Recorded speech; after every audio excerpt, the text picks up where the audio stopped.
she wanted to speak. So immediately, as a political party, we don't have to respond on the allegations. The party will look into it. All right, lastly, there was a huge protest that also broke out from the side of her supporters. Do you think that there will be some more tensions because she has now resigned?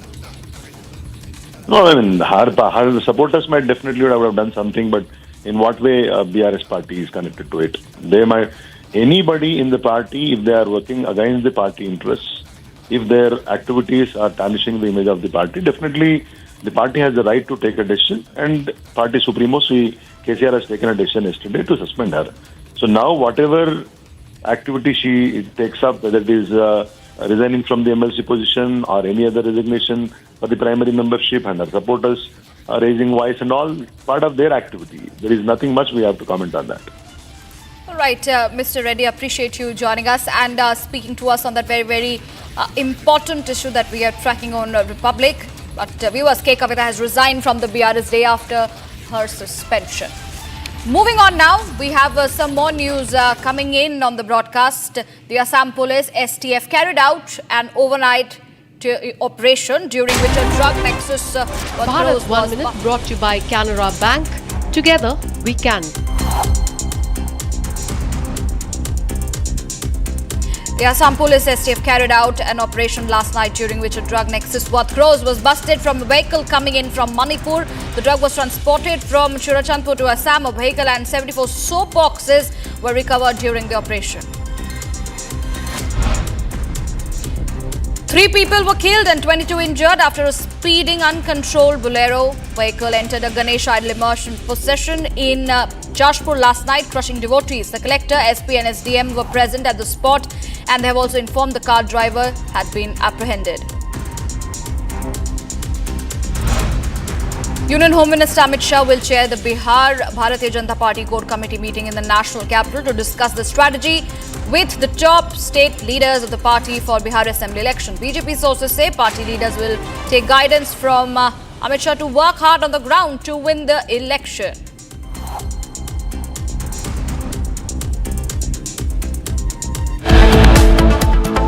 Viewers, coming up on the other side, a big focus on the 56th GST Council meeting chaired by Finance Minister Nirmala Sitharaman.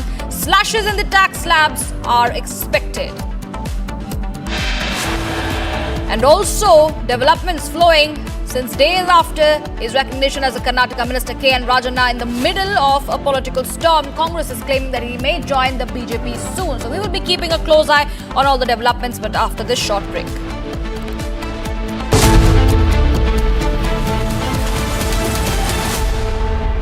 आधे bowl दही में 4 चम्मच MDH चटनी पुदीना मसाला डाला, stir करो, पुदीना चटनी तैयार। MDH चटनी पुदीना मसाला।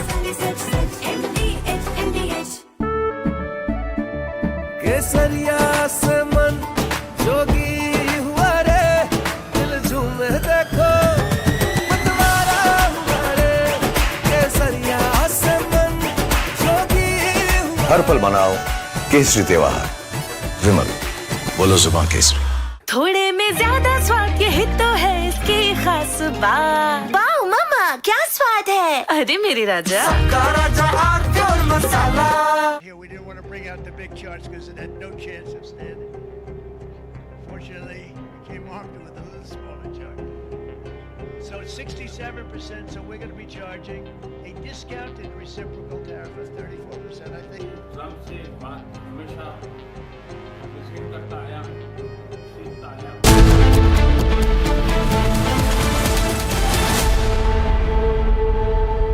13,000 placements last year. At Amity, we are committed to nurturing passionate, hardworking and proactive professionals. R pure सूजी पास्ता उबालो, मिलाओ और खाओ। 8 मिनट में तैयार। क्या टेस्ट है सबका राजा R pure masala. I choose a world where we dream and the limit is the sky, and this world is my home where I'm living my best. Mindfully crafted home decor fabrics. Sansar, a D-Decor brand. Live consciously. दादी के हाथों का जादू और खुशबू से महकता घर, माँ की मुस्कुराहट और खाने की सुगंध। MDH गरम मसाला, क्योंकि हर रिश्ता है स्वाद से जुड़ा।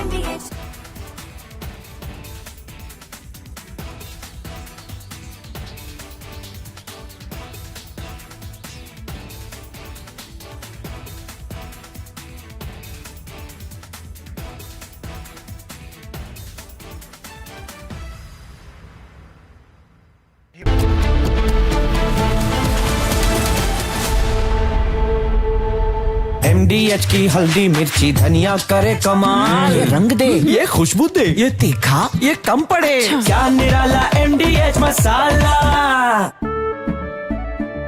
केसरिया से मन जोगी हुआ रे, दिल झूमे देखो मतवारा हुआ रे। केसरिया से मन जोगी हुआ। हर पल मनाओ केसरी त्योहार। विमल, बोलो जुबान Kesari.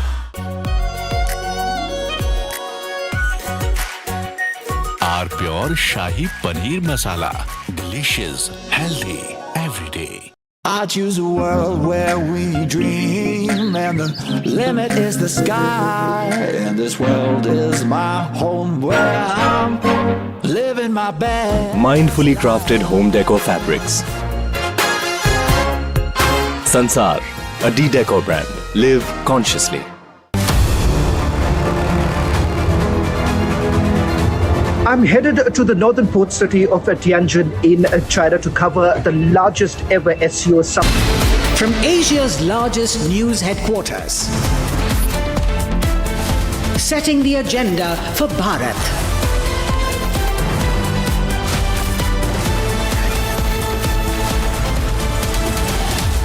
You're watching Republic.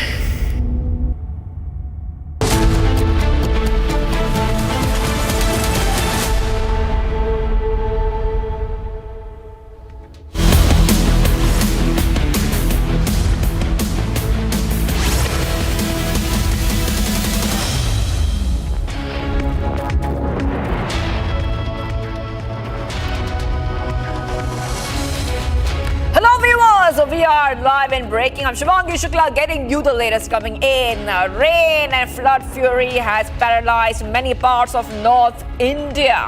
Swollen rivers have engulfed many areas. A lot of flooding has been reported. NDRF has impressed into action. We'll get to all those details, but the headlines first. Let's get started.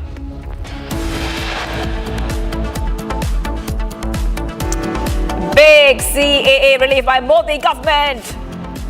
Persecuted minorities not to be deported. Sacked BRS MLC Kavitha claims of a big conspiracy, resigns from the party and post of BRS MLC. Finance Minister Nirmala Sitharaman chairs 56 GST Council meeting, slashes in tax slabs expected. Karnataka Congress MLA R.V. Deshpande sparks controversy over sexist remark at female journalist. No words of condemnation from the government so far.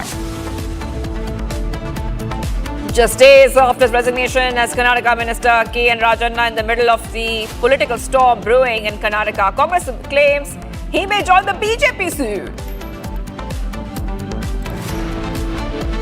Rattled after Modi-Xi Putin meet at SCO. Trump calls ties with India one-sided. Still no mention of Pakistan's oil purchases.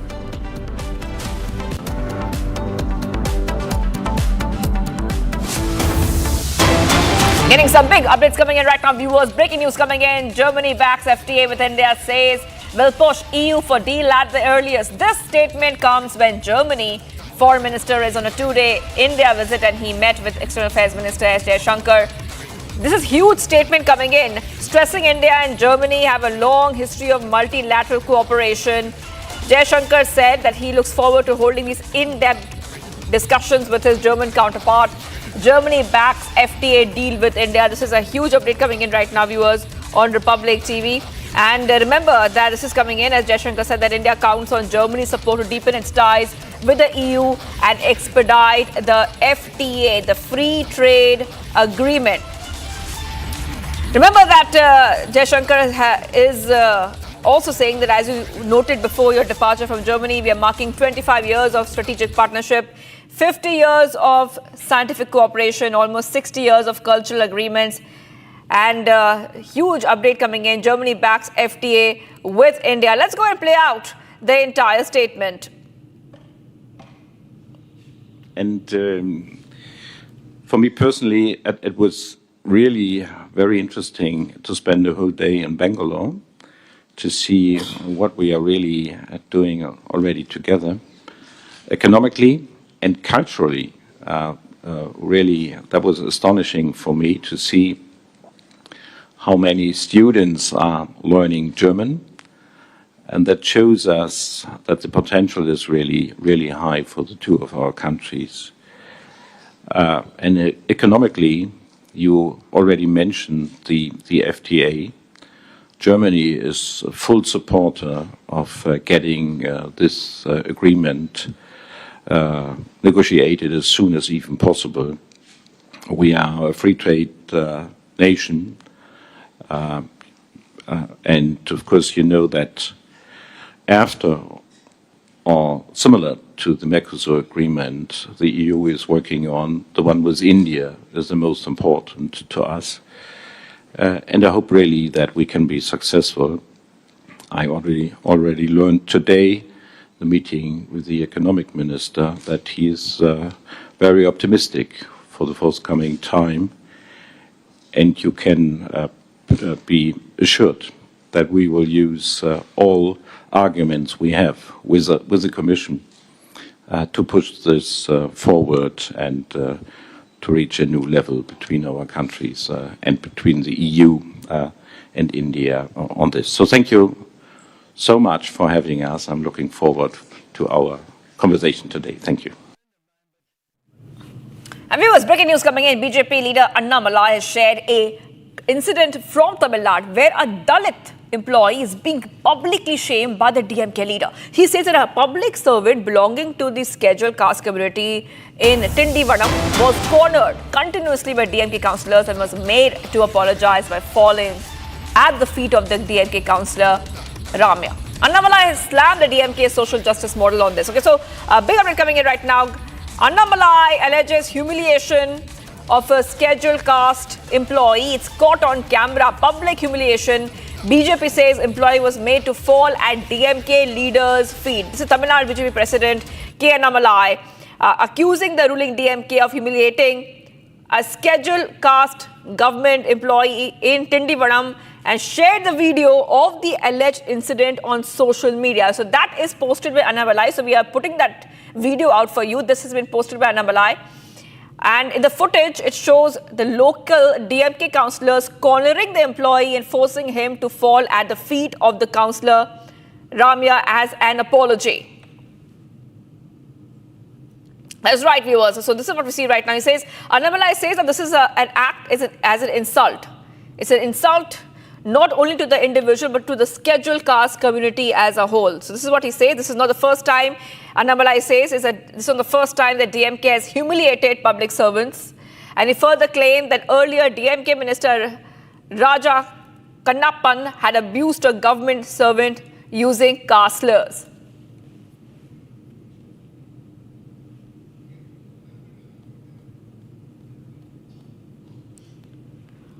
All right, we're joined right now by Mr. Narayan Tirupati, BJP leader, who has been patched with us. Thank you for joining us here, Mr. Tirupati. I just want to ask you, already the BJP has said very, very clearly that this is an insult when it comes to humiliating a scheduled caste government employee. It's insult coming in.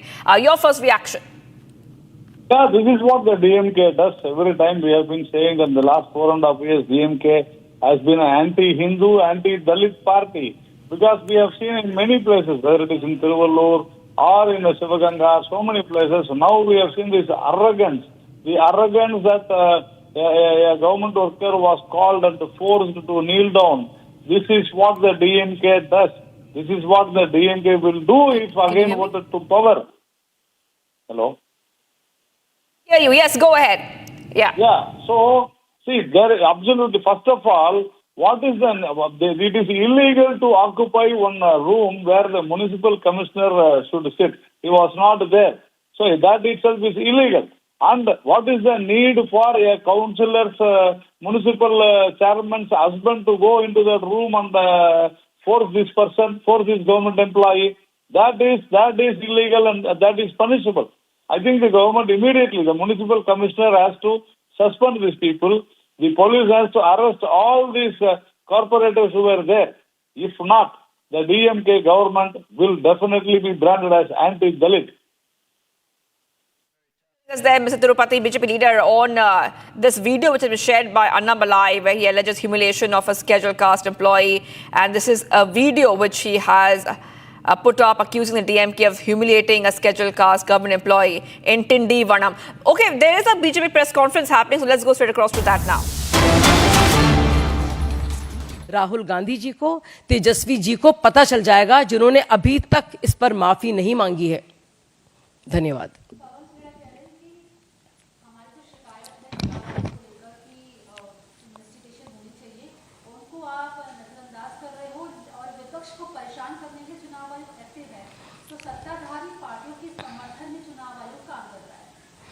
कि कब तक ये इल्जाम लगाएंगे? जैसे कि मैंने कहा, आम लोगों की बात होती है तो आपका खोजी पत्रकार जाग जाता है, लेकिन अपने ही CWC मेंबर और मीडिया हेड के दो आईडी पाए जाते हैं, वोटर आईडी, EPIC और उनकी पत्नी के, उस पर कोई जांच नहीं होती। मतलब क्या हुआ? आपके नजदीकियों के जो हैं, आपके करीबी, बाकायदा ये खुला खेल फर्रुखाबादी वोटरों के साथ, वोटर आईडी के साथ धांधली कर रहे हैं, तेजस्वी यादव कर रहे हैं, और उस पर आपके होठ सिले हुए हैं।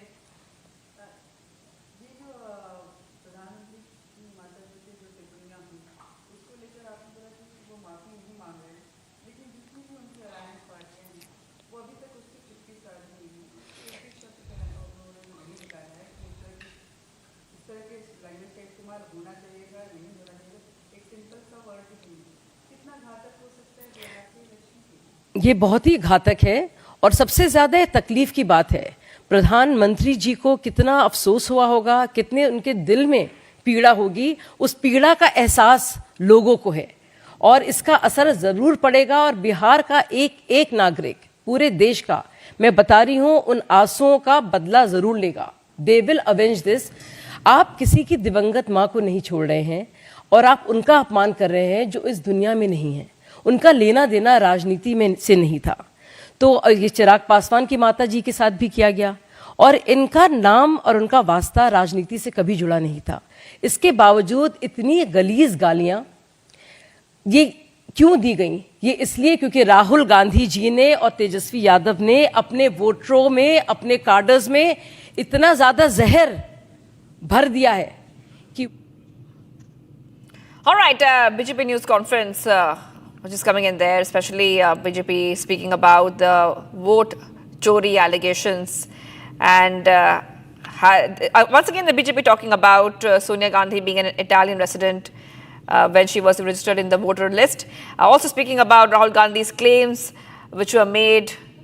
I want to move ahead right now, viewers, to some of the other breaking updates coming in right now. Security forces have achieved a significant breakthrough in the ongoing anti-Maoist operation in Bijapur district. Once again, we see a big win for our security forces. At least 16 Maoists were arrested during a joint search operation conducted in the area.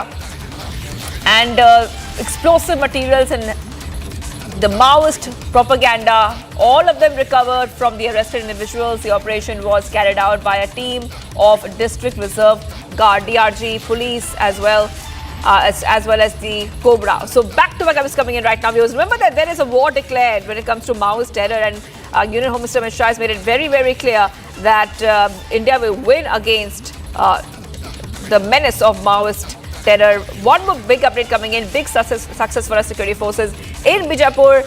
In the latest coming in, I understand that at least 16, I repeat, at least 16 Maoists have been arrested during a joint search operation conducted in that police station area. Explosive materials and Naxal Maoist propaganda has been recovered from these arrested individuals. So they have been carrying explosive materials and propaganda that has been recovered by our security forces from these Maoists. The operation was carried out by a joint team of the District Reserve Guard, the police as well.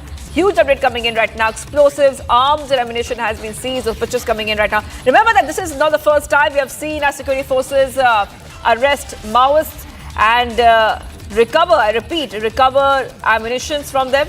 It's a war against Maoist terror. And those pictures coming in as one more big win coming in for our security forces. This is coming in from Chhattisgarh, viewers, where in a big win coming in for our security forces, a big breakthrough in the ongoing anti-Maoist operation in Bijapur district. A total of around 16 Maoists were arrested during a joint operation conducted in the police station areas. Explosive materials and Maoist propaganda, all of them have been recovered.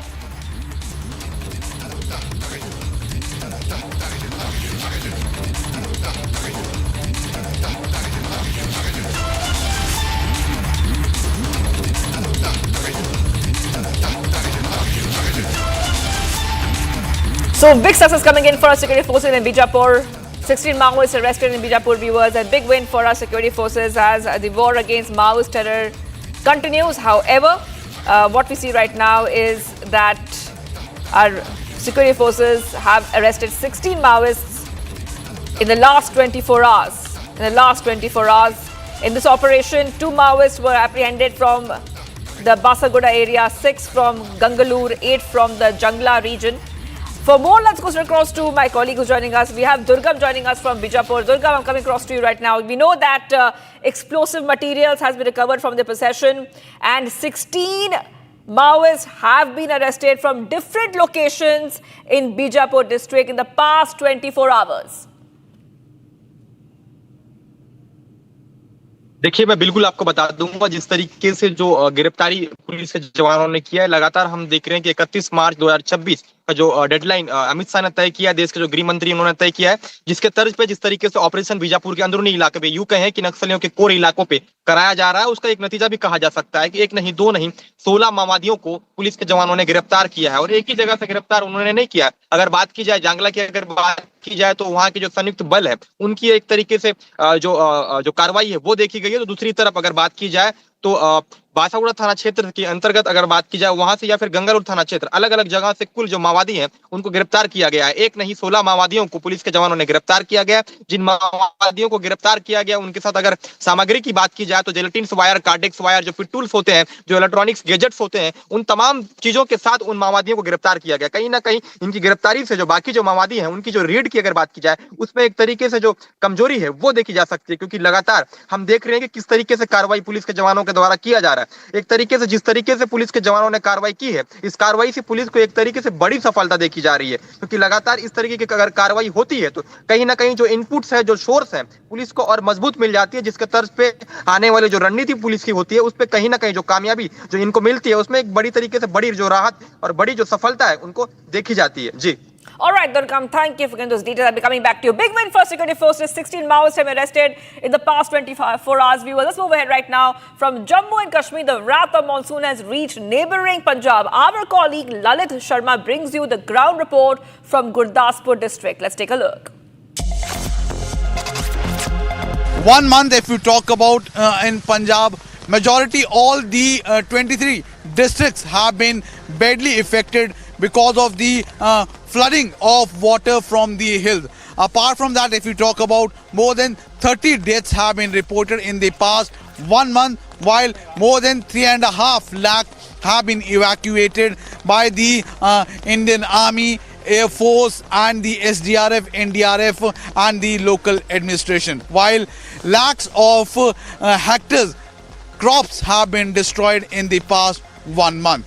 While the fury of nature continues in Punjab, as and in another 24 hours, Met Department have predicted heavy rainfall, due to which once again the water level of the river Ravi, Satluj and Beas could be seen increasingly high in all these border districts of Punjab. With video journalist Krishna, this is Lalit Sharma for Republic TV, Gurdaspur. Breaking news coming in right now. Landslide at Mata Vaishno Devi Yatra track. As per reports, no devotee has been injured so far. Heavy rainfall continues to lash Jammu and Kashmir. So this is what we see right now. Landslide at Vaishno Devi. This is a fresh update coming in. Remember that the Mata Vaishno Devi Yatra has been suspended already for multiple days due to heavy rains and landslides. Now we understand that there's a new and a fresh landslide at Vaishno Devi. A devastating landslide occurred near the Vaishno Devi temple. Now we understand that no devotees have been injured. So this is the good news coming in. The yatra remains suspended for multiple days now after landslides were triggered by continuous rainfall in the region. These landslides have occurred near the Vaishno Devi temple. Some people have already lost their life, but in the fresh landslide, no devotees have been hurt. Okay, let's go straight across to my colleague Zinat who's joining us. Zinat, we have seen a lot of landslides already. No devotees have been injured so far. If you could just give us a quick update, because we know that the Vaishno Devi Yatra is still suspended. The Vaishno Devi Yatra is suspended for the last 9 days, so that is one of the reasons that no devotee has been injured on this track. Although the situation continues to remain grim because of the continuous rains in the Jammu and Kashmir, and the administration is monitoring the situation. JNK has been continuously witnessing a harsh weather this time. It is a landslide, mudslides, shooting stones, and even the river Jhelum, the Chenab is flowing, it is roaring. We have seen in the Chenab also the people have been evacuated from those who have been near to the river embankments, and meanwhile the same advisory has been followed here in the Kashmir Valley itself. As of now, as far as the Vaishno Devi Yatra is concerned, it continued to remain suspended. No person has been injured when the landslide was observed in this area because it continues to remain suspended. Meanwhile, there have been the evacuation operations that are taking place in entire Jammu and Kashmir. In Kulgam itself, 5,000 people have been rescued by the Kulgam police along with the administration. Similarly, we have been witnessing the scenes at the Jhelum here in Srinagar, where the SDRF is continuously monitoring the situation. In fact, there have been the announcements also being made by the people that not to venture around the river bodies. Meanwhile, the rescue operations continues in South Kashmir's Pulwama, where the paddy fields have been badly impacted because of the water that has now been hitting the civilian belts in these orchards. So people,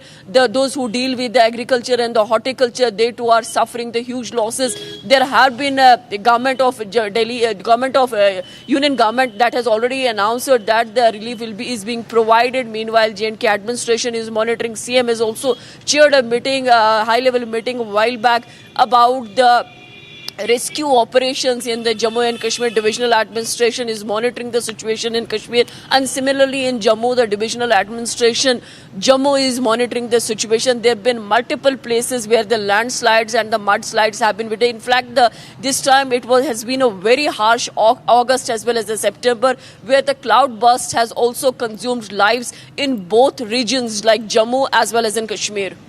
All right, thank you for joining us there with those details. Landslide at Vaishno Devi track. Fortunately, no reports of devotees being injured. We have to move ahead right now, viewers, to the other story we're tracking. We go to Karnataka because the rivalry between the leaders belonging to Siddaramaiah and DK Shivakumar factions of the Karnataka Congress played out in the open after Congress MLA H.C. Balakrishnan claimed that the state's former minister K.N. Rajanna was planning on jumping the ship and joining the BJP. His son hit back, claiming that Balakrishna was part of a team that may switch parties. So one more case of division and a rift coming in. Let's go ahead and play out that reaction.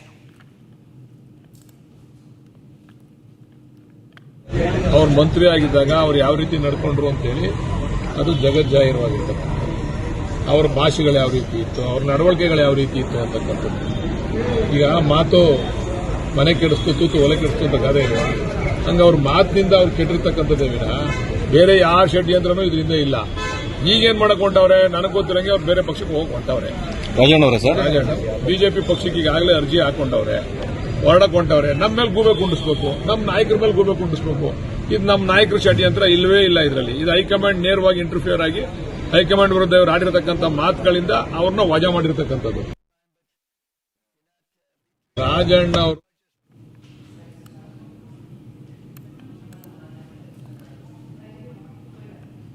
And viewers, China today held its largest ever military parade with 26 world leaders, including Vladimir Putin and Kim Jong-un in attendance, presenting the country's military prowess. Now, the parade marked the 80th anniversary of the end of the World War II. Notably, the last time China hosted a Victory Day military parade was 10 years ago. Here's a report. After hosting the biggest SCO summit just a couple of days back, China today displayed modern weaponry at a military parade on the 80th anniversary of Victory Day, the day World War II finally came to an end. The massive victory parade was attended by 26 foreign leaders: Russian President Vladimir Putin, North Korea's Kim Jong-un, and leaders from Iran, Malaysia, Myanmar, Mongolia, Indonesia, Zimbabwe and Central Asian countries attended the celebration in Beijing's Tiananmen Square. Before the parade, Chinese President Xi Jinping and other leaders met and shook hands with 5 World War II veterans, some older than 100. President Xi began the parade with a speech in which he said, "China firmly stands on the right side of history." After recalling the events of 1945, he warned that humanity again has to choose between peace and war. The parade showcased missiles, modern fighter jets, and other military might. Some of the military hardware was in public view for the first time. This military parade is a show of strength and a way to portray China as a global alternative to the American-dominated post-war era. Notably, the last time China hosted a Victory Day military parade was 10 years ago. China's military is the world's largest standing military, with more than 2 million members and an increasingly sophisticated arsenal of missiles, aircraft carriers and fighter aircrafts. And this was a show of its growing firepower and geopolitical clout. Back-to-back events like SCO Summit and the Victory Parade could play a big role as China seeks to wield greater influence on the global stage. Sacked BRS MLC Kavitha claims of a big conspiracy, resigns from the party and the post of BRS MLC.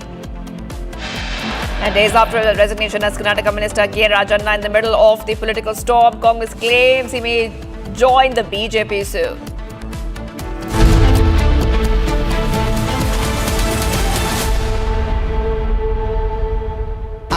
Pure सूजी pasta उबालो मिलाओ और खाओ 8 minute में तैयार। क्या taste है सबका राजा आर प्योर मसाला।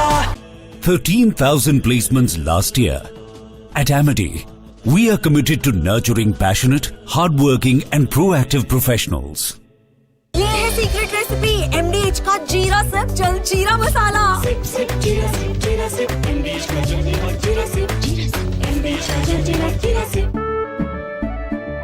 केसरिया से मन जोगी हुआ रे दिल झूमे देखो मतवारा हुआ रे केसरिया से मन जोगी हुआ। हर पल मनाओ केसरी त्योहार। विमल, बोलो जुबान केसरी। थोड़े में ज्यादा स्वाद ये तो है इसकी खास बात। वाओ मामा क्या स्वाद है। अरे मेरे राजा सबका राजा R pure masala.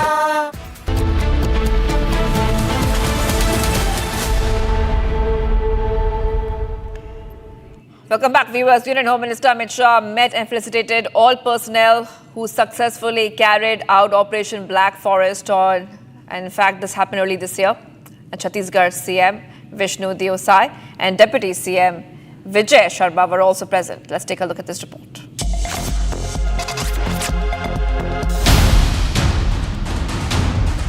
Union Home Minister Amit Shah met and facilitated the CRPF, Chhattisgarh Police, DRG and Cobra Battalion personnel.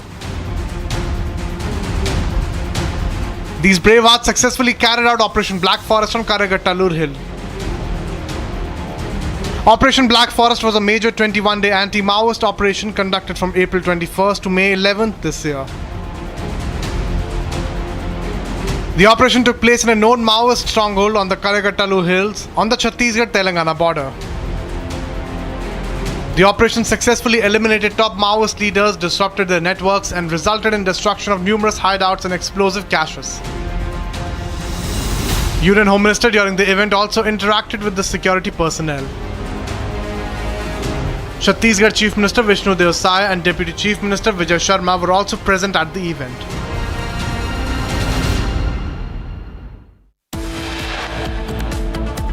Now, coming right up, sacked BRS MLC Kavitha claims of a big conspiracy, resigns from the party and post of BRS MLC. Days after his resignation as Karnataka Minister K. Rajanna in the middle of a political storm, Congress claims he may join the BJP soon.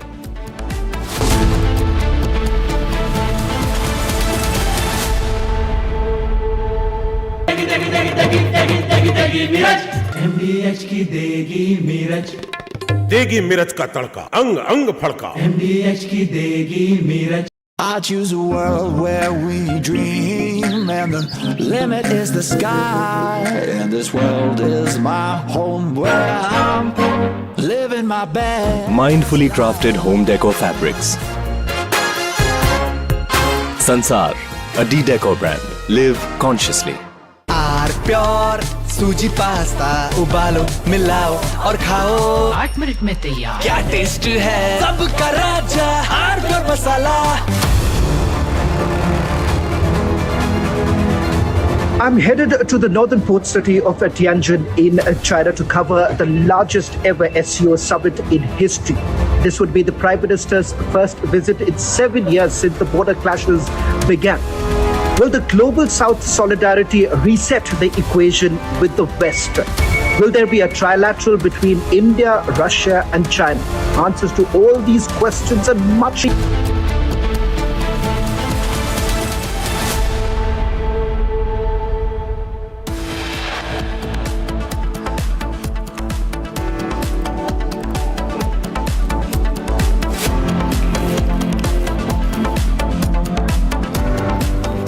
Big CA relief by Modi government, persecuted minorities not to be deported. Sacked BRS MLC Kavitha claims of a big conspiracy, resigns from the party and the post of BRS MLC. Finance Minister Nirmala Sitharaman chairs 56th GST Council meeting, slashes tax slabs expected. Karnataka Congress MLA R.V. Deshpande sparks controversy over sexist remarks at female journalists. No word of condemnation from the government yet. Days after his resignation as Karnataka Minister K. Rajanna in the middle of a political storm, Congress claims he may join BJP soon. Rattled after Modi-Xi Putin meeting at SCO, Trump calls ties with India one-sided. Still no mention of Pakistan's oil purchases.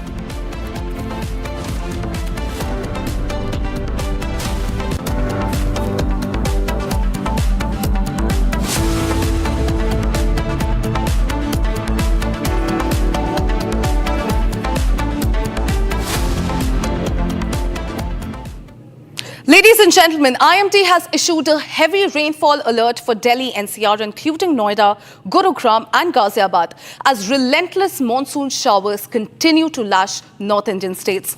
Now, the weather forecast for Delhi today warns of intense downpours. In fact, schools have also been closed across Delhi NCR due to the heavy rainfall. The flood threat in Delhi has intensified as Yamuna River continues to rise on Wednesday, prompting emergency deployments and mass evacuations and school closures across the national capital and the NCR region.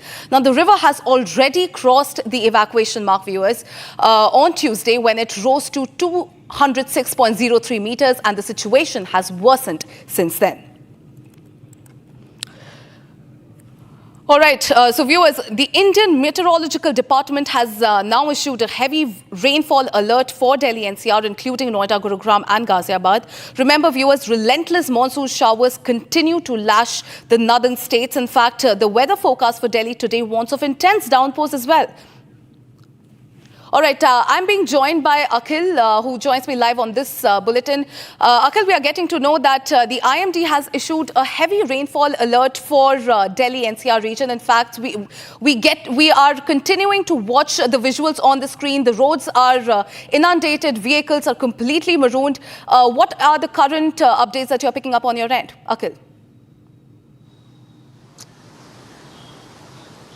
Well, that's right. If you see, at this point in time, we are just near the old bridge, old railway bridge, which is commonly known as Lohe Ka Pul. Here you can see the current flowing over here. The water is flowing at a very high speed right now. And earlier what we have seen that initially the orange alert was issued by the district administration. And in this regard, what we have seen that this very morning, the water level has risen again and it has crossed the 206 mark. Because if you see earlier, what we have seen that initially the water level was at 205.3, which was considered to be as a danger mark. And today, if you see the latest update that we have got from the district administration, that right now at old railway bridge, the danger level mark, which already has been crossed, and it reads right now 206.9. So this is the latest data that we have got as of 12 p.m. And if you see those three barrages from where the water has been released, which has been identified as a Hathni Kund, from Hathni Kund, what we have got to learn that over 1,57,921 cusecs of water was released this morning. Apart from that, if you talk about Wazirabad barrage, from Wazirabad barrage, what we have got to know that over 1,55,210 cusecs of water was released. And from Okhla barrage itself, over 1,92,618 cusecs of water was released. So if you see a massive flooding situation across the Delhi region, here you can see water from not only from the river bed area. Apart from that, if you see the shore area of this river, you can see the visuals on Republic camera that everything has submerged over here. I would like to move a little bit forward and show you the visuals of the preparations being done by the Shadra district administration over here. Here you can see these are the sacks in which soil has been kept, and right now the Shadra district administration has basically called in JCBs over here, cranes over here. Here you can see the entire road has been blocked. This is the Lohe Ka Pul, which is known as the old railway bridge. Here, this is the visual of that bridge. So it has been completely blocked for common users, for the vehicles to come across on that bridge. Here you can see everyone is standing over here and just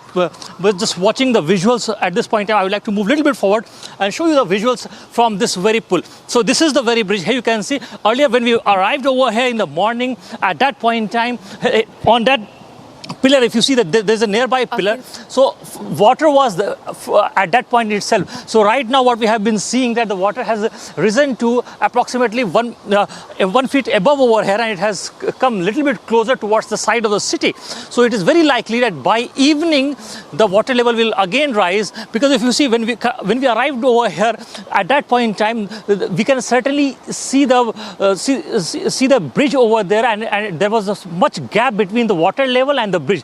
Right now that gap has closed down, and right now the information that we have received from the Shadra district that at this point in time the water level at Old Yamuna Bridge is 206.8, so which is much above the critical level. And right now the district administration is basically taking all the necessary action to manage the situation, the flood situation which has happened at Yamuna. Well, that's right, Akhil. In fact, IMD has also sounded alarm bells across Delhi NCR region. If you could tell our viewers what are the evacuation measures that are in place, and also what are the other deployments that are in place, to sort of aid the movement and transportation on the road, since the roads are completely inundated by the monsoon showers. Akhil.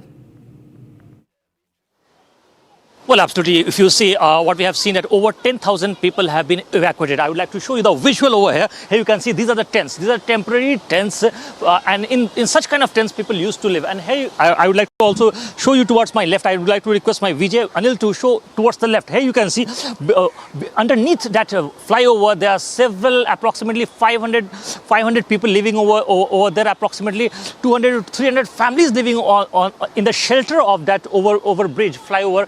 And right now they are residing over there. Apart from that, if you see in the Yamuna Bazaar area, what we have been seeing since morning, that there have been makeshift homes which have been made by the district administration. So the proper makeshift process have been created for the locals who have been residing in this river bank area, and they have been moved out from here. Apart from that, the Delhi police has also issued a traffic advisory in that regard. Traffic helpline number has also been given. Apart from that, if you see, the medical bulletin has been constantly given by the district administration in that regard. Here you can see the visuals over here right now. So when we try to move over there, at that point in time, if you will see that there's a very fast flow of water in this very region. Absolutely. I mean, the visuals are absolutely alarming, Khil, right there. We can see that the roads are completely inundated. Vehicles are submerged. In fact, the entire city is marooned. We'll keep coming back to you for more updates. For now, viewers, moving on. Rain has lashed many parts of Kashmir, causing waterlogging and traffic jams in some areas of Srinagar. In fact, ladies and gentlemen, waterlogging in many areas caused inconvenience to the commuters and the shopkeepers as well. Now, in some areas, vehicles had to wade through the flooded streets in the city. Now, intermittent rain was still going on in some parts of the valley. Now, the meteorological department has said that heavy and intense showers accompanied with thunderstorms, lightning and gusty winds were likely over many parts of Srinagar, Gandarbal and Budgam. Now in Jammu, CRPF, Army and BRO teams have jointly undertaken rescue operations as well. So on your screens are the visuals of Doda, Kulgam and the Chenab River. We can see how the rivers are completely swelling. Roads are inundated. In fact, the northern state is completely marooned by the monsoon mayhem. All right, meanwhile, my colleague has filed a ground report from Akhnur where 40 civilians were trapped. In fact, take a look at this report filed by my colleague Gursimran. The water levels on the river Chenab are on continuous rise, and right now we are reporting from the Gadkhal area where Chenab has broken into the civilian areas, and the level of the water, the speed of the water can be seen from this very place right now where we are reporting, because it is the fierce level, torrential rains that are taking place in the upper reaches have made such things really very difficult here on the ground. And we'll try to speak to some locals because there are several civilians that have been trapped in that very area along with their cattle, and now they are seeking the help from the authorities because on that side there is no support, and if the water continues to rise like this, the situation is going to be gruesome for them. मुझे ये बताइए कितने लोग और कितने घर वहाँ पे इसकी जद में आ गए जो सिविलियन एरिया ब्रीच हुआ है? हो गए कोई 10-12 कमरे जो उसके अंदर हैं, तो 10-25 बंदे भी होंगे देखभाल के लिए, भैंसों के लिए। उनकी बहुत गायें हैं, वो वापस नहीं आ सकती हैं। उनको तूरी तारी लेकर गए थे कल, इधर तो पानी नहीं बहुत आ गया आज। तो अभी तक कोई रेस्क्यू वगैरह के लिए आया है? उस दिन आए थे लेकिन पानी बहुत था, कोई पार गया ही नहीं। कोई पार नहीं गया। काफ़ी चिंताएं लोगों के लिए हैं। आप मुझे बताइए, ये लगातार पूरा इलाका जो है वो बढ़ रहा है पानी का बहाव? सर काफ़ी ज़्यादा यहाँ पे बाढ़ आ चुकी है और सिविलियन के लिए तो काफ़ी ज़्यादा मुश्किल है, और जानवरों के लिए आप खुद देख सकते हो कि जानवर भी यहाँ पे फंसे हुए हैं। और मैं ये कहना चाहता हूँ प्रशासन से कि आके यहाँ पे कुछ लोग भी फंसे हुए हैं, उनको निकालें। काफ़ी ज़्यादा बच्चे भी अंदर फंसे हुए हैं, उनको भी निकालें। और साथ में जैसे जानवर फंसे हुए हैं उनको भी निकालने, कुछ होना चाहिए। कुछ ना कुछ प्रशासन, the administration needs to do something, that is what they are saying.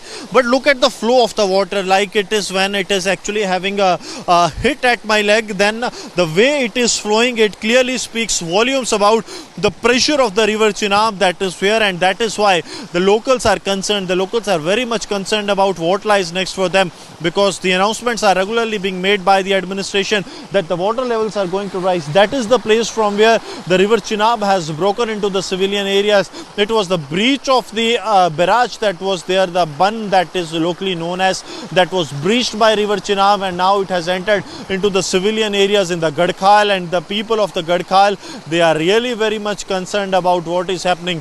They urge the administration to reach them at an earliest and also to save the civilians that are still trapped in the area. Well, that was a report coming in from JNK's Akhnur. Now, meanwhile, my colleague Zeenat has also filed a ground report from Kulgam, where the river Jhelum has crossed the danger mark. Viewers, take a look at this report. River Jhelum is roaring, and the tributaries like Vesho in Kulgam, South Kashmir, has already crossed the danger mark. People have been advised to stay indoors and away from the water bodies, which has also led to the closure of Srinagar-Jammu National Highway. The alternative route like Mughal has also been closed, and also the Simthon top. This time we can say that we are disconnected with the rest of the world. Meanwhile, the services, the networks have also gone down with the services. The calling and internet services have gone slow. In fact, the Divisional Administration Kashmir has also directed for the closure of schools and colleges. Kashmir University has cancelled the examinations. Postponed examinations have also come from the cluster university. Meanwhile, we are seeing a minimal traffic on the roads at multiple places. There is power, electricity crisis at present. Disaster management Srinagar, Kashmir is observing the situation. We are seeing the observation being made by the highest quarters of the government. And also, as far as the Jammu is concerned, we are seeing that this rainfall has consumed multiple lives because of the landslides, the mudslides. We have seen cloudburst. Yesterday in Anantnag, a 13-year boy was also injured during the cloudburst in Anantnag. So people have been advised to stay indoors, remain cautious. And also we are seeing the J&K police have already put the helpline numbers for any kind of rescue operations. From Jammu and Kashmir, the wrath of monsoon has reached the neighbouring Punjab state as well. Now, our colleague Lalit Sharma brings you this ground report from Gurdaspur district. Take a look. 1 month, if you talk about in Punjab, majority all the 23 districts have been badly affected because of the flooding of water from the hills. Apart from that, if you talk about, more than 30 deaths have been reported in the past 1 month, while more than 3.5 lakh have been evacuated by the Indian Army, Air Force and the SDRF, NDRF and the local administration. While lakhs of hectares crops have been destroyed in the past 1 month. While the fury of nature continues in Punjab, as and in another 24 hours, Met Department have predicted heavy rainfall, due to which once again the water level of the river Ravi, Satluj and Beas could be seen increasingly high in all these border districts of Punjab. With video journalist Krishna, this is Lalit Sharma for Republic TV, Gurdaspur. All right, cutting straight across to a breaking news that is coming in, ladies and gentlemen. Assam Jamiat has slammed CM Himanta Biswa Sarma over his remarks on Mahmood Madani. In fact, they have said that Madani has been the voice of the oppressed. Remember, viewers, Assam Chief Minister Himanta Biswa Sarma on Tuesday had hit out at the All India Jamiat Ulema President Mahmood Madani after he visited the sites which witnessed the eviction drives recently. In fact, he also went on to say, Himanta also went on to say, who is Madani? Is he a god? Madani's bravado is only during Congress and not with BJP. In fact, Himanta, without mincing any words whatsoever, he also said that if Madani crosses any limits, any lines, he would have him arrested. And now there is Mahmood Madani, there is a lot of defense that is being built for Mahmood Madani, and now Jamiat has slammed Himanta Biswa Sarma, ladies and gentlemen.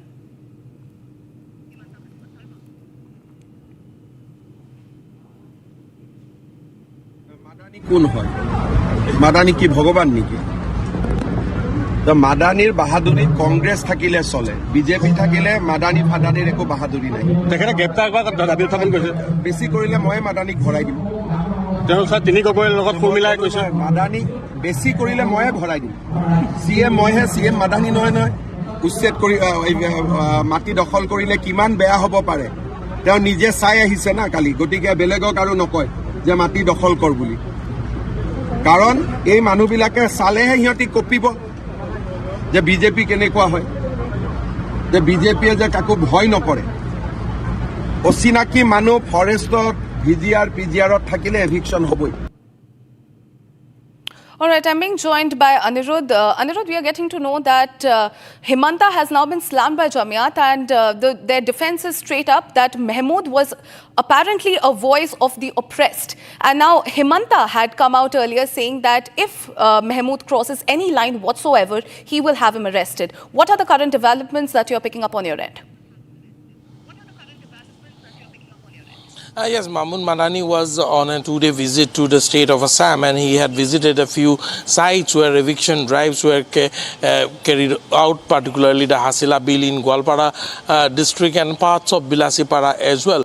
But yes, after the visit of Madani also addressed the media here in Guwahati yesterday, where he stood by what he has demanded to the BJP, that is to remove Assam Chief Minister Dr. Himanta Biswa Sarma. He had earlier written appealing to the BJP that Himanta Biswa Sarma should be removed from his post, and he has tried to defend his position. And Himanta Biswa Sarma, the Chief Minister of Assam, also came down heavily on Arsan Madani, and in fact warned that if Madani crosses any limit, he will be arrested. And in fact, he also said that Assam police had been keeping a close eye on Madani's visit, particularly to the state of Assam. And now the state Jamiat Ulema-e-Hind Assam has come out in defense of Madani. They have not only slammed the remarks made by Assam Chief Minister Dr. Himanta Biswa Sarma, but also compared Madani with Mohan Bhagwat and said that whenever Mohan Bhagwat visits the state, the Jamiat Ulema-e-Hind or the All India United Democratic Front, AIUDF, the political party led by Maulana Badruddin Azmal in Assam, which is directly affiliated to the Jamiat Ulema-e-Hind Mahmood Madani group, doesn't criticize Mohan Bhagwat for his visit to the state, and they try to equate Mahmood Madani with the visit of Mohan Bhagwat, and said that the Chief Minister should not use foul language. This is the version of the state Jamiat Ulema-e-Hind Assam studio. Well, that's right, Anirudh. We'll keep coming back to you for more such updates. For our viewers, we are getting another breaking news. Now, in a tragic incident, a 28-year-old Bengaluru woman died by suicide after alleged dowry harassment and her husband's affair. Now, as per police officials, viewers, Pooja Shri, who worked as a cashier at a bank, had married Nandish 3 years ago. The couple even had a young daughter.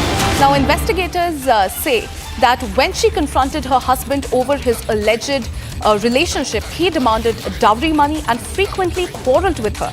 Now, Pooja Shri was found hanging at her residence in Siddelahalli in Bengaluru. Now, the police has said that the body has now been shifted to Victoria Hospital for post-mortem. Now, police has also registered a case under dowry harassment, and the further investigation is currently underway.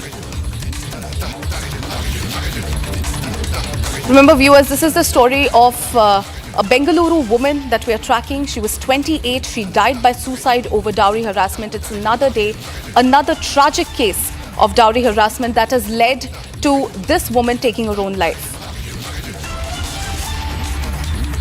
All right, let's cut straight across to Nagendra, who's joining me live. Nagendra, we are getting to know that this another tragic incident. This 28-year-old Bengaluru woman, she died by suicide after she found out about her husband's alleged extramarital affair. And when she confronted the husband allegedly demanded dowry money. What are the current updates that you are picking up, and where is the investigation at present? अंतरा देखिए, अभी पूजा श्री का घरवाला अभी allegation कर रहा है नंदीश का बहुत सारा टार्चर हो रहा था, और टार्चर का वजह से हमारा घर का बच्ची आज सुसाइड कर लिया बोल के उन्होंने एलिगेशन तो कर रहे हैं। बगलगुंटे पुलिस स्टेशन को भी उन्होंने जाके कंप्लेंट भी कर रहा है। देखिए, 3 साल पहला उसका पूजा श्री और नंदीश का शादी हुआ था। नंदीश एक प्राइवेट कंपनी में काम करता था, पूजा श्री एक बैंक में कैशियर का काम करता था। लेकिन 1 साल पहला उसका एक्स्ट्रा इलिट अफेयर के बारे में पूजा श्री को पता चला था। इसका वजह से घर में दिन और एक दिन झगड़ा भी हो रहा था दोनों का बीच में। उसके बाद 6 महीना पहला पूजा श्री नंदीश को छोड़ के उसका घर को वापस लौटा था, मतलब उसका माँ का घर को वापस लौटा था। उसके बाद नंदीश आके उसको कॉम्प्रोमाइज़ करके उसको वापस लेके गया था। ऐसे ही 3-4 बार कॉम्प्रोमाइज़ भी किया था। बड़े लोग उधर बैठ के उसके दोनों को भी बिठा के उस दोनों को भी काउंसलिंग करके कॉम्प्रोमाइज़ भी करके पूजा श्री को वापस भेजा था। फिर बार बार वो डोरी के बारे में पूछता था, उसके बाद झगड़ा भी होता था।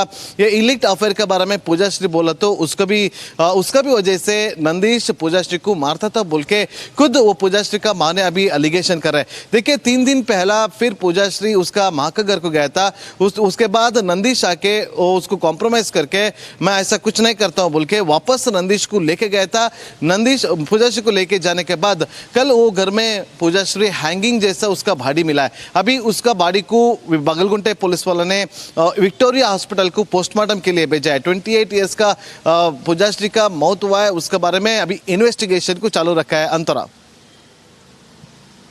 Nagendra, shukriya हमें ये जानकारी देने के लिए. Viewers, for now we are moving on to another story that we are tracking. Now, China marked the 80th anniversary of the end of the World War II and showcased its weaponry. Now, notably, in the display of arms and ammunition, Beijing also flaunted the missiles that failed miserably during the Operation Sindoor. Here's a detailed report. Take a look.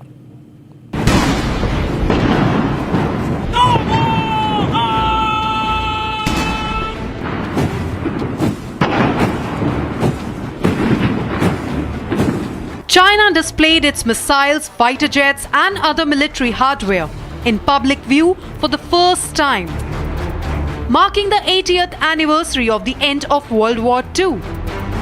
According to Chinese military officials, much of the weaponry and equipment in the parade was being shown to the public for the first time. Chinese troops marched in lockstep by President Xi Jinping, who leads the Communist Party and heads the military as the chairman of the Central Military Commission. The audience included about 24 foreign leaders from countries including Russian President Vladimir Putin and North Korean leader Kim Jong-un. Notably, Beijing's weaponry displayed also showcased the missiles that failed miserably during the Operation Sindoor. In its military parade, China also flaunted the missiles that it provided Pakistan during escalations with Indian Defence Forces in Operation Sindoor. During the military parade in Beijing's Tiananmen Square, China unveiled the Dongfeng 5 missile, a liquid-fueled intercontinental strategic nuclear missile. The missile is designed to be launched from China's northern silo fields, which could be used to target continental US. It's the first major military parade in China since 2019 on the 70th anniversary of the founding of Communist China.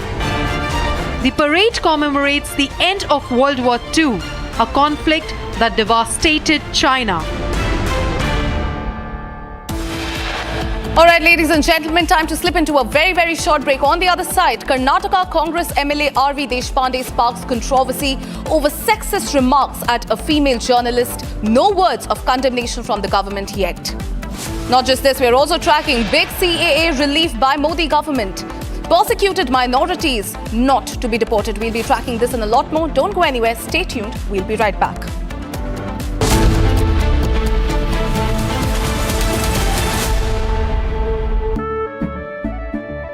केसरिया से मन जोगी हुआ रे, दिल झूमे देखो मतवारा हुआ रे, केसरिया से मन जोगी हुआ। हर पल मनाओ केसरी त्योहार।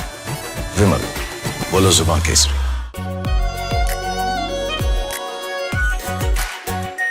Are pure shahi paneer masala, delicious, healthy every day.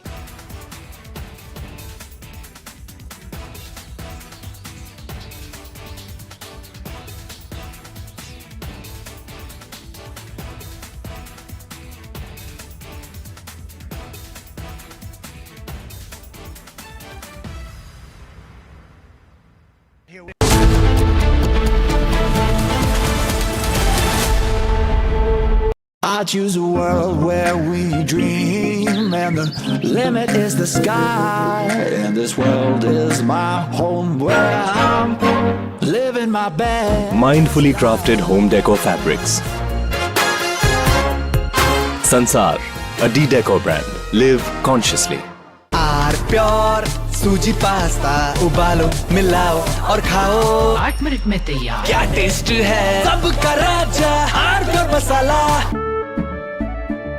केसरिया से मन जोगी हुआ रे दिल झूमे देखो पतवारा हुआ रे केसरिया से मन जोगी हुआ हर पल मनाओ केसरी त्योहार विमल बोलो जुबान केसरी MDH की हल्दी मिर्ची धनिया करे कमाल ये रंग दे ये खुशबू दे ये तीखा ये कम पड़े क्या निराला MDH masala Here we didn't want to bring out the big charts because it had no chance of standing. Fortunately, we came armed with a little smaller chart. So it's 67%, so we're going to be charging a discounted reciprocal tariff of 34%, I think. Trump said, हमेशा विश्व करता आया सीखता आया कि वे राष्ट्रहित के सर्वोपरि रखना Today, the World Health Organization officially announced that this From Asia's largest news headquarters, setting the agenda for Bharat.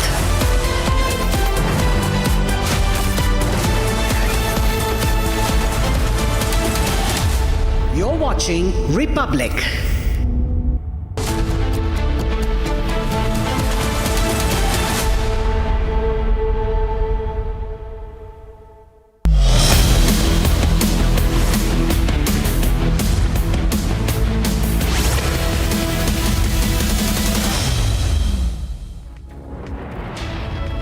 A very good afternoon, viewers. It's 2 p.m. and you're watching Live and Breaking with me, Antara Gupta.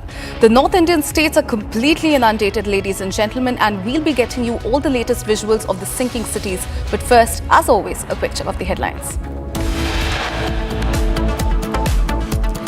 Big CA relief by Modi government. Persecuted minorities not to be deported. Sacked BRS MLC Kavitha claims of a big conspiracy, resigns from the party from the post of BRS MLC.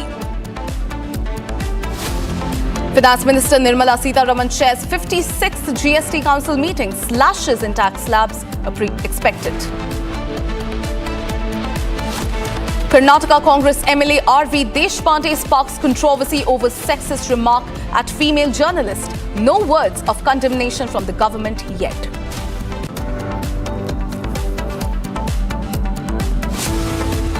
Days after his resignation as Karnataka Minister K.N. Rajanna in the middle of a political storm, Congress claims he may join BJP soon. Rattled after Modi-Xi Putin meeting at the SCO summit, Trump calls ties with India one-sided, still no mention of Pakistan's oil purchases.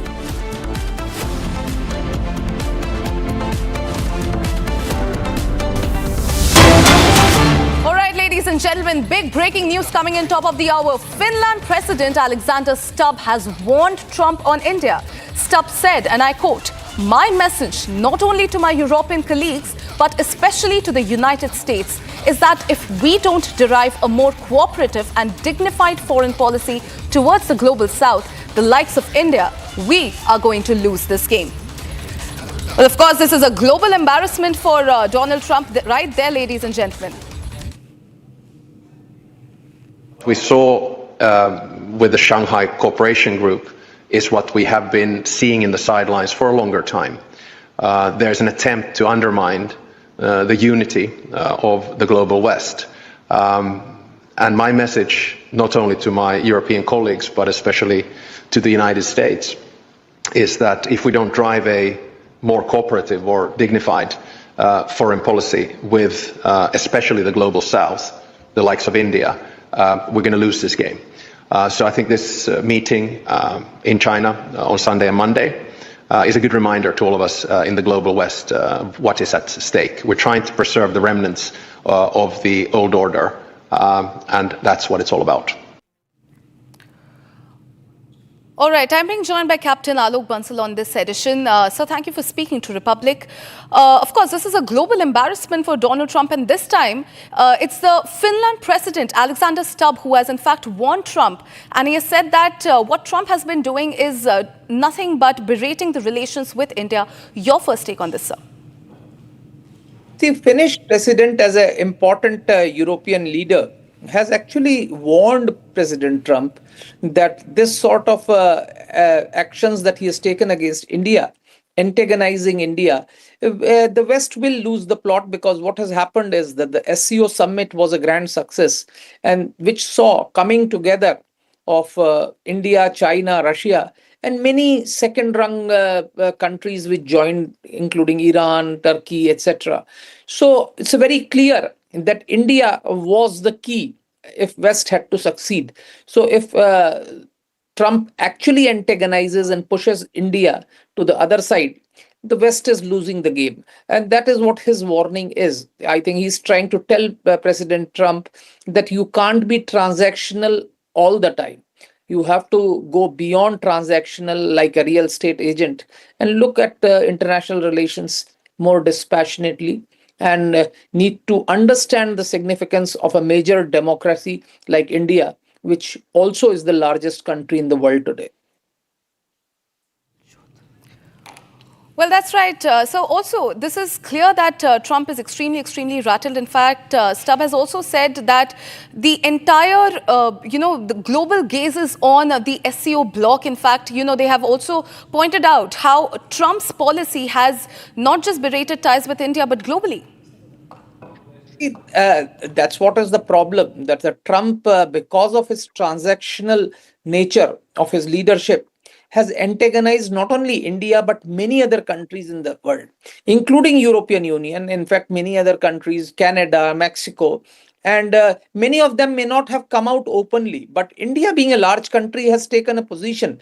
We have cherished our strategic autonomy, and we have told President Trump and the Americans that while we share common values of pluralism and democracy with the United States of America, we would not be dictated to. India is too big a country to be dictated to, and we would always retain our strategic autonomy. And similar things, what Trump has done with other countries, but many other countries have had to buckle down.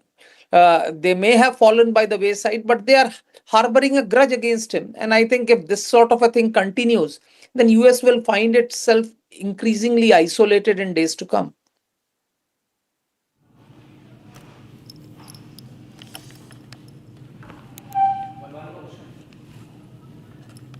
Right, right. So, viewers, this is the latest we have. Finland president also is warning Trump. Now, sir, if we see that the way the geopolitical realignment is visible right now, do you feel, because even his own former, America's former NSAs and many others from the opposition as well are in fact in unison saying that Trump has really, shot himself in the leg.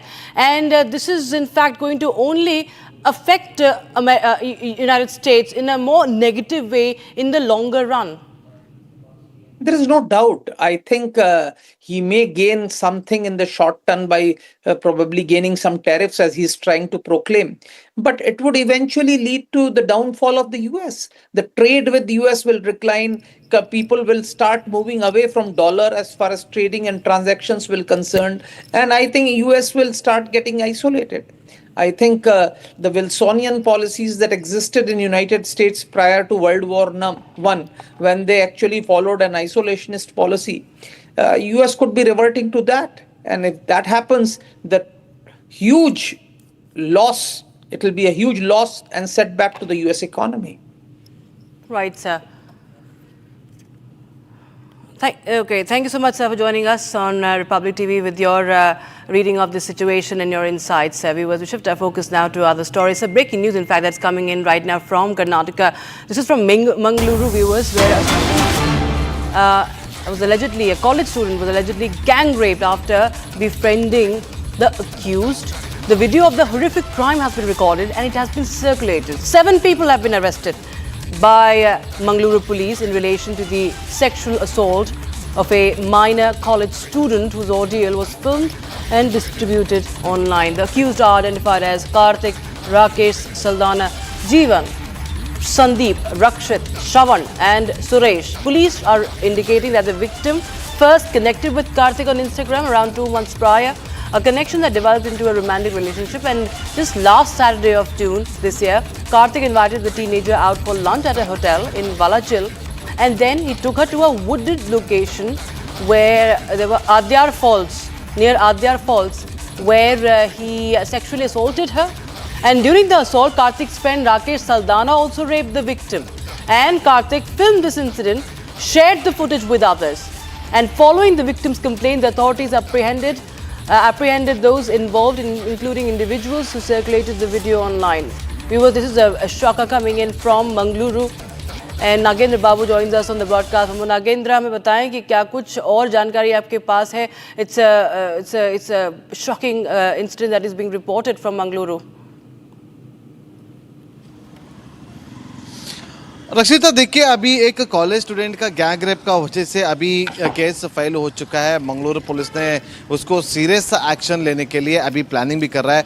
इसके साथ 7 people लोगों को arrest करके Mangaluru police ने उसको interrogation कर रहा है। देखिए अभी सेक्सुअल असल्ट का कंप्लेंट आ चुका है, माइनर कॉलेज स्टूडेंट है बोल के अभी इंफॉर्मेशन मिल रहा है। सो देखिए अभी इन्होंने वीडियो बना के वीडियो को भी डिस्ट्रीब्यूशन किया बोल के कंप्लेंट आया था, उसका बारे में अभी मंगलुरु पुलिस ने इंट्रोगेशन तो कर रहे थे कि अभी अक्यूज लोगों को अभी आइडेंटिफिकेशन कर चुका है। कार्तिक, राकेश, सल्धाना, जीवन, संदीप, रक्षित, श्रवण and Suresh.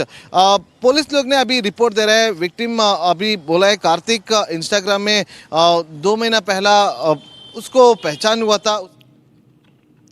We're just cutting across to what Dr. S. Jayashankar is saying right now. Current capacity.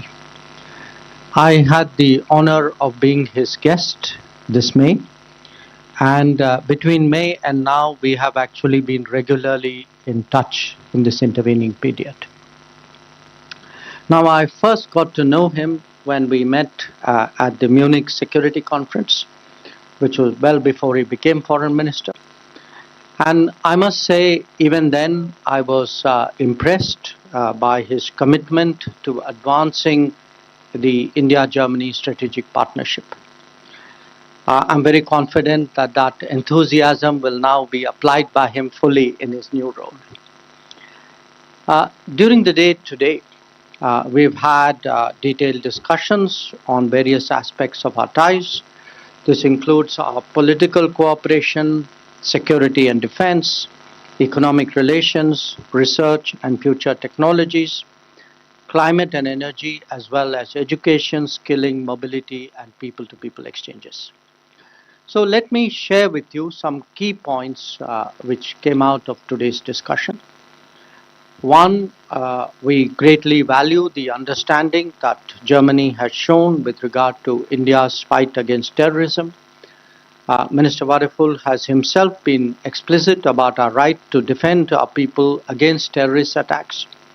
Our parliamentary delegation that visited Germany in June after Operation Sindoor was also warmly received. Two, there's been an uptick in our defense and security cooperation. Germany participated in the Tarang Shakti air exercises last year, and its ships made port calls to Goa. Today, we agreed that such participation should be continued, indeed even expanded. In the past, we have had significant export control difficulties in the defense and security domain.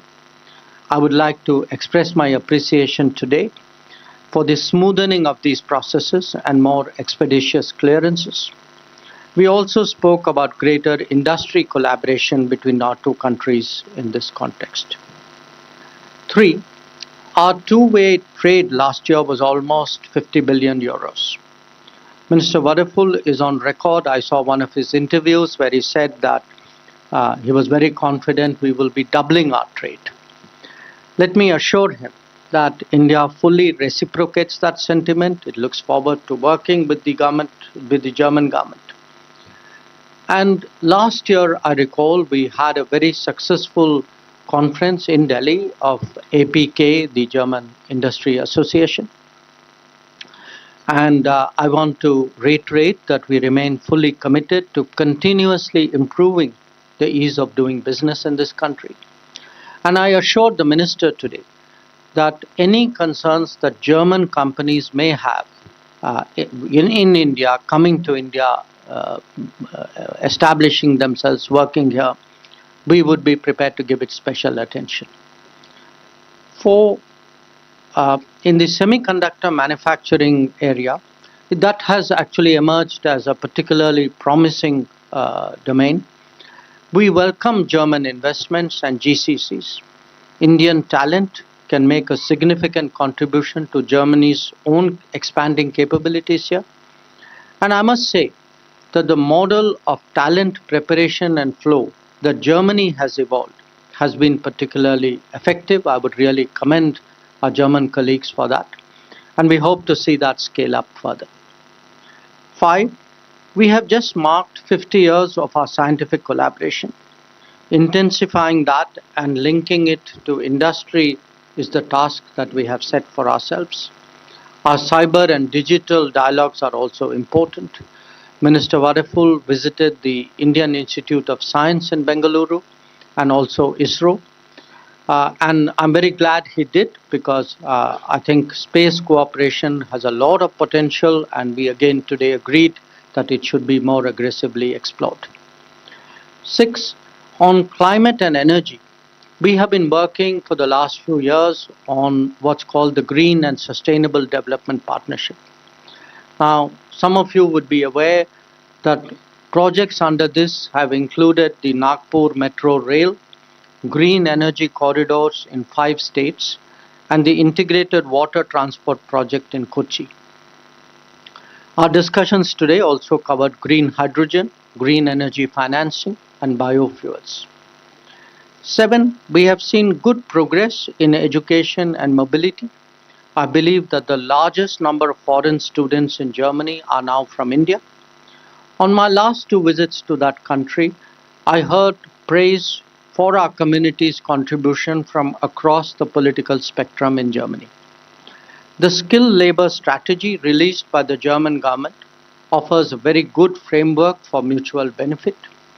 We have also agreed on gratis visas for short-term school and college visits to further promote student exchanges. And 8, on consular issues, I should mention that I raised the issue of Ariha Shah, an Indian child who's been in foster care of German authorities for some time. I underlined to the minister that it is essential that her cultural rights are ensured and she grows up in Indian surroundings. So this matter needs to be resolved without further delay, and I think we've had some discussions today on that subject. Needless to say, we also did a review of the global situation, of regional issues, of multilateral. It included the Ukraine conflict, West Asia, Middle East, and the Indo-Pacific.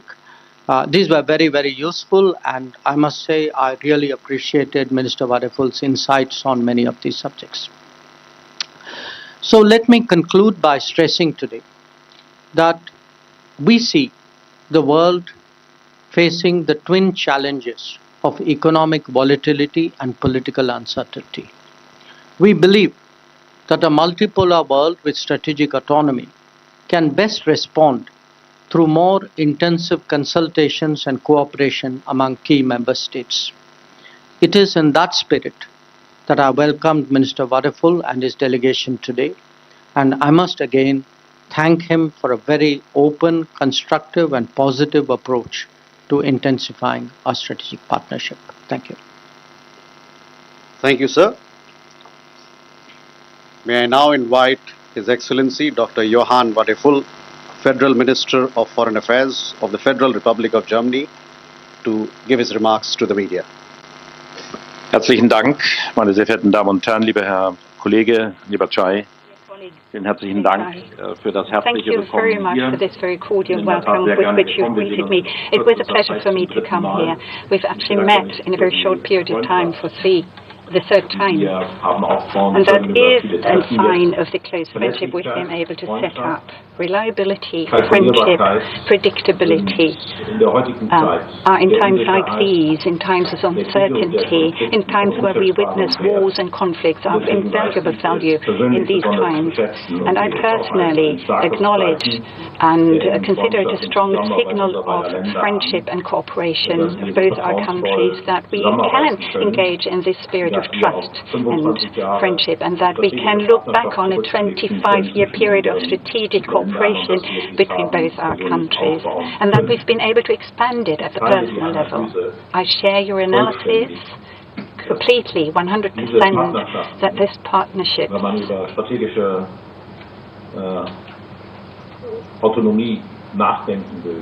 when you want to think about or consider strategic autonomy, about sovereignty in the area of economy, but also in the field of security policy, that this is of decisive importance. Of course, we have allies, we've got friends, and for Germany, India is one of them.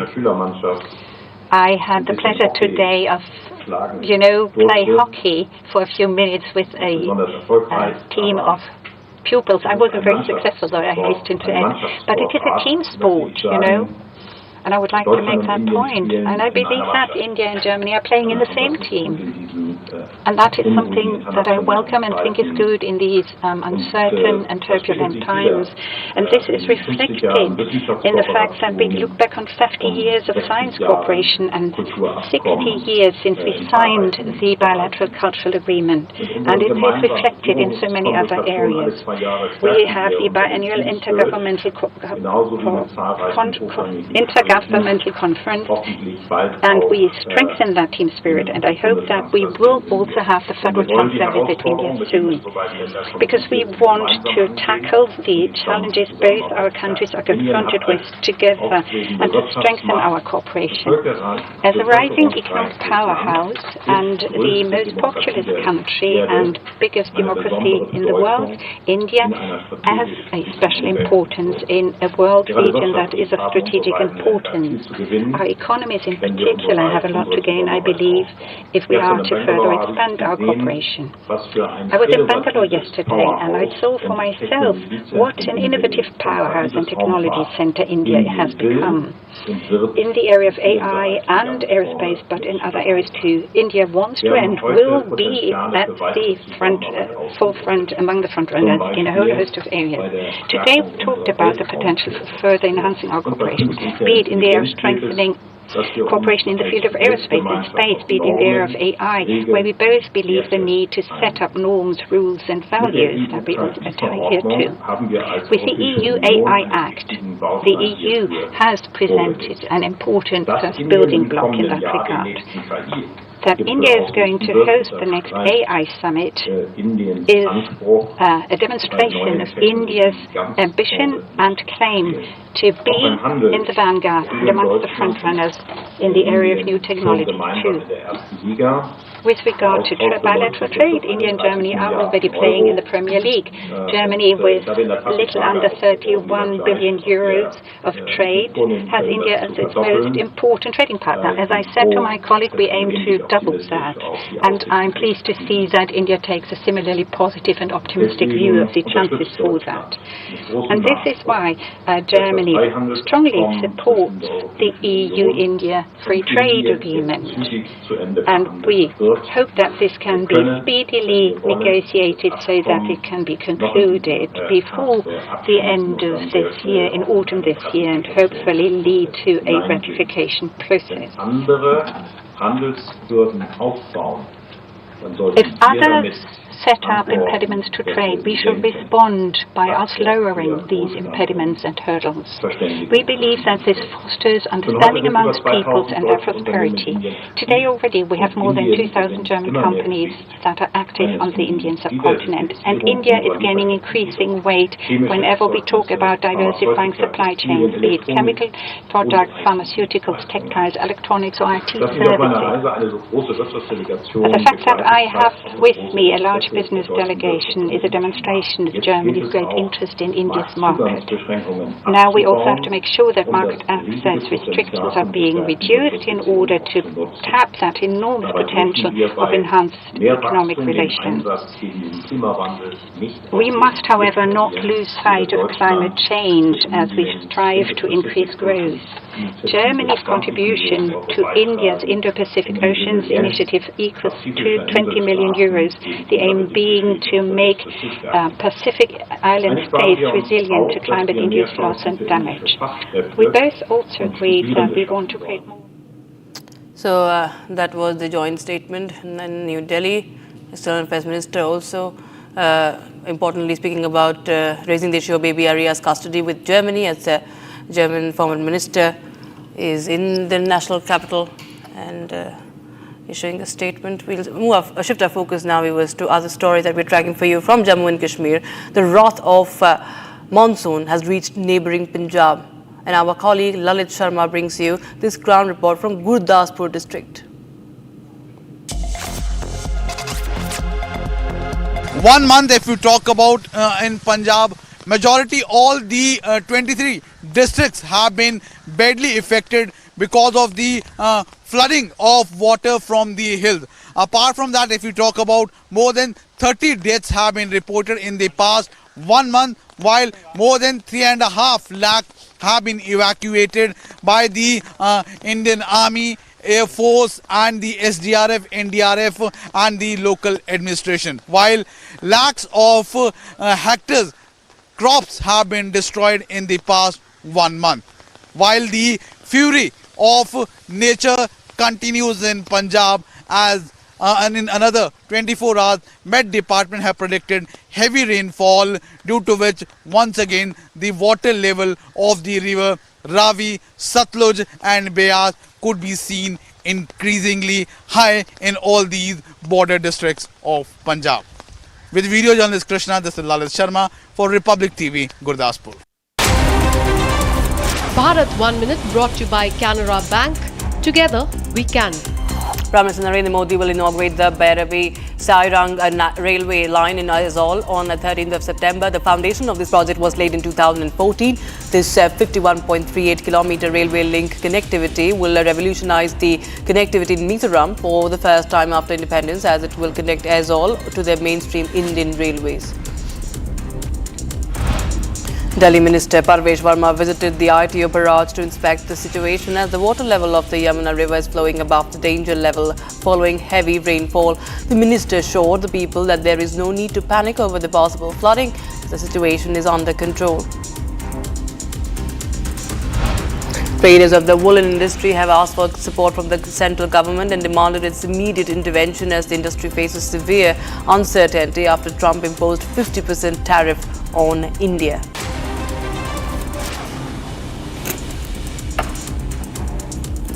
We have some breaking news coming in right now, viewers. From Karnataka, red sandalwood smugglers have been arrested for transporting red sandalwood illegally from Andhra Pradesh and Tamil Nadu. The gang had brought sandalwood logs and was preparing to deliver them to a transport company.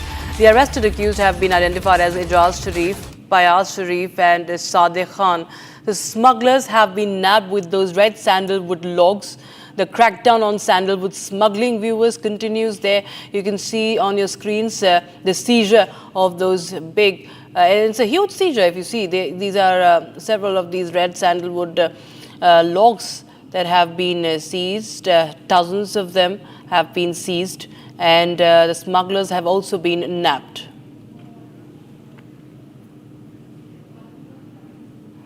Assam Police STF, in an operation carried out last night, busted drug worth crores from a vehicle coming from Manipur. The drug was transported from Churachandpur to Assam. This is a big update we have. Vehicle has also been seized. The drug was being smuggled in a hidden chamber at the back of a car. 74 soap boxes were recovered, seizing truck weighing 910 grams. The vehicle was intercepted in Amin Gaon.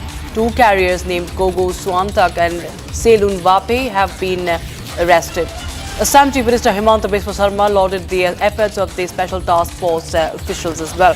So heroin worth 7.2 crore rupees has been seized, viewers, and you can see the seized seizures that has been made and those people who have been arrested. These are the smugglers who have been nabbed, and how they were in fact smuggling the drugs. This was happening in Manipur, and it was coming in from Manipur to Assam. And this is another win for the agencies in the crackdown, a pan-India crackdown against drug trafficking. Now, China today held its largest ever military parade with 26 world leaders, including Vladimir Putin and also North Korea's Kim Jong-un, in attendance, presenting the country's military prowess. The parade marked the 80th anniversary of the end of World War II. Now, the last time China hosted a Victory Day military parade was 10 years ago. Here's a report.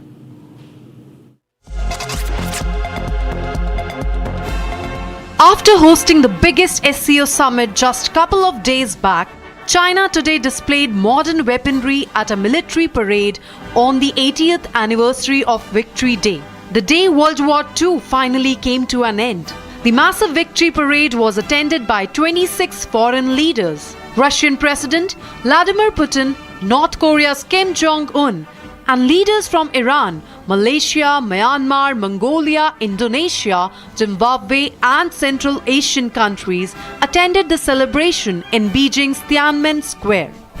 Before the parade, Chinese President Xi Jinping and other leaders met and shook hands with 5 World War II veterans, some older than 100. President Xi began the parade with a speech in which he said, "China firmly stands on the right side of history."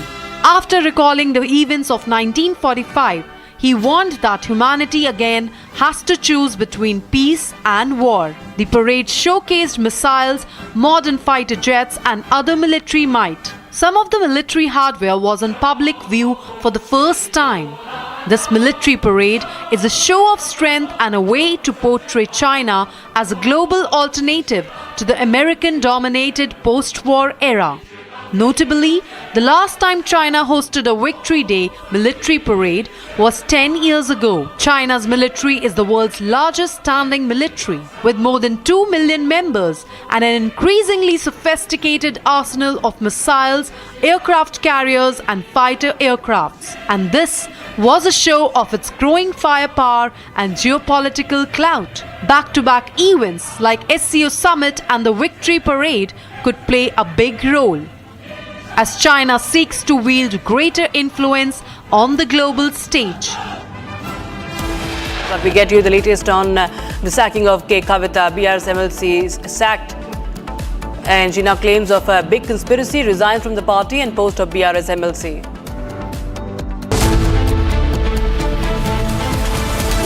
थोड़े में ज्यादा स्वाद ये तो है इसकी खास बात। वाओ मामा क्या स्वाद है? अरे मेरे राजा।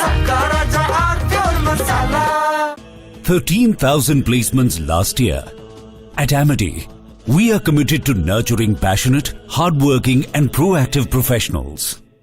ये है सीक्रेट रेसिपी MDH का जीरा सिप जल जीरा मसाला। सिप सिप जीरा सिप MDH का जल जीरा सिप MDH का जल जीरा सिप। केसरिया से मन जोगी हुआ रे, दिल झूमे देखो मतवारा हुआ रे। केसरिया से मन जोगी हुआ। हर पल मनाओ केसरी त्योहार। विमल, बोलो जुबान केसरी। आर प्योर सूजी पास्ता उबालो मिलाओ और खाओ 8 मिनट में तैयार। क्या टेस्ट है सबका राजा R pure masala.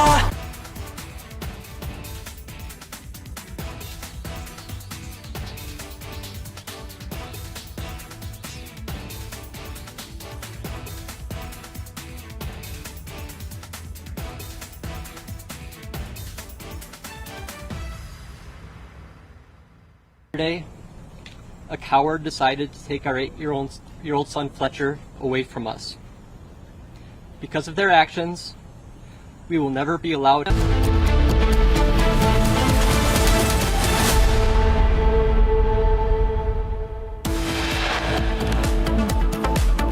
Big CAA relief by Modi government. Persecuted minorities not to be deported. Sacked BRS MLC. Kavitha claims of a big conspiracy, resigns from party and post of a BRS MLC. Finance Minister Nirmala Sitharaman chairs 56th GST Council meeting. Slashes in tax slabs expected.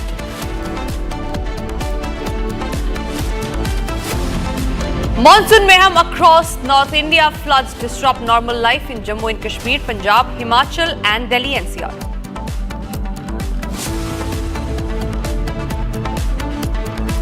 And amid Donald Trump's climb down on tariff, Germany Foreign Minister in India backs expedition of the FTA agreement.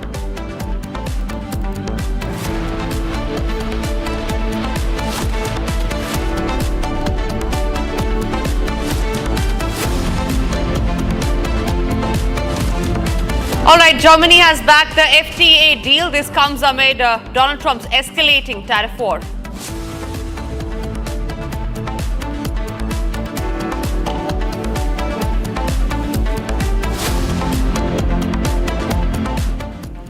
Thank you for staying with Republic. I am Tanisha Avasthi and you're watching Live and Breaking at 2:30 p.m. We saw this edition with some breaking news that's coming in from Karnataka, and this is a major Republic Kannada impact. Karnataka ministers' move to call Muslim religious leaders from over 5 countries has now backfired after the event has now been put on hold. The foreign Muslim preachers in Eid Milad program has been put on hold. Republic Kannada has one more impact after the Dharmasthala hoax. Republic has confronted Parameshwara, the Home Minister, when he said that he has instructed the police to not allow visa violation and that no foreign citizens will be allowed to participate in religious programs. Parameshwara, remember, has also said that he has informed the authorities about his decision as well. Let's get you on what the controversy is all about. Remember, this controversy started after, this is the controversy surrounding the Eid Milad event that has sparked the visa rule violation row in Bengaluru. The event is scheduled to take place on Friday and Saturday in Bengaluru. Now remember, this is the biggest gathering that will be there at the palace ground. Religious leaders from Saudi Arabia, Iraq and Yemen had been invited. But the question is, were these invitations extended in violation of the visa rules? That was under scrutiny. The Eid Milad program was held in violation of visa norms is what the question is under. The event is being overseen by Minister Zamir Ahmed. Now, there are certain concerns that has been raised about visa violation. No matter what visa is granted, foreigners cannot engage in religious preaching. They cannot even participate in the country's religious functions. And now under the Foreigners Act, such permissions are not allowed or granted. Yet, the event was being organized in violation of these rules. Religious leaders from Saudi Arabia, Iraq and Yemen were all set to attend. We learned that lawyer Girish Bhardwaj had also written to the government demanding action. And after coming in under the line of fire, the Karnataka government has put the Eid Milad event that was supposed to witness foreign leaders from countries like Yemen and Saudi Arabia has now been put on hold. All right, this is a huge controversy that has now erupted in the state of Karnataka. Karnataka government coming under the line of fire. This controversy surrounds an event called Eid Milad, where there were foreign leaders that were invited from countries like Yemen, Iraq and Saudi Arabia as well. And this was an event that was being organized by Minister Zamir Ahmed. Now, what is on the question is that why is it that foreign leaders are allowed to visit a religious event in India? The questions were raised on that. The questions were also raised on if there is a violation of the visa norms. And on that, I'm being joined by Smita, my colleague from the Kannada newsroom. Smita, what is it that the rule states about the visa regulation, about the visa norms? Can a foreign leader actually come to India and attend a religious event? And if not, why is it that the Karnataka Congress government had turned a blind eye to it, and they had in fact invited all of these leaders from different countries like Yemen and Iraq? Well, it's not only about attending the religious festival or the function, but also, addressing the gathering. As the minister Zamir Ahmed Khan himself has told that there is an expectation of lakhs together people, expected to join the event and be part of the event. And these leaders from different countries like Saudi, Yemen and Iraq were invited not just as guests, but also as speakers in the event. While the visa rules clearly say says that nobody can come here and preach the religion. Nobody can come and do this religious propaganda or preaching. But an event which was organized by, in the leadership of Minister Zamir Ahmed Khan and Chief Minister Sadramaiah, Deputy Chief Minister D.K. Shivkumar were also given invitation for this program, which was supposed to be on Eid in the Palace Ground in Bangalore. While Republic Canada questioned this, now Home Minister Dr. G. Parmeshwar has said that he has exchanged word with the organizers of the event not to call any foreign preachers, there were religious preachers from any other country. So now, after continuous report from Republic Canada and continuous question to the government about the event, Home Minister has said that the event will go on, but those preachers will not be attending the program, or if they attend also, they will be as a guest, they will not be allowed to speak or do preaching in the gathering, is what we are getting to know. Right, Smita, thank you very much for getting us those details. That remains to be our top story. Also a huge controversy that has now unfolded in the state of Karnataka. I'm also being joined by BJP MLA Bharat Shetty on the phone line. Sir, thank you very much for speaking to Republic. What do you make out of the recent invitation that had been sent out by the Congress ministers in Karnataka to foreign leaders to not just come and attend the event, but also as speakers? We have to question the intention. What is the intention of calling all of them and asking them to give a speech on religious issues here? That is violating the visa rules, whatever is happening. Visa rules prevalent in the country. So their intention was to get all these people from abroad, make them give speeches here, maybe to appease the minority votes. They are doing this, but it is the government is kind of indirectly supporting all these conversion issues which is happening in the country. When religious leaders come from Muslim religious leaders, if they come into the country and start giving speeches, they'll obviously say like, you need to convert, this is the only religion and to understand God and things like that. And that violates the visa given to them, whatever the rules and regulations we have, it violates that. So obviously it will become an issue, and there is no necessity for them to call religious leaders from outside the country. We have enough problems already in the country. That itself, these people are not able to handle. Now, on top of that, they are calling all these religious people from outside and asking, inviting them to give speeches here. I don't think it is a nice move, and it is a height of appeasement we are seeing in the state of Karnataka. Right, sir. Right, thank you very much, Bharat Shetty, for sharing your views on that. Moving on to some other stories that we're tracking on the broadcast.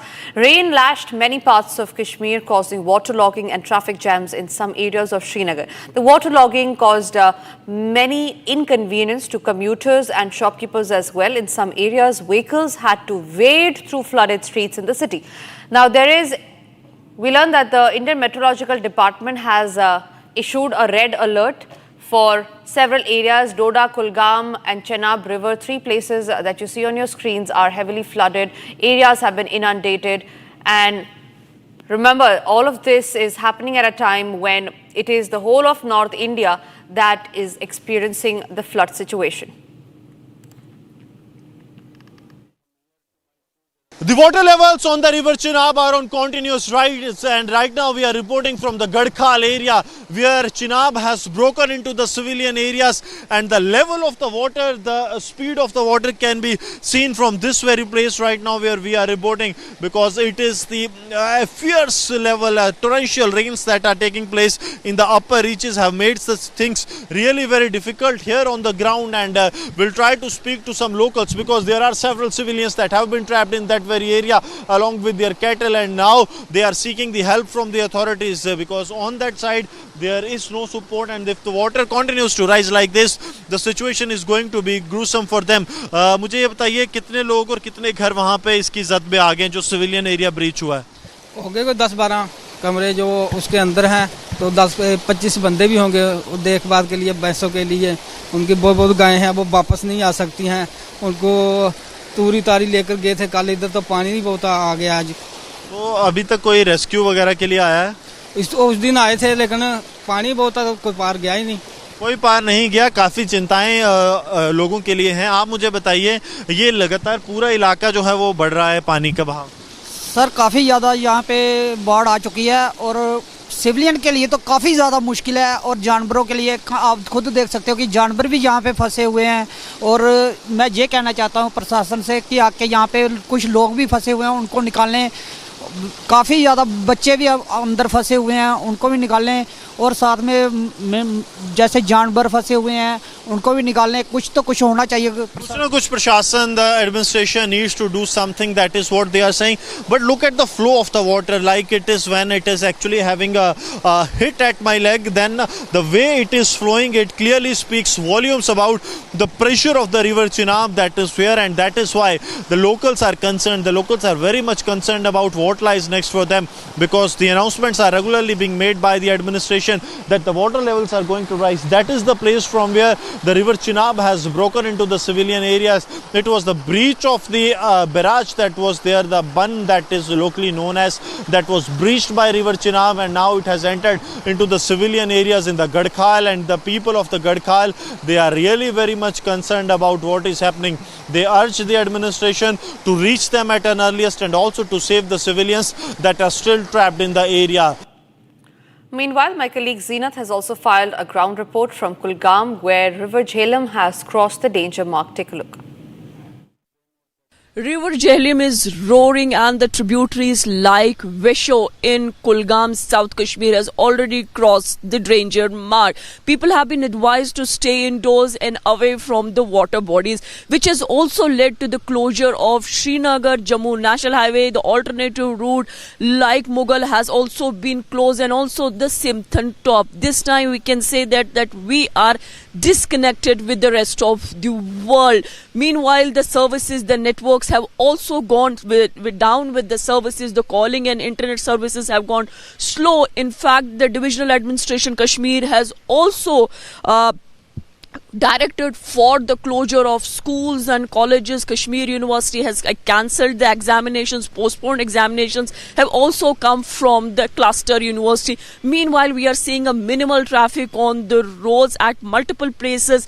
There is power, electricity crisis at present. Disaster management Srinagar, Kashmir is observing the situation. We are seeing the observation being made by the highest quarters of the government. And also, as far as the Jammu is concerned, we are seeing that this rainfall has consumed multiple lives because of the landslides, the mudslides. We have seen cloudburst. Yesterday in Anantnag, a 13-year boy was also injured during the cloudburst in Anantnag. So people have been advised to stay indoors, remain cautious. And also we are seeing the J&K police have already put the helpline numbers for any kind of rescue operations.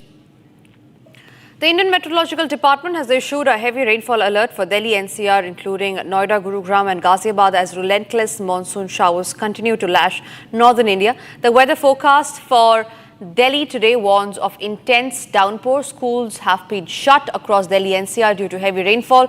The flood threat in Delhi has intensified as the Yamuna River continued to rise above the danger mark, prompting emergency deployments, mass evacuations and school closures across the city. The river has already crossed the evacuation mark on Tuesday when it rose to 206.3 meters, and the situation has worsened since. Akhil, my colleague, is joining me live from the national capital on that. Akhil, where are you at this point in time specifically, and what's the update regarding the inundated streets of the national capital? Well, Tanisha, if you see towards my right is Yamuna River, and right now I've just arrived underneath this flyover, and right now here you can see a lot of people have taken shelter underneath this flyover, and you can see these cots. These, in common language, these are known as charpai.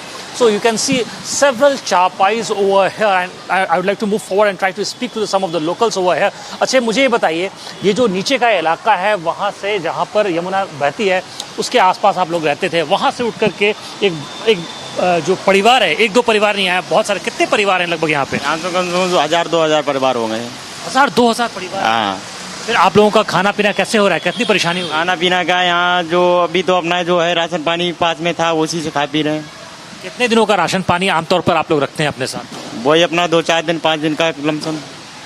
अच्छा, मैं यहाँ देख रहा हूँ कि ये जो makeshift Holmes हैं, जैसे ये जो ट्रैक्टर के पीछे का जो डाला होता है जिसको बोलते हैं, ये डाला को आपने एक घर की तरह इस्तेमाल किया है। ये मच्छरदानी आपकी दिख रही है, ये चारपाई दिख रही है, और यहाँ पर अगर आप देखें तो इस तरफ मैं अपने विजय अनिल से रिक्वेस्ट करूँगा दिखाएं, ये यहाँ पे आपने चूल्हा लगा रखा है अपना, है ना?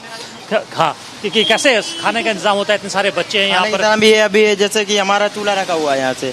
अब खाना बनेगा, चारपाई हटाएंगे, यहाँ पे चूल्हा बना के अपना खाना पीना बनेगा, फिर ये समेट के रख दिया जाएगा। इसके अलावा जो मवेशी हैं आपके, कैटल जो है वो भी यहाँ पर दिख रहे हैं, भैंसें हैं, है ना? तो इनके लिए क्या इंतजाम किया आपने खाने पीने का? खाने के लिए इन्हें भूस वगैरह, अभी हमारे यहाँ चारा होता था, यहीं काट लेते थे घास घूस, अब वो घास घूस आ नहीं रही, अब पानी भर गया, घास घूस कहाँ से लाएंगे? तो अभी जब पानी भर गया उस तरफ, नदी के उस तरफ, तो अभी कितने दिन के रहने का इंतजाम है आपका? कोई सहूलियात है आपके पास? सहूलियत ये है, पता नहीं, महीने भी रुक सकता हूँ, 15 दिन भी रुक सकता हूँ, इसमें कोई पता नहीं। जब पानी सूखेगा जब ही जा पाएंगे अंदर। किस तरह का काम करते हैं आप? कोई जो आपका जो जिंदगी की दिनचर्या है वो कैसे चलती है? कौन सा काम करते हैं आप? जी मैं सब्जी करता हूँ खेती में। तो फिर अगले तो 15 दिन के लिए या महीने दिन के लिए आपकी सब रोजी रोटी चौपट हो जाएगी, क्या करेंगे फिर? आप जिंदगी करना है, यही तो करना है, अब सोचेंगे कोई ना कोई काम देखेंगे। अभी आप मौजूद हैं, क्या नाम है आपका? देवदत्त। देवदत्त जी, आप क्या काम करते हैं? सब्जी का काम करते हैं। तो अभी तो पूरा यमुना जो है पूरा फ्लडेड हो चुका है, जो तराल का एरिया है, नदी के का जो बेड का एरिया है, उसके आसपास का शोर का एरिया, सब में पानी लगातार बढ़ता जा रहा है ना? तो कैसी जिंदगी चलेगी? देखते हैं, काम देखें कोई दूसरा। बच्चे हैं, परिवार है, कितना मुश्किल हो रहा है ये सफर? मुश्किल तो है। क्या नाम है आपका? क्या नाम है आपका? हरीश। हरीश जी, कहाँ के रहने वाले हैं आप? सजानपुर के। सजानपुर, अच्छा। कितने सालों से रह रहे हैं दिल्ली के आसपास? यहाँ से 20 साल से रह रहे हैं। 20 साल से रह रहे हैं। तो अभी जो बारिश का मौसम है, लगातार बारिश, अभी आपने देखा 15 मिनट पहले भी लगातार बहुत ही झमाझम जो है बहुत तेज बारिश हुई। अभी आप लोग इसी के अंदर, ये जो फ्लाईओवर है उसको आप लोग शेल्टर बना के रह रहे हैं। कितना मुश्किल है इस तरह जिंदगी गुजारना? और क्या मुश्किल है। साथ में बच्चों को लेकर के, परिवार को लेकर के कैसे होता है? खाना पीना का गुजारा कैसे हो रहा है आजकल? ऐसे ही हो रहा गुजारा, पानी कम जाएगा तो जाएंगे अंदर। Right, Akhil. Yes. Akhil, request you to please be safe as well because there could be electric wires, there are live electric wires there. We will keep coming back to you as and when there are updates. Meanwhile, here is another ground report by my colleague from Yamuna Bazar. Shambhavi gets you on what the ground situation is like over there. We are here at Yamuna Bazar. As you can see, I'm sitting on a boat. We have managed to come here. This is how much the water level has risen. The water level in Yamuna has risen dangerously. It has now reached around 206.7 meters, and it has been said that the forecast is around 206.9 meters. And this is a situation after incessant rainfall in the entire Delhi NCR, where there has been continuous rainfalls, and the Hatnikund barrage, where the waters were released and the flow range was around 3.3 lakhs crucex. You can see that the houses here, I'm going to ask my VJ to show you, that is the door of that house. That is almost completely submerged. That is, the water can be said around 5.9 feet of the water, and now people are going to their places. People are actually traveling with the help of the boat. You can also see, we're also going to try to show you the flow of water. See the nature of the flow of water in Yamuna, as you can see on the other far side. The entire structures have been submerged. The levels have risen dangerously because of the very high intensity water also released from the Hatnikund barrage, which basically is a barrage in Haryana, which releases the water in the eastern and western Yamuna canal. Meanwhile, we also spoke to Moshin, the DIG of the national capital. He spoke on the flood situation in Delhi. He has underscored on what precautionary measures has already been taken for the people of the national capital. Sir, how many teams have been deployed yet, and what are your main focus points in Delhi? See, seeing the current situation in Delhi, the flood level has crossed the danger mark, and at 206 meters level, it is advised to undertake evacuation. That process has started since yesterday, and 4 NDRF teams have been deployed in 4 different regions. One team is available here in Yamuna Bazar area, and we have conducted about 150 evacuation. People have been moved to safe places. The relief shelters have been made by the Delhi government. So the situation is normal. There is nothing to panic. And the information we have is that by evening today the flood water would be receding. So that is a good sign, and the weather, as you see, is clear now. Right now, although the predictions are for rain, but things are on way to improve. Okay, so approximately how many people have been evacuated yet? Almost more than 10,000, in a joint operations with NDRF, Delhi Police, the Irrigation Department, and other agencies and volunteers since yesterday. And NDRF has been, pressed into service since yesterday afternoon, and they are still on job. And so my last question before I let you go, do you think we'll be needing added reinforcement in the upcoming 24 to 48 hours? I don't think the situation is stable right now, and we still have 10 teams, on standby. If there is a requirement, they will be present to service. They will be employed. But as of now, I think the situation is under control, and things will improve further. From Jammu and Kashmir, the wrath of monsoon has now reached neighbouring Punjab. Our colleague Lalit brings you this ground report from Gurdaspur district. Take a look. 1 month, if you talk about in Punjab, majority all the 23 districts have been badly affected because of the flooding of water from the hills. Apart from that, if you talk about, more than 30 deaths have been reported in the past 1 month, while more than 3.5 lakh have been evacuated by the Indian Army, Air Force and the SDRF, NDRF and the local administration. While lakhs of hectares crops have been destroyed in the past 1 month.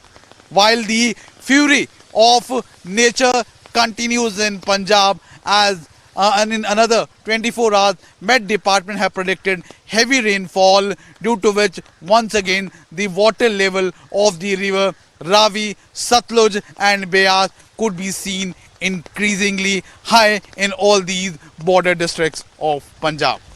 With video journalist Krishna, this is Lalit Sharma for Republic TV, Gurdaspur. Right, there's more breaking news that's coming in Southeast District. STF has busted an organized interstate and cross-border mobile phone trafficking syndicate. 3 members of this syndicate, identified as Mohtar Sheikh, Mohammad Gulu Sheikh and Abdul Shamim, were arrested last evening near the waste to Wonder Park, Sarai Kale Khan in Delhi. 3 country-made pistol of 3 cartridges have also been recovered from their possession. We learned that the accused used these routes and devices to travel to Bangladesh as well. So a foreign link has now come under scrutiny there.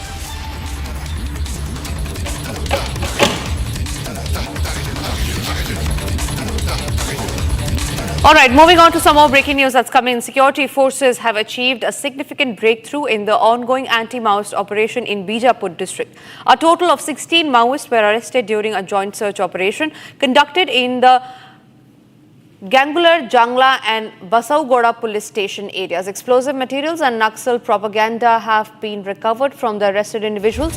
The operation was carried out by a joint team of District Reserve Guard, that is a DRG, police and Basaugoda police stations as well.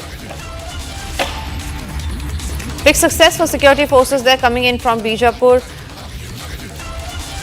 The promise that Amit Shah had made that the elimination of red terror will be by 2026 now seems to be turning into a reality. And with that, it's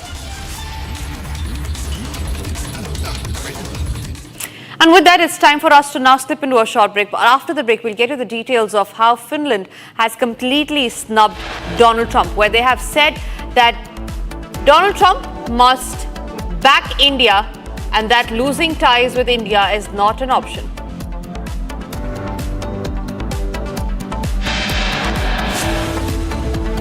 And the other big news that we are getting to you after the break is how Germany has backed the FTA deal, the free trade agreement deal with India.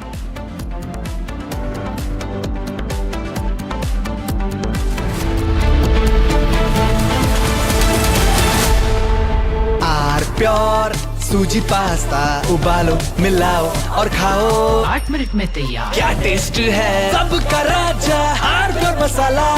I choose a world where we dream and the limit is the sky, and this world is my home where I'm living my best. Mindfully crafted home decor fabrics. Sansar, a D-Decor brand. Live consciously. MDH की देगी मिर्च, देगी मिर्च का तड़का, अंग अंग फड़का। MDH की देगी मिर्च। इसको घर पे लगाओगे तो शादी का तो पता नहीं, पर घर पक्का नहीं टूटेगा। रुंगटा नहीं तो घर स्ट्रॉन्ग नहीं। रुंगटा स्टील TMT बार एकदम सॉलिड। पहाड़ों में एक हाइकिंग स्टिक भी बन सकती है। थोड़े में ज्यादा स्वाद यही तो है इसकी खास बात। Wow mama.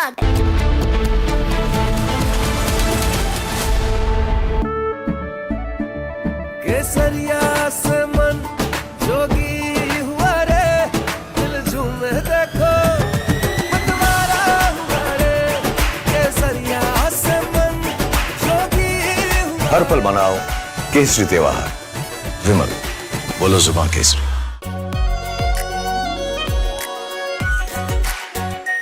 Are pure shahi paneer masala, delicious, healthy every day.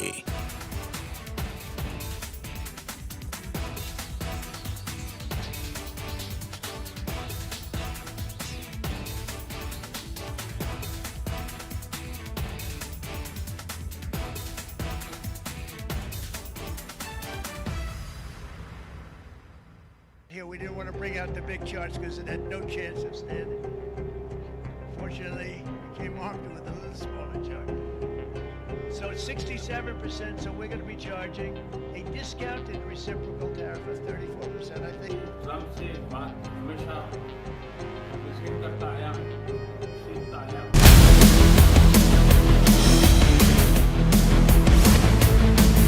This is Republic Jack Olival Studio. Stay tuned for all the live and breaking news updates. I'm Deepak Suresh Kumar. Let's get started.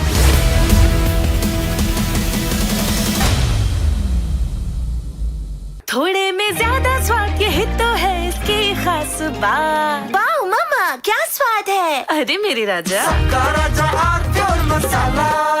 I choose a world where we dream and the limit is the sky, and this world is my home where I'm living my best. Mindfully crafted home decor fabrics. Sansar, a D-Decor brand. Live consciously. अब छोलिया हो या लोबिया, सफेद चने या काले चने, सब कुछ मजेदार बने। MDH. Here we didn't want to bring out the big charts because it had no chance of standing. Fortunately, we came armed with a little smaller chart.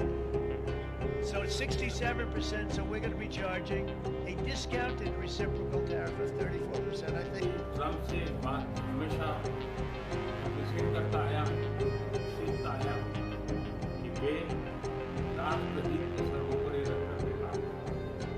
Today, the World Health Organization officially announced that this is a global pandemic. We have been in frequent contact with our allies, and we are marshaling the full power. During an interview, American economist Richard Wolff called out the US administration for attacking India with tariffs and shooting itself in the foot by doing so. Wolff said that India is central. From Asia's largest news headquarters, setting the agenda for Bharat.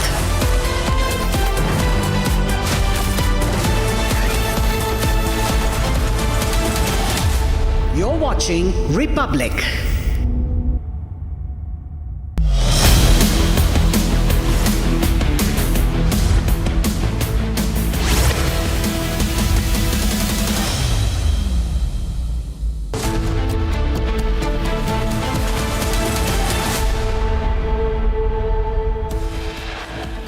Big CAA relief by Modi government, persecuted minorities not to be deported.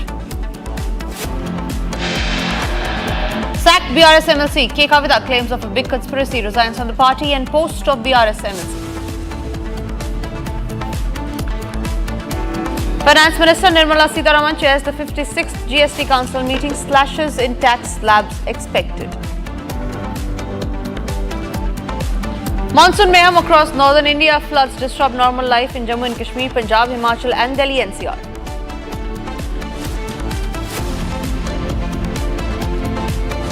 Economically, you already mentioned the FTA. Germany is a full supporter of getting this agreement negotiated as soon as even possible. Amid Donald Trump's climb down on tariff, Germany Foreign Minister in India backs expedition of the FTA agreement.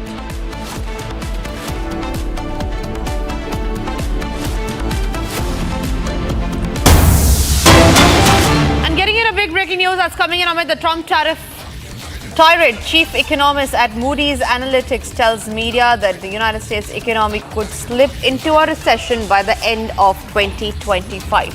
His name is Mark Zandi. He is the chief economist at Moody's Analytics, who's told the media the United States economy could slip into a recession by the year 2025. He says, and I quote, "I don't think the economy is in a recession, at least not at this point, but it feels like it's on the brink, it's on the verge of this recession." That big comment coming in from Moody's Analytics economists. Remember, when India is holding a solid economy, it is Moody's who has predicted that the economy of the United States could see a recession in the year 2025.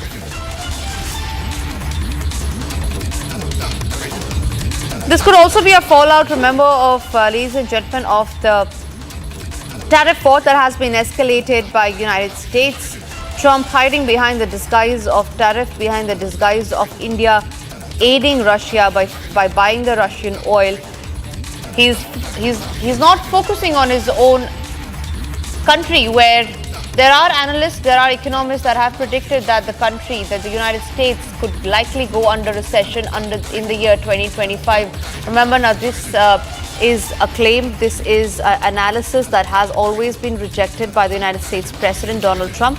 But Moody's top analyst giving out that detail on how the US economy could be on the brink of recession this year, that is 2025.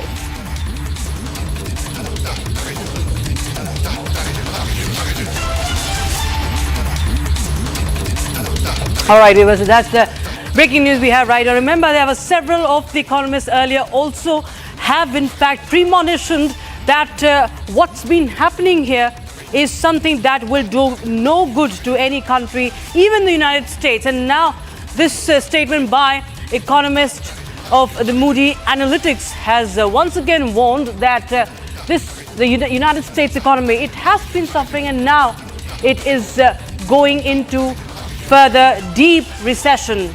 Remember, just note the words he says, that it's already in recession. And henceforth, viewers, we understand how Donald Trump has been frustrated. He calls other countries dead economies. He calls a growing economy like India a dead economy. But this is the state of affairs. This is mirror actually being shown to Donald Trump, and how it's a big statement coming in from Moody's chief economist. And Mark Zandi has predicted that this recession is going to even go further, and that US economy is on the edge.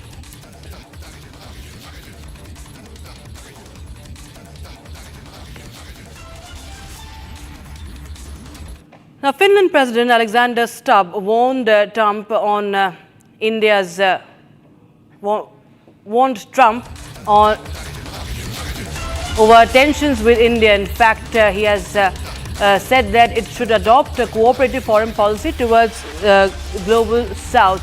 So Finland now also saying that India's partnership is crucial for balancing global power. And Alexander Stubb also warns about losing the game. And that's of course that is of course very, very important. Finland's president has urged a dignified approach to India-US ties, and he has warned Trump over the foreign policy towards India.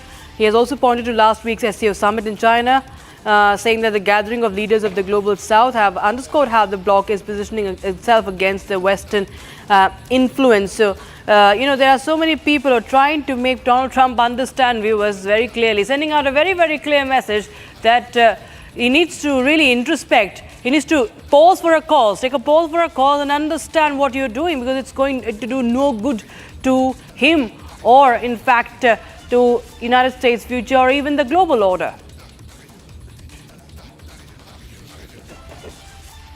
What we saw with the Shanghai Cooperation Group is what we have been seeing in the sidelines for a longer time. There's an attempt to undermine the unity of the global West. And my message, not only to my European colleagues, but especially to the United States, is that if we don't drive a more cooperative or dignified foreign policy with especially the global South, the likes of India, we're going to lose this game. So I think this meeting in China on Sunday and Monday is a good reminder to all of us in the global West of what is at stake. We're trying to preserve the remnants of the old order, and that's what it's all about. And we have economist P.K. Basu joining us on the broadcast. Thank you so much, sir, for joining us on Republic TV. Sir, can you hear me? Mr. We'll just try and reconnect with that link for Mr. P.K. Basu's viewers. But, this is a very big statement, and we'll try and get our experts to, in fact, throw more light on that, because the U.S. economy being on the brink of recession. Remember, viewers, the experts have been weighing in on the situation for quite some time, for several weeks, for at least a month. We've been hearing about the recession that has been looming. Mr. P.K. Basu is back with us. Mr. P.K. Basu, well, we've been hearing about the threat of recession, but here you have the chief economist at the Moody's saying that United States is already in recession. And henceforth, I think we can say that Donald Trump's frustration is quite visible. All right, we'll try and reconnect with. There seems to be a network problem there. We shift our focus to other stories. Now, Germany has backed the free trade agreement with India, saying that it will push the European Union for a deal at the earliest. Now, this comes when German foreign minister is on a 2-day visit to India, and he met External Affairs Minister Dr. S. Jaishankar today. It's a big statement, viewers, that is coming in right now. So even Europe is showing, an important economic power like Germany is saying that that how important the trade ties with India is. Take a listen in. And for me personally, it was really very interesting to spend the whole day in Bangalore to see what we are really doing already together, economically and culturally. Really, that was astonishing for me to see how many students are learning German, and that shows us that the potential is really, really high for the two of our countries. And economically, you already mentioned the FTA. Germany is a full supporter of getting this agreement negotiated as soon as even possible. We are a free trade nation. And of course, you know that after or similar to the Mercosur agreement, the EU is working on the one with India is the most important to us. And I hope really that we can be successful. I already learned today, the meeting with the economic minister, that he is very optimistic for the forthcoming time.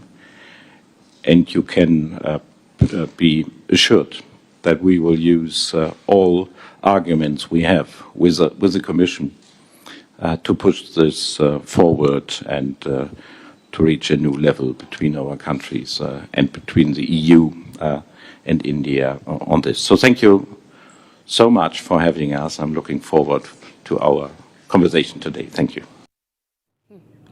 Chandrakala joins us live on the broadcast for more. Chandrakala, well, we have the German foreign minister clearly saying, calling India the rising economic powerhouse, and also saying that it has a special importance in the world. This is a European giant, this is a European power that is in fact lauding India's growth story. and it's a clear message that is going on to the White House.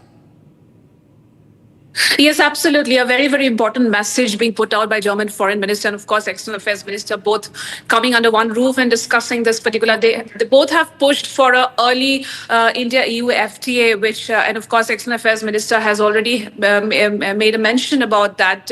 We are looking forward to a conclusive decision as far as the India-EU FTA is concerned, and that should be pushed right at this moment when no tariff is looming large, of course, and now the German Foreign Minister has also come up with this, backing India as far as the FTA is concerned, and of course backing FTA deal with India is concerned. And soon, as you must be aware, that the Commerce Minister Piyush Goyal has also mentioned, has also made it clear that the India-EU FTA is at an advanced stage. So yes, a very, very important message was put out by the German Foreign Minister. Of course, EU has been the largest trading partner with India, and now at this point in time where Trump's tariff threat looms large, this becomes a very important message being put out by both the leaders.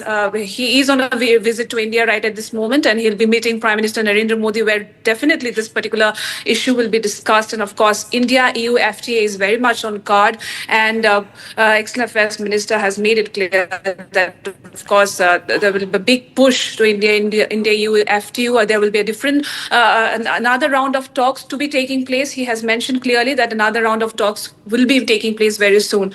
Over to you. From SCO to, what's the statements that are coming in, I'm sure that White House must be, listening carefully, and it must be only adding to their frenzy and or their frustration, so to speak. And also the fact that to top it all, the chief economist of Moody's now, Chandrakala, says that, United States is already in recession and it's only going to get worse from here. Yes, absolutely. I've seen a big statement by Moody's Analytics chief economist, and this definitely has, of course, I'm sure the White House is watching it quite carefully. And now that, different leaders arriving in India right at this moment, of course, Prime Minister Narendra Modi was in SCO in China, of course, to attend the SCO. And of course, Finland leadership has also come out with a statement warning US that, it's very important to keep this relation between India and US on track. Of course, we have seen Trump's leader from Trump's office, Nikki Haley, also warning Trump that how important it is for America's foreign policy to keep the momentum growing between India and US. And what Trump is doing is definitely not correct at this point of time. And now the statement by Moody Analytics that US economy on the brink of recession is definitely sending alarm well to the White House. Yes, over to you. Chandrakala, thanks so much for joining us with those details coming in on the story. Viewers, we will be continuing to get you more such reactions as the world, in fact, continues to witness and talk about India's growth story, India's economy, and how India is a force to reckon with, which, of course, clearly is something that does not go down well with Donald Trump. And we continue to get you more updates, viewers. We will also tell you we'll also bring to you other reactions that have been coming in. But right now we have some more news for you. The Prime Minister attended the second day of fourth edition of Semicon India 2025 at the national capital, and he interacted with innovators and industry leaders and looked at their innovations. Here's a report. India is making significant strides in the semiconductor sector. India has made massive developments in the recent years in semiconductor chips. And to provide a common platform for all innovators and their innovations, the government organized the Semicon India event, which aims to catalyze India's semiconductor ecosystem. Prime Minister paid a visit to the event on the second day. Notably, Prime Minister also visited the event on the first day as well. Accompanied by IT Minister Ashwini Vaishnav, Prime Minister took stock of all the new innovations. He interacted with innovators and industry experts during his visit. On the first day, while addressing the event, Prime Minister Modi highlighted the importance of semiconductor chips in the coming years. Although the semiconductor industry continues to face some challenges, it has witnessed robust growth and is poised for even more. Now, in a fiery speech at Madurai, AIADMK leader and former Chief Minister of Tamil Nadu, E. Palanieswamy, sharply criticized the ruling DMK government. He accused it of widespread corruption, administrative failure and ignoring public grievances. Here's a quick report. In a recent speech at Madurai, AIADMK leader EPS launched a strong attack on the DMK government. He accused them of deep-rooted corruption and misgovernance. தமிழகத்துல 582 பத்திரப்பதிவு அலுவலகம், 582 பத்திரப்பதிவு அலுவலகம். அதுல ஒரு வருஷத்துக்கு மேல பத்திரப்பதிவு அலுவலகம் இருந்ததே கிடையாது. ஒரு வருஷத்துக்கு ஒரு ஆள், அடுத்த வருஷம் இன்னொருத்தர், அதுக்கு அடுத்த வருஷம் இன்னொருத்தர். இப்படி 582 பேர்லயும் மாத்தி மாத்தி டிரான்ஸ்ஃபர் போட்டு அதுல ஒரு அமௌண்ட், பெரிய அமௌண்ட் வாங்கிட்டு இருக்காங்க. EPS alleged that Minister Murthy demands a 10% bribe for property registrations, calling him the 10% minister. அது மட்டும் இல்ல, இங்க இருக்கிற மந்திரி யாருன்னு உங்களுக்கு தெரியும். இந்த தொகுதி மந்திரி எப்படிப்பட்டவர்னு உங்களுக்கு தெரியும். நாங்க சொல்லி தெரிய வேண்டியதில்லை. அங்க மேலூர்ல பேசும்போது அங்க கூட்டத்திலிருந்து பேசுறாங்க, ஐயா பேசுங்க அப்படின்னு. என்னப்பா பேசுறது? இங்க இருக்கிற மாவட்ட மந்திரி யாருன்னு உங்களுக்கு தெரியும். அவர் பத்திரப்பதிவு துறையில் இருக்காரு. ஆக கொள்ளையோ கொள்ள அடிக்கிறான்னு கீழே இருக்கிற மக்கள் பேசுறாங்க. நான் பேசுறேன், எங்களுக்கு பாயிண்ட் எடுத்து கொடுக்குறாங்க மக்கள். இப்போ ஏற்கனவே பிராந்தி கடையில் 10 ரூபாய்னு ஒருத்தர் பேர் வாங்கியிருக்காரு. யாருன்னு உங்களுக்கு தெரியும். இப்போ இங்க இருக்கிற அமைச்சர் 10% பதிவு செஞ்சா 10%, பத்திரப்பதிவு செஞ்சா 10% அவருக்கு போய் சேர வேணும். அப்படி சேர்ந்தாதான்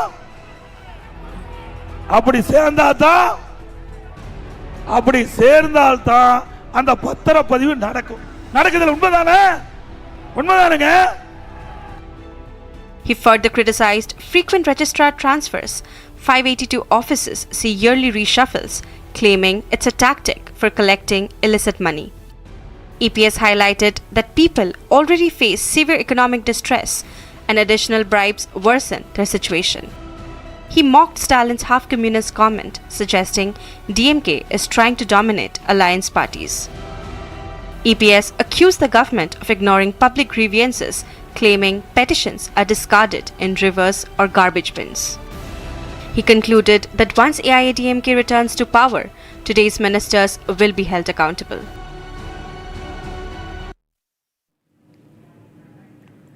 A BJP leader, Annamalai, has shared about a heinous incident from Tamil Nadu where a Dalit employee is publicly shamed by a DMK leader.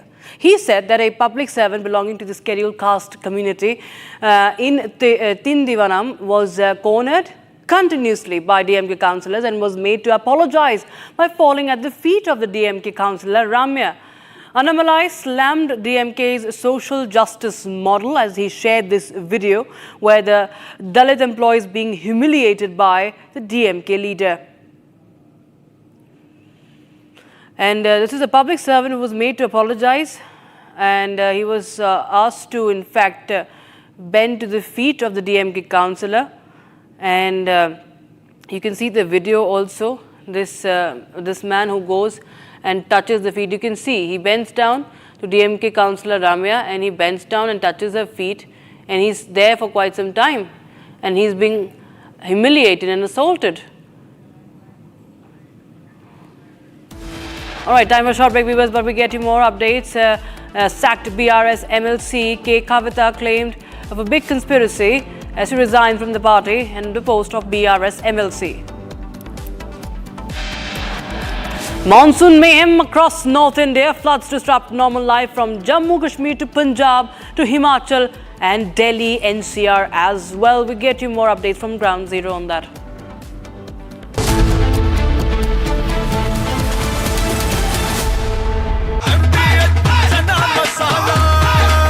अब छोलिया हो या लोबिया, सफेद चने या काले चने, सब कुछ मजेदार बने। केसरिया से मन जोगी हुआ रे, दिल झूमे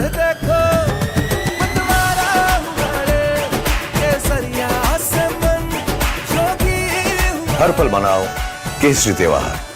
विमल, बोलो जुबान केसरी। थोड़े में ज्यादा स्वाद, यही तो है इसकी खास बात। वाओ मामा, क्या स्वाद है। अरे मेरे राजा, सबका राजा आरती और मसाला।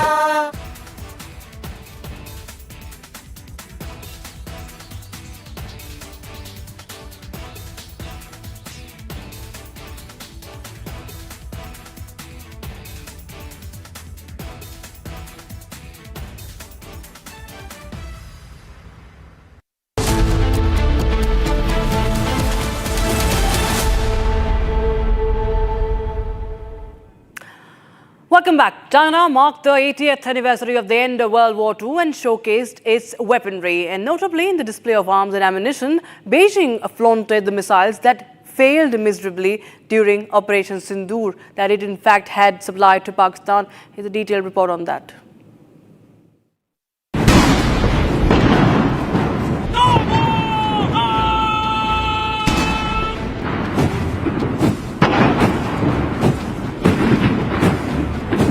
China displayed its missiles, fighter jets and other military hardware in public view for the first time, marking the 80th anniversary of the end of World War II. According to Chinese military officials, much of the weaponry and equipment in the parade was being shown to the public for the first time. Chinese troops marched in lockstep by President Xi Jinping, who leads the Communist Party and heads the military as the chairman of the Central Military Commission. The audience included about 24 foreign leaders from countries including Russian President Vladimir Putin and North Korean leader Kim Jong-un. Notably, Beijing's weaponry displayed also showcased the missiles that failed miserably during the Operation Sindoor. In its military parade, China also flaunted the missiles that it provided Pakistan during escalations with Indian Defence Forces in Operation Sindoor. During the military parade in Beijing's Tiananmen Square, China unveiled the Dongfeng 5 missile, a liquid-fueled intercontinental strategic nuclear missile. The missile is designed to be launched from China's northern silo fields, which could be used to target continental US. It's the first major military parade in China since 2019 on the 70th anniversary of the founding of Communist China. The parade commemorates the end of World War II, a conflict that devastated China. Home Minister Amit Shah met and felicitated all the personnel who successfully carried out Operation Black Forest earlier this year. And Chhattisgarh Chief Minister Vishnu Desai and Deputy Chief Minister Vijay Sharma were also present. This was a mega operation, viewers, on the crackdown of Maoists. Viewers, take a look at this report.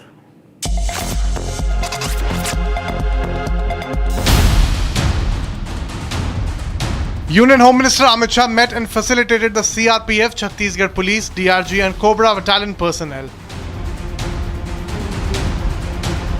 These brave hearts successfully carried out Operation Black Forest on Karagattalur Hill. Operation Black Forest was a major 21-day anti-Maoist operation conducted from April 21st to May 11th this year. The operation took place in a known Maoist stronghold on the Karagattalur Hills on the Chhattisgarh-Telangana border. The operation successfully eliminated top Maoist leaders, disrupted their networks and resulted in destruction of numerous hideouts and explosive caches. Union Home Minister during the event also interacted with the security personnel. Chhattisgarh Chief Minister Vishnu Desai and Deputy Chief Minister Vijay Sharma were also present at the event.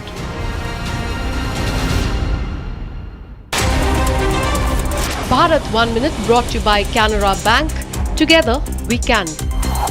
People residing in the low-lying areas have been shifted to relief camps set up near Mayurvia Phase 1 of Delhi as the Yamuna River swells and crosses the danger level following incessant rains. An accident occurred in Haridwar during Ganesh Visarjan. A young man swept away in the Ganga at Kankal Sati Ghat, leaving the devotees in shock. Happiness of Ganesh Visarjan turned into mourning. Police and rescue teams searched for the youth but no clue so far.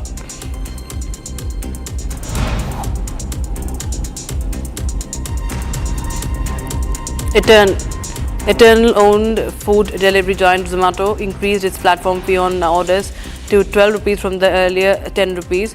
The move comes ahead of the festive season when demand for food delivery is expected to surge. Shares of Eternal surged 2% to hit the day's high on BSE during today's early trade after the announcement. Delhi Chief Minister Rekha Gupta held a Jan Sunwai at the Chief Minister's residence for the first time since the attack on her. Time for a short break, viewers, but it's a big CAA relief by Modi government as the persecuted minorities will not be deported right now. The deadline has been extended. Also sacked BRS MLC. Kavitha claims of a big conspiracy, resigns from the party and post of BRS MLC.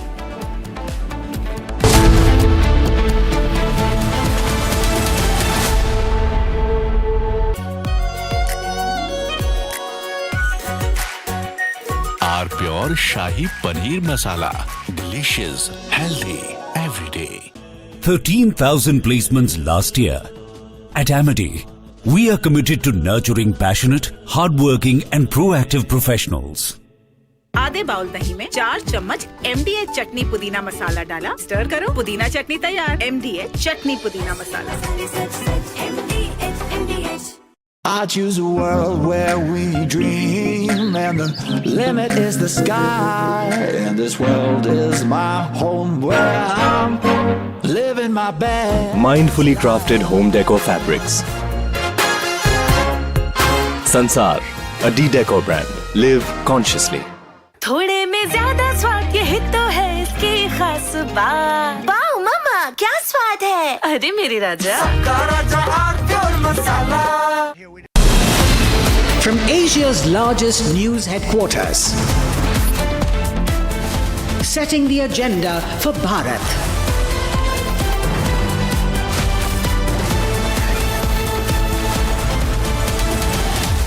You're watching Republic.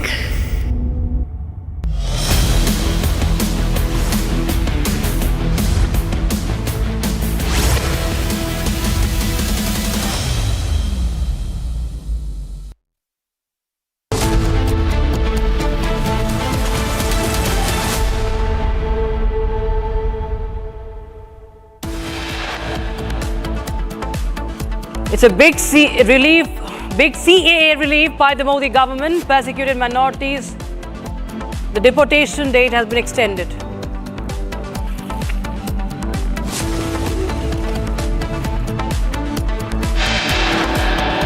Sacked BRS MLC. Kavitha claims of a big conspiracy, resigns from the party.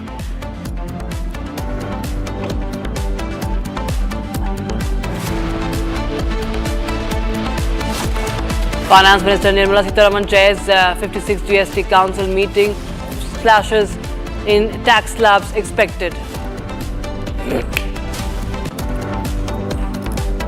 Monsoon mayhem across North India. Floods disrupt normal life in Jammu Kashmir, Punjab, Himachal and Delhi NCR.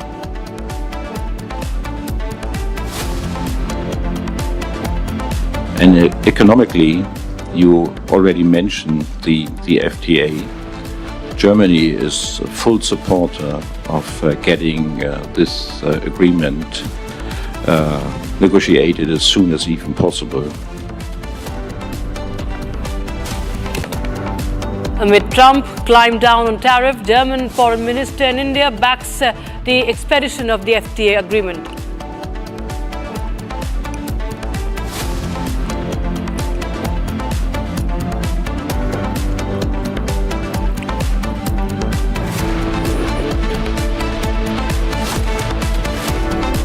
It's a huge respite from the central government, viewers, for the members of minority communities from Afghanistan, Bangladesh and Pakistan, the Hindus, Sikhs, Buddhists, Jains, Parsis and Christians who came to India till the 31st of December 2024 to escape religious persecution. Now, they will be allowed to stay in the country without passport or other travel documents, according to the Union Home Ministry. So, it's a big relief, viewers, coming in for those. It's a big relief coming in as the cutoff has been extended till the 31st of December 2024. It's been a long-standing appeal by associations of these people, of the displaced persons, and we see that this is the notification has also been made, and now we have this update coming in on the CAA registration cutoff that has been extended. Those who entered before December, earlier it was earlier non-Muslim religious minorities who face persecution in Bangladesh, Pakistan and Afghanistan entering before December 2014 were provided with the Indian citizenship. So my colleague Harsha joining us live on the broadcast for more. Harsha, it's a big relief, and it's the extension now goes till last year. You know, whoever entered till last year are now allowed, and this was a long-standing appeal. Yes, Rakshita, this is there's a huge relief for the people who were religiously persecuted in Afghanistan, Bangladesh and Pakistan. And it's a huge relief because here the order was stated that they have to submit it till 2014, but now it would not be like that. There seems to be some problem in the connection. We'll just get you more updates on that, viewers. So this is the big announcement that is being made. We will remember this CAA was passed by Parliament in December 2019, and now the relief comes amid a long-standing appeal by associations of displaced persons. Refugee body representing Bangladesh had urged Prime Minister Modi to extend the CAA cut-off date from 2014 to 2024. It's like a 10-year extension, you can say, citing the continued influx of persecuted minorities across borders. So the centre had implemented CAA, remember, on March last year. 11th of March last year by notifying the rules, and this was 4 years after the law was passed by Parliament to fast-track the citizenship for undocumented non-Muslim migrants, and it's a big relief coming in. Okay, Harsha is back with us. Harsha, please continue. So, Rakshita, I was telling you that earlier the daughter was dated till 2014, that the immigrants who have arrived in the country till 2014 and they were religiously persecuted in Afghanistan, Bangladesh and Pakistan. They had to submit their valid travel data and the passport as well. But the order now that the Home Ministry has clearly stated in its new notification that the immigrants who are religiously persecuted and had to leave the country, Bangladesh and Pakistan, and have came to India till 31st 2024, they can submit their document and they can live in India without showing any valid proof or the document or the passport of traveling. This is a huge relief, and the notification has also come out in the MHA website. And soon you'll see the ground that the people who were persecuted in Afghanistan, Bangladesh and Pakistan, they don't have to go back to their country, especially the minorities, Buddhists, Jains, Parsis, Hindus. They don't have to go back to their country. They can live as an immigrant country only. Back to you.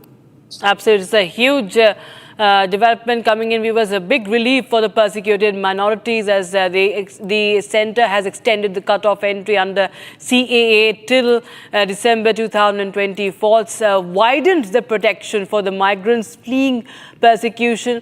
2024 is the new relief cut-off. That's the breaking news we are getting in right now. It's a crucial shift, viewers, in India's immigration framework as well, as it widens the protective net beyond what was previously available under the CAA 2019, which applied only to migrants to enter the country before December 31st, 2014. And that's what we are now sharing. This is the Home Ministry says a person belonging to minority community in Afghanistan, Bangladesh and Pakistan, Hindus, Sikhs, Buddhists, Jains, Parsis and Christians who were compelled to seek shelter in India due to religious persecution or fear of religious persecution. Without valid documents, they enter the country on or before the 31st of December 2024 without valid documents, including a passport or other travel documents, or with valid documents, including a passport or other travel documents, and the validity of such documents have expired, will be exempted from the rule of possessing a valid passport and visa. This as per the order issued by the Home Ministry. Okay, we have some breaking news coming in right now from Chhattisgarh, Sukma, viewers. It's a major breakthrough against Maoist terror. 20 Maoists have surrendered, including one with a 33 lakh rupee bounty.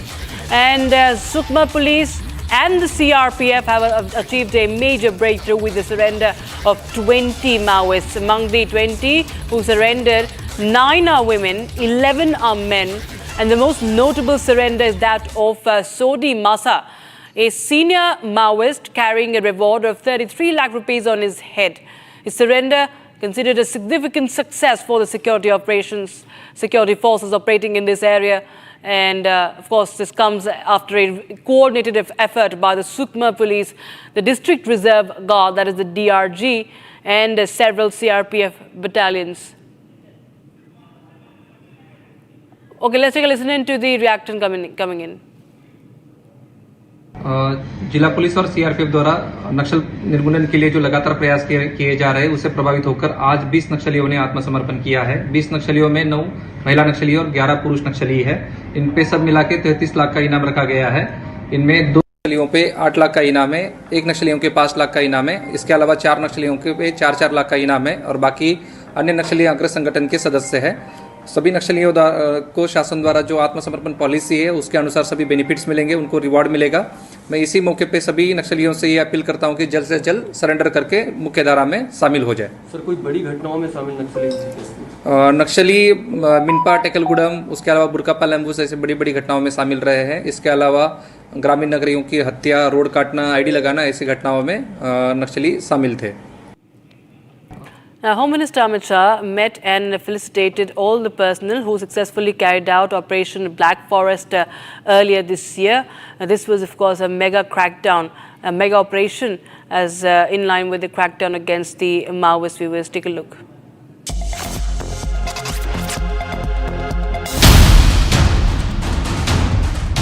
Union Home Minister Amit Shah met and facilitated the CRPF, Chhattisgarh Police, DRG and Cobra Battalion personnel.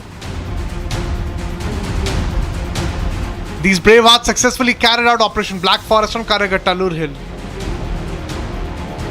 Operation Black Forest was a major 21-day anti-Maoist operation conducted from April 21st to May 11th this year. The operation took place in a known Maoist stronghold on the Karagattalur Hills on the Chhattisgarh-Telangana border. The operation successfully eliminated top Maoist leaders, disrupted their networks and resulted in destruction of numerous hideouts and explosive caches. Union Home Minister during the event also interacted with the security personnel. Chhattisgarh Chief Minister Vishnu Dev Sai and Deputy Chief Minister Vijay Sharma were also present at the event.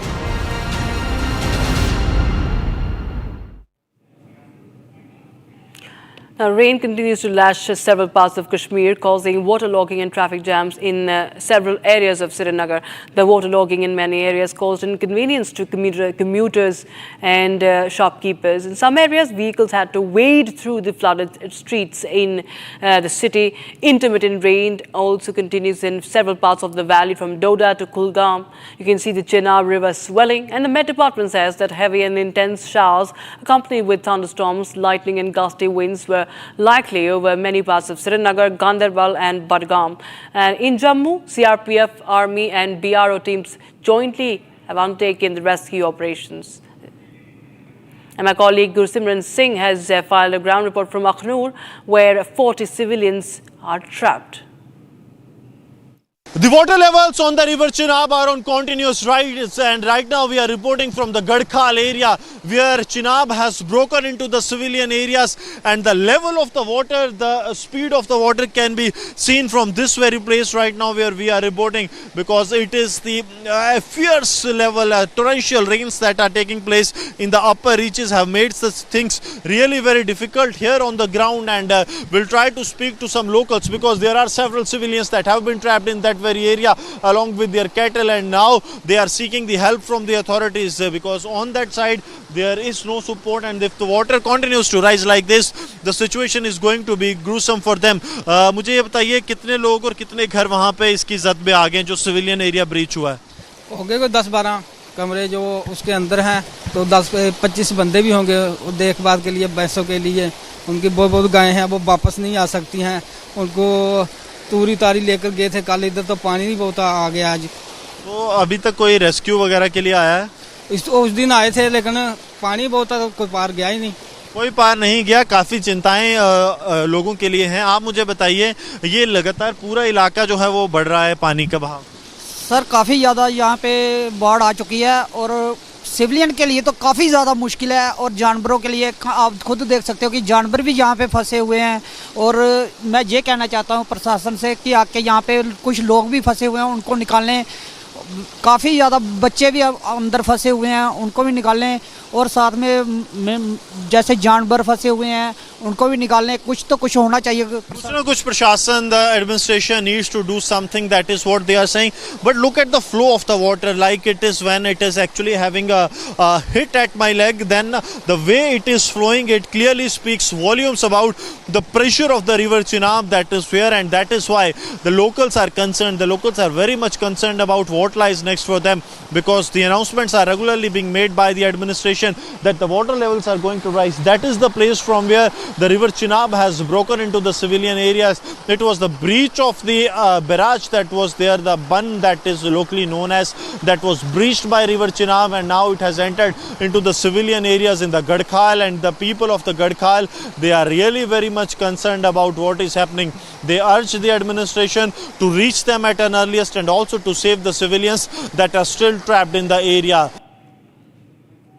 Meanwhile, my colleague Zeenat has also filed a ground report from Kulgam, where River Jhelum has crossed the danger mark. River Jhelum is roaring, and the tributaries like Vesho in Kulgam, South Kashmir, has already crossed the danger mark.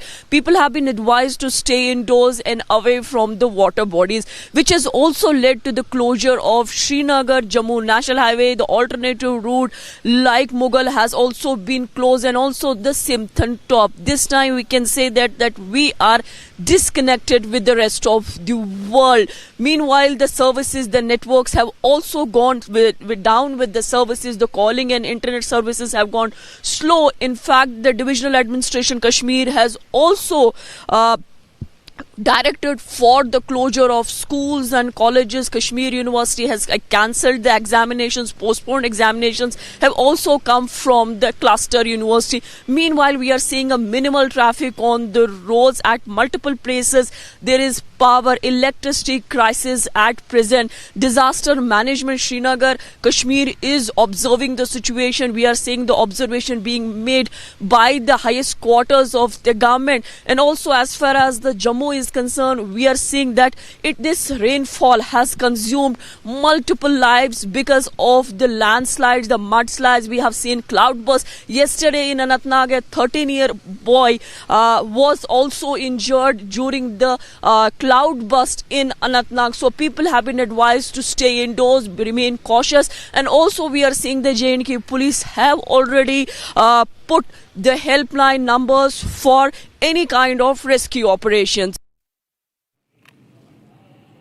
And from Jammu Kashmir, the wrath of monsoon has reached neighbouring Punjab. Viewers, there is absolute devastation that is being witnessed in Punjab. My colleague Lalit Sharma brings you this ground report from Gurdaspur.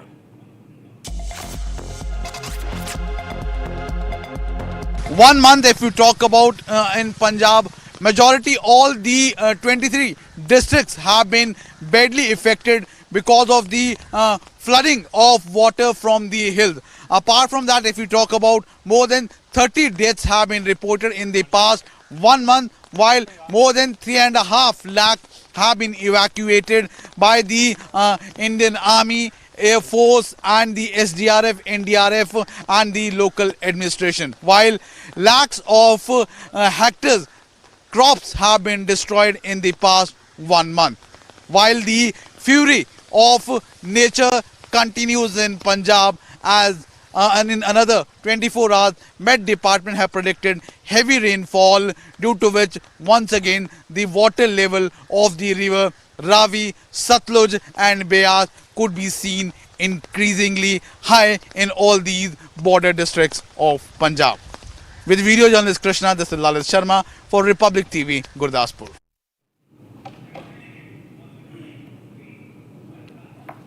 Viewers, IMD has issued a heavy rainfall alert for Delhi NCR also.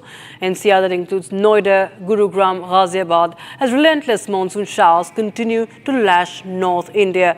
The weather forecast for the national capital today warns of intense downpours, and that is what has been witnessed in several areas. Schools have been shut down across Delhi NCR due to the heavy rainfall. The flood threat in Delhi has intensified as the Yamuna River continued to rise on Wednesday, prompting emergency deployments, mass evacuations and school closures across Delhi NCR. The river had already crossed the evacuation mark on Tuesday when it rose to 206.03 meters. The situation has worsened since. Meanwhile, here is a ground report by my colleague from Yamuna Bazaar of New Delhi.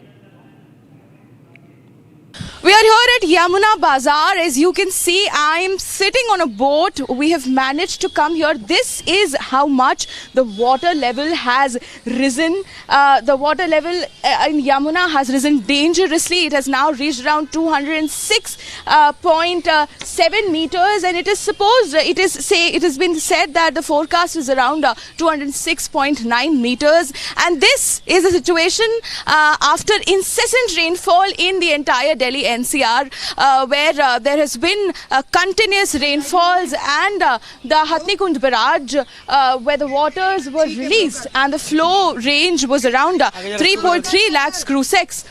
You can see that the houses here, I'm going to ask my VJ to show you, that is the door of that house that is almost completely submerged. That is, the water can be said around 5.9 feet of the water, and now people are going to their places. People are actually traveling with the help of the boat. You can also see, we are also going to try to show you the flow of water. See the nature of the flow of water in Yamuna. As you can see on the other far side, the entire structures have been submerged. The levels have risen dangerously because of the very high intensity water also released from the Hatnikund barrage, which basically is a barrage in Haryana, which releases the water in the eastern and western Yamuna canal. Meanwhile, viewers, my colleague Shambhavi also spoke to Mohsen Ishai, the DIG, on the flood situation in the national capital. Listen in. Sir, how many teams have been deployed yet, and what are your main focus points in Delhi? See, seeing the current situation in Delhi, the flood level has crossed the danger mark, and at 206 meters level, it is advised to undertake evacuation. That process has started since yesterday, and 4 NDRF teams have been deployed in 4 different regions. 1 team is available here in Yamuna Bazaar area, and we have conducted about 150 evacuation. People have been moved to safe places. The relief shelters have been made by the Delhi government. So the situation is normal. There is nothing to panic. And the information we have is that by evening today the flood water would be receding. So that is a good sign, and the weather, as you see, is clear now, right now. Although the predictions are for rain, but things are on way to improve. Okay, so approximately how many people have been evacuated yet? Almost more than 10,000, in a joint operations with NDRF, Delhi Police, the Irrigation Department, and other agencies and volunteers since yesterday. And NDRF has been, pressed into service since yesterday afternoon, and they are still on job. And so my last question before I let you go, do you think we'll be needing added reinforcement in the upcoming 24 to 48 hours? I don't think the situation is stable right now, and we still have 10 teams, on standby. If there is a requirement, they will be present to service. They will be employed. But as of now, I think the situation is under control, and things will improve further. All right, we have some breaking news coming in right now from Karnataka, viewers, where tensions are rising in Vijayapura's Chadachand Taluk after a brutal firing incident reported. Rowdy Sheeter and Devar Nimbargi Gram Panchayat President Biradar Bhima Gaura Biradar shot at a few assailants, and the attackers fired 3 rounds. The bullets hit his head and chest. Incident took place inside a barber shop where miscreants threw chili powder in the barber's eyes before opening fire. Now, Bhima Gaura Bhiman Goda was rushed to a private hospital in Vijayapura. Police have identified the accused. That's you can see the aftermath. The history sheeter is shot at, and the firing was also caught on camera. It was caught on phone camera, and you can see the ruckus that unfolded, the scuffle that happened, and that's the breaking news we have right now. As the alien fired 3 rounds.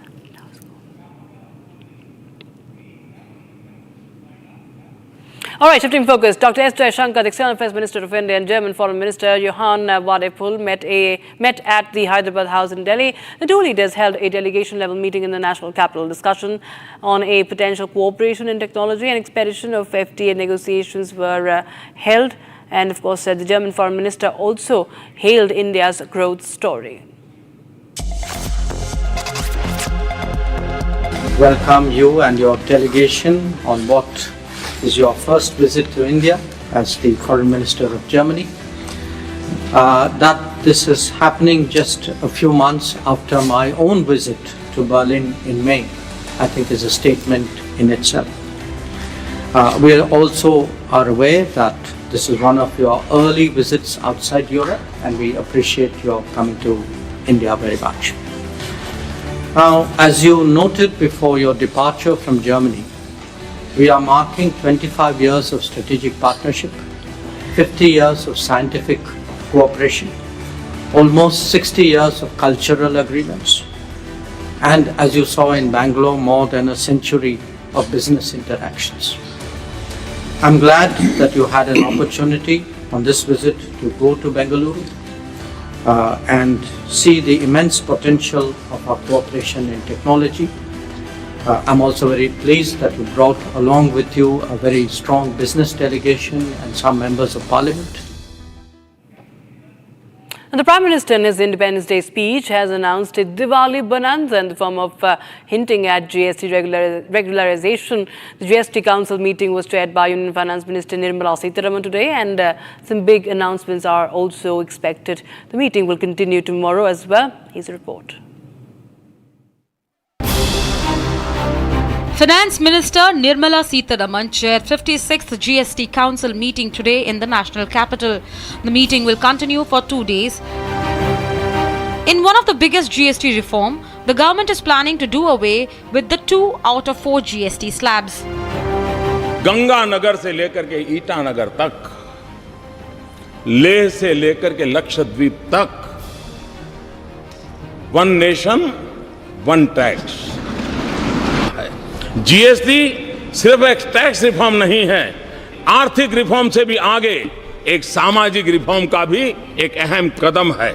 GST goods and service tax के रूप में जाना जाता है, लेकिन हकीकत में ये गुड एंड सिंपल टैक्स है. इस दिवाली में आपकी डबल दिवाली का काम मैं करने वाला. इस दिवाली में आपको एक बहुत बड़ा तोहफा देशवासियों को मिलने वाला है. पिछले 8 साल से हमने जीएसटी का बहुत बड़ा रिफॉर्म किया. पूरे देश में टैक्स के बर्डन को कम किया, टैक्स की व्यवस्थाओं को सरल किया, और 8 साल के बाद समय की मांग है कि हम एक बार उसको रिव्यू करें. हमने एक हाई पावर कमेटी को बिठा करके रिव्यू शुरू किया, राज्यों से भी विचार विमर्श किया, और मेरे प्यारे देशवासियों, हम नेक्स्ट जनरेशन जीएसटी रिफॉर्म्स लेकर के आ रहे हैं. ये दिवाली के अंदर आपके लिए तोहफा बन जाएंगे. सामान्य मानवीय की जरूरतों के टैक्स भारी मात्रा में कम कर दिए जाएंगे. The GST Council, also comprising of all states, will discuss moving to a fewer slabs. It is going to be the biggest tax reform since 2017. Consumers are in for some major benefits. Once implemented, a lot of FMCG products will get cheaper. GST, when first introduced, faced major apprehensions. But over the years, the aim has been to make GST into goods and simple tax. On one hand, Rahul Gandhi bats for tax slab rationalization. On the other hand, opposition states seem against it, objecting to new reforms and seeking compensation for the revenue loss. Another major highlight of the GST reforms is the fact that Modi government's tax reforms come in the backdrop of a waging global tariff war. There are apprehensions whether the GST reforms will have any impact on India's positioning as a global investment destination. A section still believes that the current and proposed structure is not what Modi government had promised, one nation, one tax, but the question is whether it is a possibility. All eyes now remain on the outcome of the 56 GST Council meetings for the formal announcement of new reforms.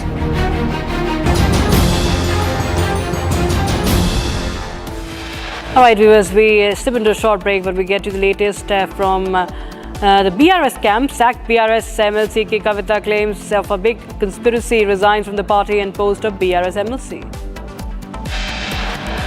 And monsoon mayhem across North India, flood disrupt normal life in Jammu Kashmir, Punjab, Himachal Pradesh and Delhi NCR.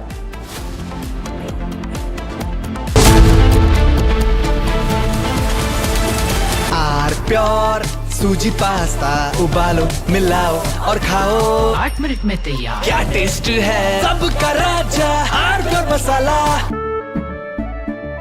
केसरिया से मन जोगी हुआ रे दिल झूमे देखो मतवारा हुआ रे केसरिया से मन जोगी हुआ हर पल मनाओ केसरी त्योहार विमल बोलो जुबान केसरी दादी के हाथों का जादू और खुशबू से महकता घर, माँ की मुस्कुराहट और खाने की सुगंध। MDH गरम मसाला, क्योंकि हर रिश्ता है स्वाद से जुड़ा।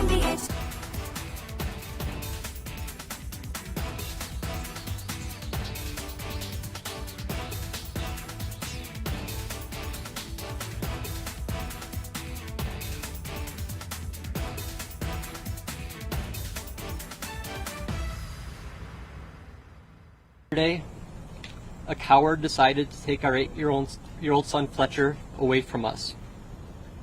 Because of their actions, we will never be allowed to hold him, talk to him, play with him, and watch him grow into the wonderful young man he was on the path to becoming. Justice for Ralph! Justice for Ralph! Justice for Ralph! Justice for Ralph!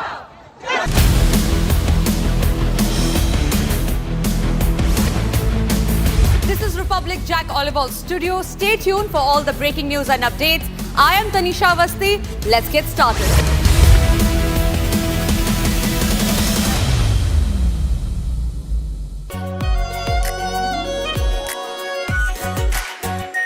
Our pure Shahi Paneer Masala. Delicious, healthy, every day. I choose a world where we dream, and the limit is the sky. And this world is my home where I'm living my best. Mindfully crafted home decor fabrics. Sansar, a decor brand. Live consciously.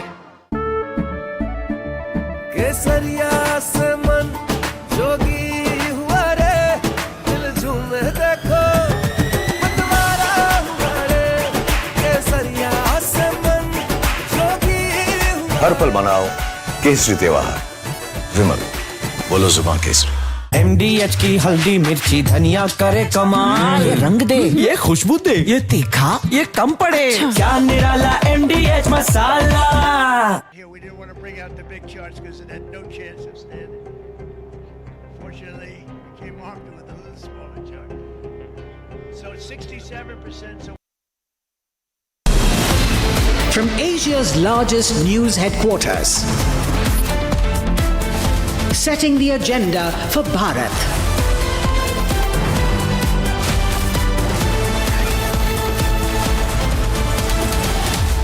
You're watching Republic.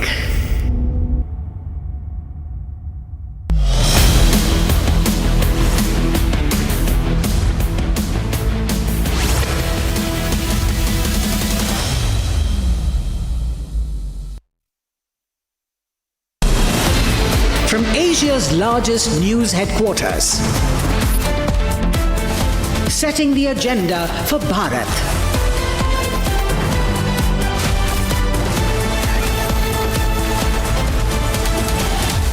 You're watching Republic.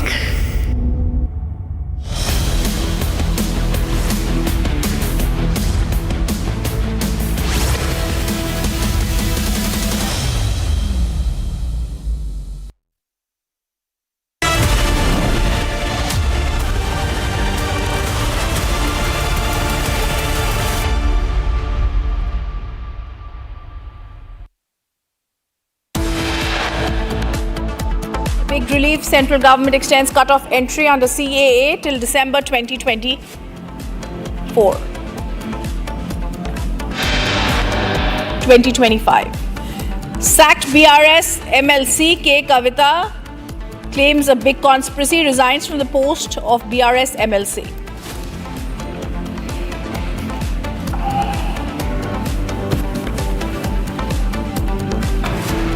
Monsoon mayhem across North India. Floods disrupt normal life in Jammu and Kashmir, Punjab. FM Nirmala Sitharaman first chairs the 56th GST Council meeting. Slashes in tax slabs expected. Monsoon mayhem across North India. Floods disrupt normal life in Jammu and Kashmir, Punjab, Himachal and Delhi NCR. And economically, you already mentioned the FTA. Germany is a full supporter of getting this agreement negotiated as soon as even possible. Amid Trump climb down on tariff, Germany foreign minister in India backs expedition of FTA government and agreement.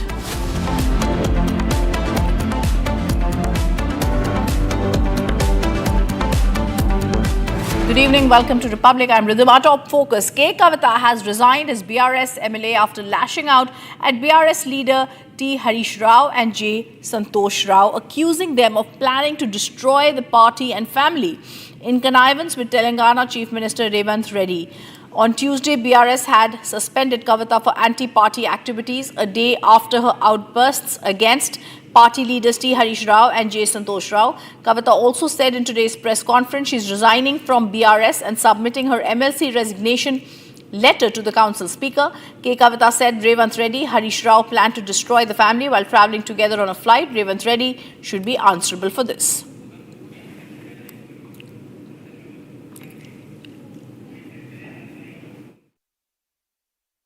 First go across to our reporter Aishwarya, who's joining us live from Hyderabad. Aishwarya, this is very, very serious as they say that her father is being manipulated. What are the key things that are now being said by K. Kavitha?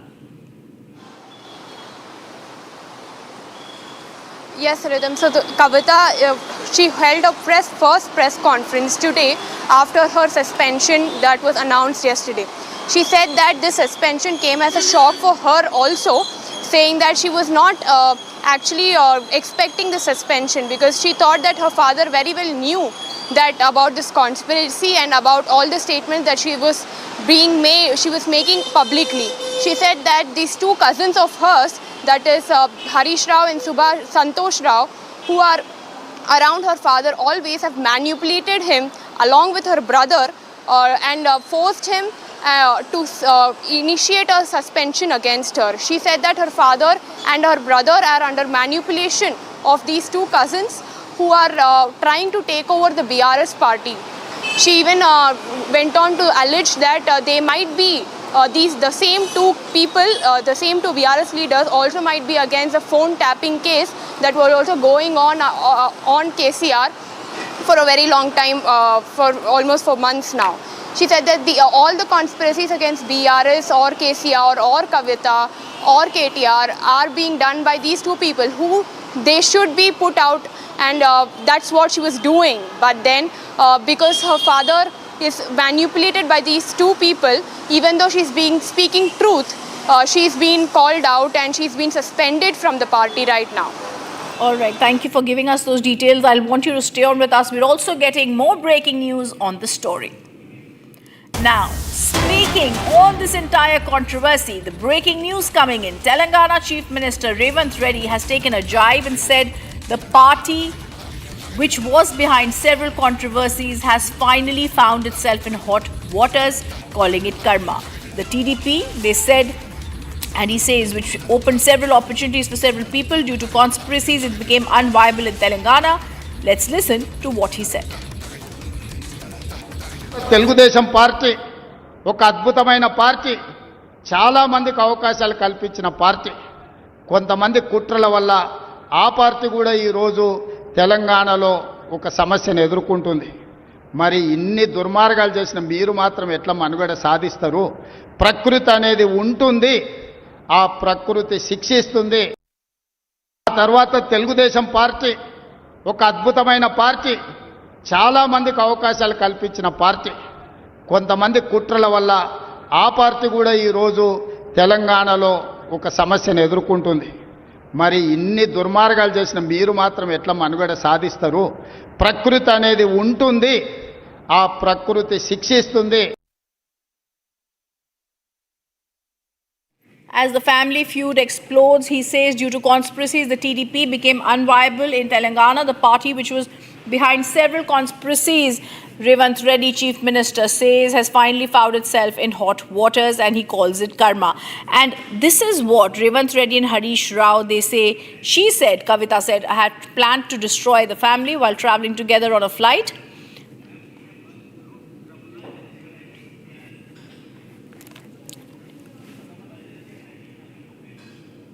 Okay, I'm also going to go into reactions that are coming in now. We have Ravula Chandrasekhar Reddy, BRS spokesperson, who's now joining us on the phone line. This is the kind of controversy and family matter that leads to the Telangana Chief Minister calling it karma. What do you have to say about K. Kavitha's resignation and the suspension by KCR of his daughter? So we made it clear yesterday itself through a letter which is published even in the media today. It is an open statement by the party that she has been suspended for the anti-party activities she has actually done in the recent past. So there is nothing much to talk about again on the same issue. She is free to talk now. She is resigned from the MLC position also. Now suspension is in place and she has resigned from the primary membership. So whatever allegations they are made, they are all baseless, and definitely it is her personal opinion, her interview, she can speak anything. But as a party, there is nothing much to respond at this point in time. We will watch. And as far as the Chief Minister of Telangana, Revanth Reddy's statements are concerned, that is again, it become an order, for him to regularly criticize BRS party in whichever forum it is. It is a government function, non-government function, award ceremony, whichever the forum he takes up. For him, it's a habit. It become a regular practice to criticize BRS party. And end of the day, all these efforts are to weaken the BRS party, which is not possible with them. And whatever allegations, whatever criticism that make, people of Telangana knows it very clearly what happened in the past 10 years of Telangana rule. Before that, what was TRS contribution in formation of the separate Telangana and Sri KCR's role in formation of separate Telangana. So we will definitely as a party will face these allegations or criticism or whatever they have put in plan, and as a political party we'll fight it out.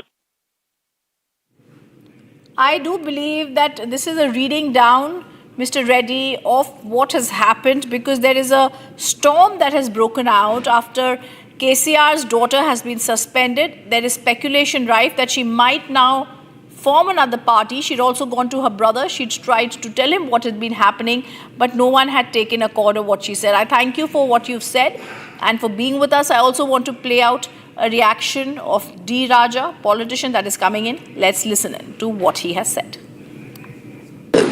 There are a lot of problems, inner party problems we are witnessing in BRS, and not only within the party, among personalities. It's happening. What is the real issue? We will have to wait and see. The real issue will come out. Now, clash of personalities and clash of their influences within the party. So many things are happening, and there are some issues also. What exactly the issues, what is the role of individual members, individual leaders, we will have to wait and see. But there is a compulsion, there is a pressure on her to resign from MLC, to resign from the party positions. How Mr. KCR is going to deal with this situation, how his family is going to deal with this situation, we will have to wait and see. Now, viewers, the other top focus: continuous heavy rainfall has been witnessed in several parts of Jammu and Kashmir, with rivers swelling, flash flood-like situation reported across multiple districts in Rajouri. There's incessant downpour that has led to flood-like conditions, forcing authorities to remain on high alert. Meanwhile, in Doda's Bhalisa and also in Banderwa areas, there has also been torrential rains that have been continued for the second consecutive day, triggering a flood-like situation. Amid incessant rainfall, the Tavi River is in full spate. In Srinagar, the Jhelum River's water level rose significantly. Similarly, the Chenab River is in full spate due to continuous showers in the upper regions. I want to go across to Gursimran. Gursimran, there are floods in Punjab, in Himachal, in Jammu and Kashmir. There is rain fury that is being seen across North India. What are the key movements that you are picking up where you are? See, if we speak of the present situation that is prevailing here at the Chenab Gadkhal, where we are present here, 40 people were stranded, but a couple of minutes back there was an operation that was carried out by the BSF in which they have rescued all 40 people that were stranded here, and now the situation that has developed since morning has been curtailed due to the BSF's intervention. That BSF pressed in 2 of their helicopters into the operation. It was a couple of minutes long operation in which all 40 lives have been saved, and now we are trying to speak to the locals. वो लोग जो फंसे थे उन्हें जो है BSF ने बचा लिया। जी बिल्कुल, वहाँ पे जो लोग फंसे हुए थे 40 लोग, उनको BSF ने अभी सर्च ऑपरेशन किया हेलीकॉप्टर से, और पहले एक आप देख सकते थे पहले भी निकाला, अभी फिर आया था हेलीकॉप्टर, उन्होंने निकाला।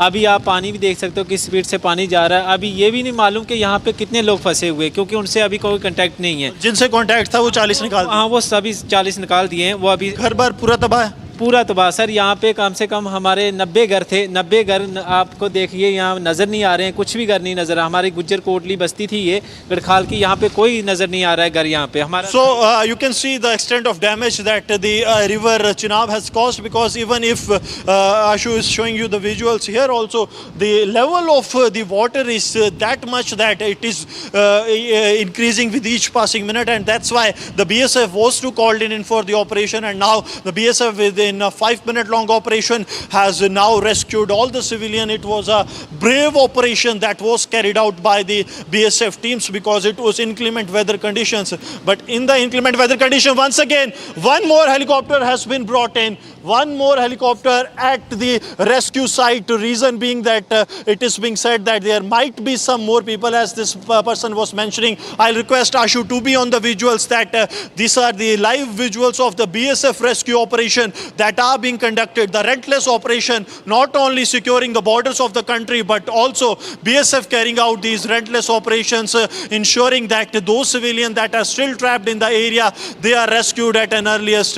Earlier we saw 40 people so far rescued in the 2 sorties that have been carried out by the border security force, and now also BSF choppers moving in the area, ensuring that if someone else is also trapped in this area, those who are unaccounted, at least for now, they can also be secured, because we have seen that the clear directions that came from the Ministry of Home Affairs to extend every possible help to the civilians, and now that civilians have been trapped in this very area. What has happened that the BSF has swung into the action, sortie after sortie. They got the 40 civilians back to the base, and now more sorties are being operated here in the Gadkhal area to actually look for those who are unaccounted in case there are any. Yes.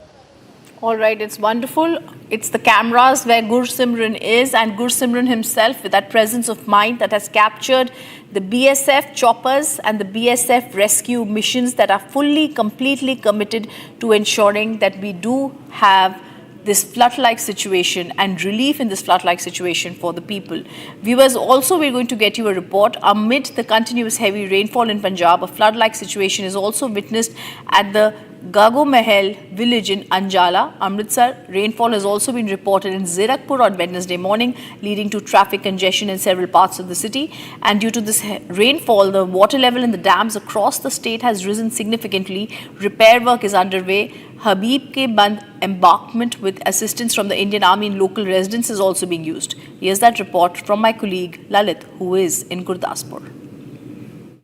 इस वक्त हम गुरदासपुर के कानावली गांव के अंदर मौजूद है और किस तरह के हालात इस वक्त गांव के अंदर है। फिलहाल ये तस्वीरें अपने आप में आपको बयां कर रही होगी।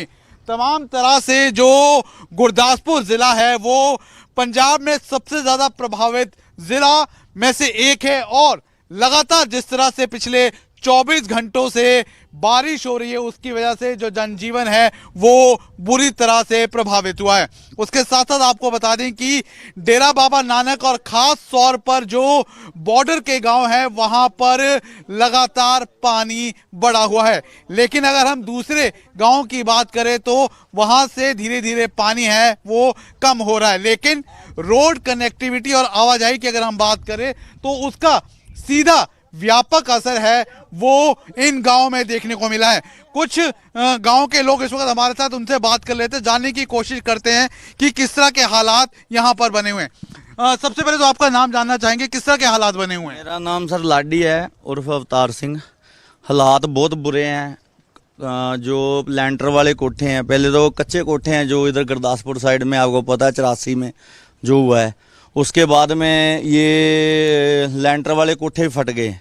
तो आप पानी का लेवल देख सकते हो, आज 5वां दिन है जो लगातार एक हफ्ता हो गया है, धीरे धीरे पानी का लेवल जरूर कम हो रहा है, लेकिन अभी भी अगर हम हालातों की बात करें तो हालात अभी भी सामान्य नहीं बने हैं।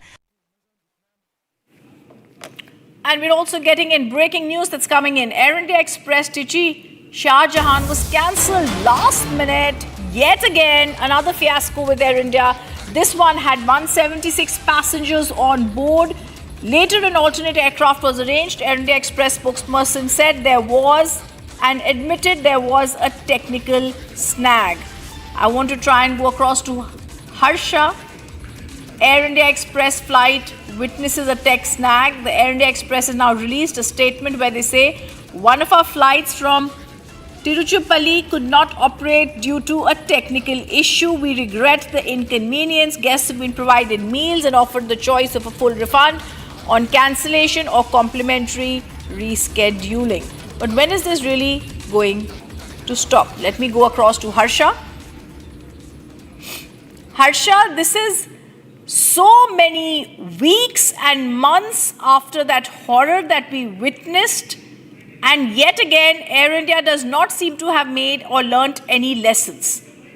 Yes, Rhythm, the apathy seems to continue in the Air India and Air India Express fleet, which we're still witnessing from several routes. And today, it was the flight technical issue which was experienced in the Air India Express Tiruchirappalli to Sharjah. The flight was scheduled to depart at around 12 o'clock, but it couldn't depart because of the flight tech issue. And if you see the statement of Air India Express as well, Rhythm, it's a very generic statement where they have stated we are sorry for the inconvenience caused. The alternative flight arrangements are being done. So yes, we know that the alternate flight arrangements have been done by the Air India Express, but 176 passengers were stranded at Tiruchirappalli Airport while it was heavily raining at Tiruchirappalli Airport, and also the 176 passengers were stranded for more than 4 hours. Now the alternate aircraft has been arranged, and after 4 hours being stranded at Tiruchirappalli Airport, now the alternate flight has departed for Sharjah. But yes, in their statement also, Rhythm, there was no mentioning of what was the flight tech issue. Like always, Air India Express has still now not revealed like what was the tech issue. Into the DGC also in the prelim report, they have not mentioned exactly what was the internal flight tech issue because of which the flight could not depart. The 176 passengers were about to board at that particular time. The flight tech was experienced by the pilot when he went inside the cockpit and it was told to the officials of the Air India Express that the flight could not depart. So immediately before the boarding could start, in fact, the flight tech issue was experienced in the aircraft, and that's why it was cancelled at that particular moment. The ones who wanted to cancel their flight, they got it cancelled. The one who rescheduled, they rescheduled for the alternate aircraft, but the means were offered as told by Air India Express. But the apathy of the passengers continue because one, they come 2 to 3 hours before at the airport to board the flight, and when there's a time to board the flight, immediately it's told to them that there's a tech issue. And again, for 4 hours, the passengers were stranded. It's not 1, 2 or 20 passengers. We are talking about 176 passengers who came to take their flight at the Tiruchirappalli airport. Back to you. All right, thank you for giving us those details. Harsha, it's a top focus we'll continue tracking and demanding answers on. Moving on to the other top focus, Prime Minister Narendra Modi attended the second day of the 4th edition of Semicon India 2025 at New Delhi. Prime Minister interacted with the innovators and industry leaders and looked at their innovations. India is making significant strides in the semiconductor sector. India has made massive developments in the recent years in semiconductor chips. And to provide a common platform for all innovators and their innovations, the government organized the Semicon India event, which aims to catalyze India's semiconductor ecosystem. Prime Minister paid a visit to the event on the second day. Notably, Prime Minister also visited the event on the first day as well. Accompanied by IT Minister Ashwini Vaishnav, Prime Minister took stock of all the new innovations. He interacted with innovators and industry experts during his visit. On the first day, while addressing the event, Prime Minister Modi highlighted the importance of semiconductor chips in the coming years. Although the semiconductor industry continues to face some challenges, it has witnessed robust growth and is poised for even more. We're now going to show you what the Indian Army Northern Command shares a new video on Operation Sindoor.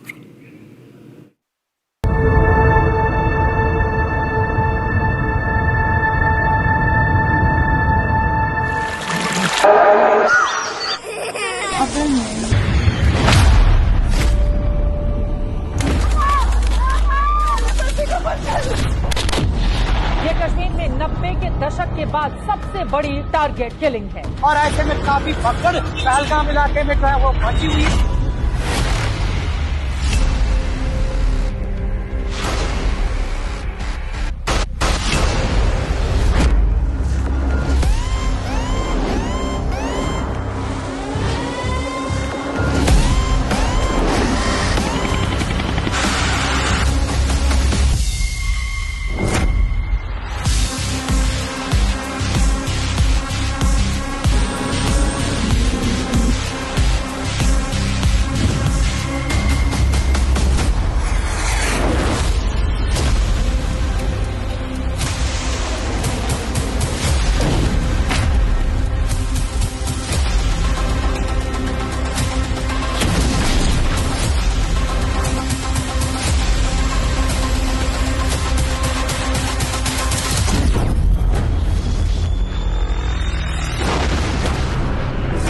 Total 6 जगह पे पाकिस्तान में 24 impacts हुए हैं भारत की तरफ से।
after my communication with the Pak DGMO, he proposed that we cease hostilities.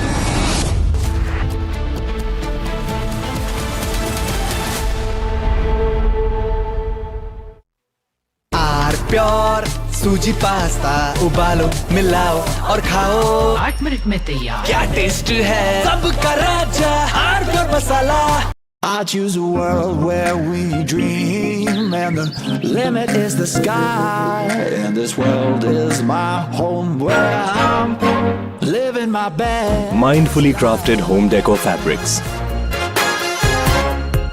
Sansar, a D-Decor brand. Live consciously.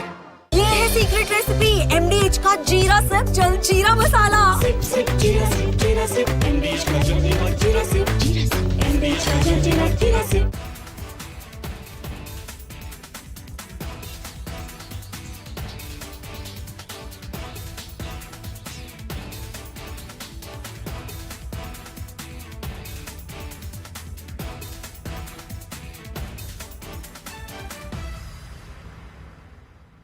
Here, we didn't want to bring out the big charts because it had no chance of standing.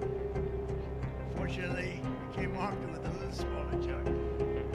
So it's 67%. So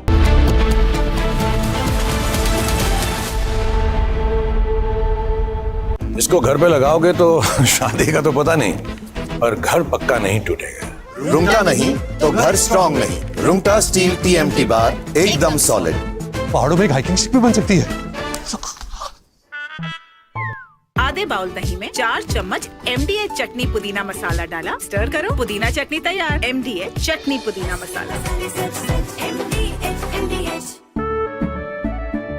केसरिया से मन जोगी हुआ रे, दिल झूमे देखो मतवारा हुआ रे।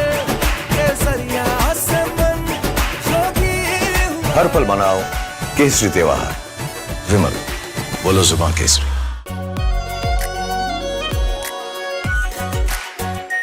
Are pure shahi paneer masala, delicious, healthy everyday. here, we didn't want to bring out the big charts because it had no chance of standing. Fortunately, we came armed with a little smaller chart. So it's 67%. So we're going to be charging a discounted reciprocal tariff of 34%. I think.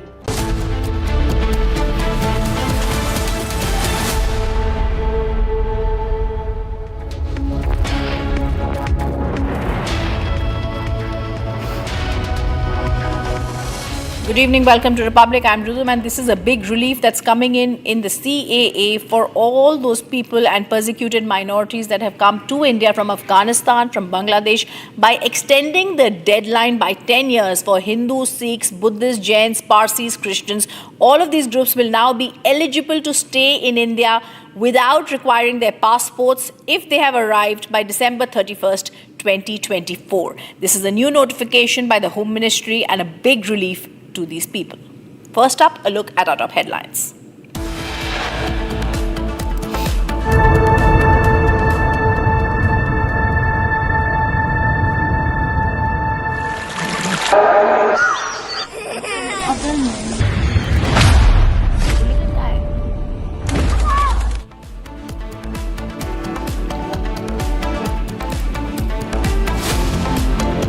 Indian Army puts out new video of Operation Sindoor _ ceasefire only after Pakistan's begging.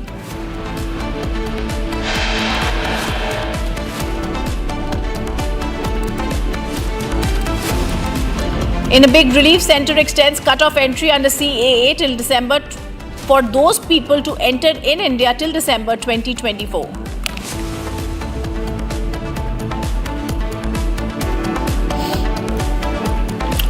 Sacked BRS MLC K. Kavitha claims of a big conspiracy, resigns from the party and post of BRS MLC.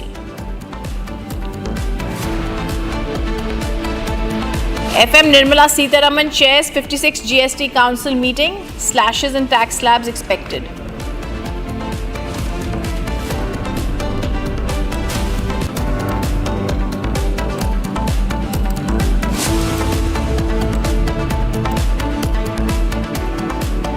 Monsoon mayhem across North India, floods disrupt normal life in Jammu and Kashmir, Punjab, Himachal and Delhi NCR. And economically, you already mentioned the FTA. Germany is a full supporter of getting this agreement negotiated as soon as even possible. Amid Trump clampdown on tariff, German foreign minister in India backs expedition of the FTA agreement.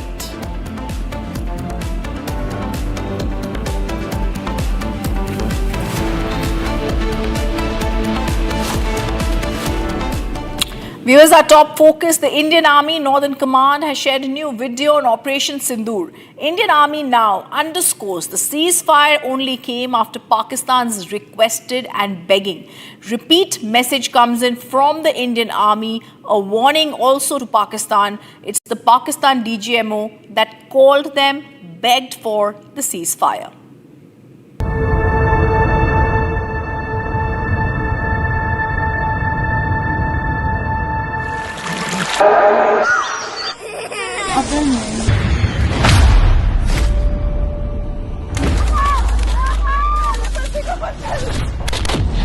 ये कश्मीर में 90 के दशक के बाद सबसे बड़ी target killing है और ऐसे में काफी भगदड़ पहलगाम इलाके में जो है वो मची हुई है।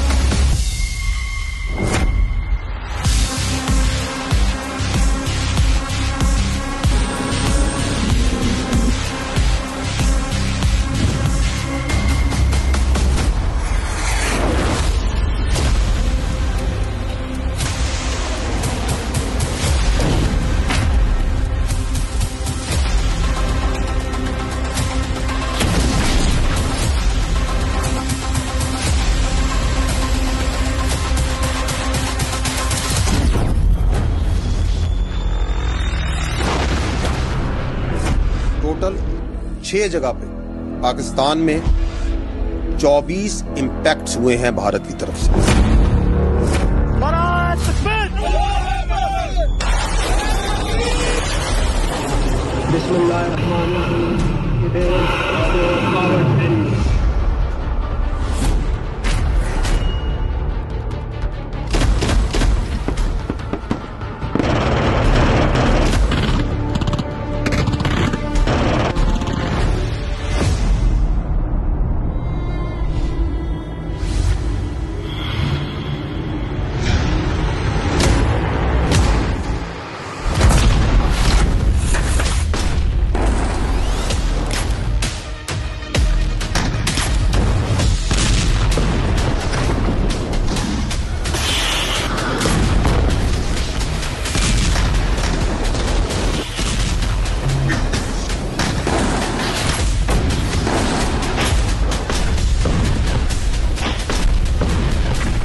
After my communication with the Pak DGMO, he proposed that we cease hostilities.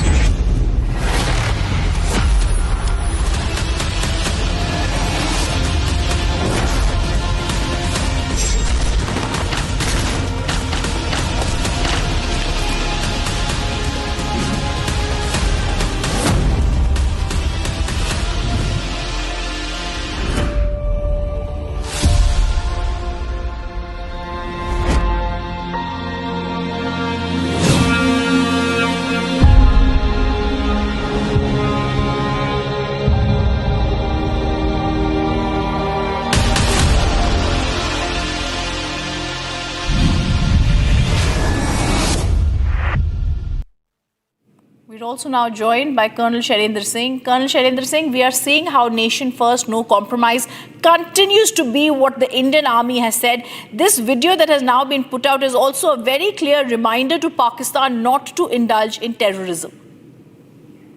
Jai Hind, Namaskar. Let me tell you very clearly, Pakistan will never understand this language. That when them that yes, you are doing this, you are doing that, and don't do this, don't do that. Their bread and butter is only one, because they have an army which cannot fight. They have a ISI which can only strike from left, right, center, but never ever come in front for a war. This is not my statement. This is a statement from Pakistan. This is a statement from the world. Now, you were talking about this so-called ceasefire. You can please evaluate. Anyone, any right-thinking layman can also evaluate. Pakistan, if you were a winning team, why will you ask for the ceasefire? Then I should have asked for the ceasefire. If Trump says that you went to him asking for a ceasefire, then why did we had to dispute it? That no, Trump never spoke to us on this. We did not do a ceasefire because he told us. Above all, where is Kirana Hill? Is it in my territory, your territory? That is the only Kirana store which had your so-called nuclear arsenal, which you had gone and blackmailed or tried to scare the US that India is about to strike. That may also be a lie. The bigger part, the bigger picture.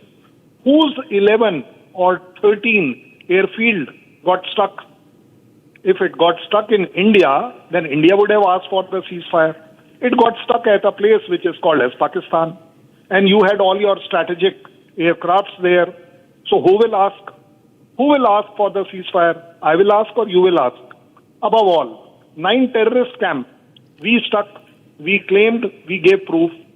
You stuck what? Because when you can't even name one terror camp in India, how will you strike? So these are the proofs. But then these are proofs for a person who is not blind, who has got some eyes, who has got some senses. Pakistan won't have that. Pakistan, there is only one thing which they score outrightly, and I admire that for them. And that is false propaganda, false information, false picture. वहाँ पर जो दिखता है, वही बिकता है. That is the biggest asset of Pakistan, that the ISI and army controls everything, including the perception management, including what they see as a public, is all controlled by Pakistan. I can reassure Pakistanis, you got a very fantastic army which has never ever fought a war or won a war. But yes, they have always won elections. Is not again my saying, it is in your own country, you know it, you see it every day. So there is no point that I waste my time that whether Pakistan won or understands or not. Pakistan is already looking for routes in to India now from Nepal and other places. That itself shows now you don't have the guts, because you know Operation Sindoor is on. Next one strike and India wants to read it as done by you. You know what is coming for you. That's right. And let us see your Chacha Tau Trump can how much protect you. I also want to, Colonel Shailendra Singh, thank you for that. Go across to Major Samar Paltur, who's joining us now on the phone line. Major Samar Paltur, we've seen what Operation Sindoor was about. You were right here in the studios of Republic TV when we were speaking about it. Today, another clear message comes in from the Indian Army warning Pakistan terrorism is not going to be tolerated in India. I think the message has already been made very amply clear to the Pakistanis regarding their misadventure, what they've done. And now whatever gimmicks that they're trying to do at the eastern front, like from Bangladesh, and finding new routes for infiltration to disturb the peace in probably the eastern states of India. So I think this time the hit will be more deep. It will be more precise, more lethal, and collateral will also be there. Initially, collateral was avoided, but collateral will be there so as to ensure that Pakistan does not have an infrastructure left to support terrorism, to carry out attacks against the people of India and the civilians of India. So I think message is amply clear, and the devastation effect is going to be much more in case they feel adventurous by this year end. That is what the speculative intelligence reports are saying, that they are regrouping, reorganizing the terrorist tanzeems, and with Hamas leadership who had visited POK in the month of January in 2025 and how they guided them how to go about the attacks. I think things are not going to be tolerated anymore. We have seen in the SCO summit, we've seen the joint statements which have come out, and the world is now aware that India has arrived, and India is dead serious about whatever it states and promises. All right, absolutely and completely agree with you, Major Samar Paltur. This is a message that has gone out loud and clear, and India has underscored that the ceasefire narrative that India had stated that will continue. Let me also go across to our colleague Ishan joining us live on the story. Ishan, very, very clear message from India once again to Pakistan, a message that has been noted by the world and Pakistan, but we are re-emphasizing our concerns and our clear dedication to terrorism, to being against terrorism. Absolutely. India has constantly maintained that the core terrorism values that have been used by Pakistan and these tactics used by Pakistan, such as death by 1,000 cuts, have no place in the modern world. They have been targeting civilians, and this is not acceptable at all. India has clearly sent out a message, not only nationally but internationally as well, at various forums, various levels and various summits. The foreign policy and defense posturing of India has been consistent that such kind of dastardly acts will not be tolerated and cannot be condoned at all. The messaging has been very clear, not only just through the diplomacy but through the army and military posturing as well. Just after Operation Sindoor, India has gone into a frenzy of upgrading and updating its defense systems. The exercises that have come after that, international exercises that India is participating in, such as ones with the NATO countries and with currently ongoing with Egypt, and one Yuddhabhyas ongoing in the United States. Similarly, Prime Minister Modi, even at the SCO, had mentioned that the Pahalgam terror attacks are not acceptable and should not have been carried out, and it is a consistent message from India that has been going out. All right, thank you for giving us those details, Ishan. This is a clear message that the army and India sends out once again to the world and Pakistan. There's more breaking news that's coming in, and this is horrifying.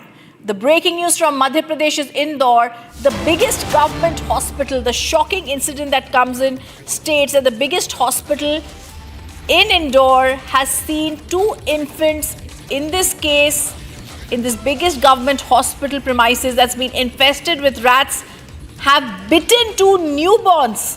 One of them has lost her or his life. The other child also underwent surgery as a newborn and is currently critical on ventilator support. All right, the shocking news coming in as I'm reading out this update, reading on it. Both the newborns, the infants, have lost their life in the biggest state hospital in Indore. The hospital management had so-called a short straight action, but the biggest thing is 2 newborns lose their lives. And why does this happen? Because this hospital they're infested with rats. They were bitten by rats inside the hospital. Hospital authorities also said the cause of death was pneumonia.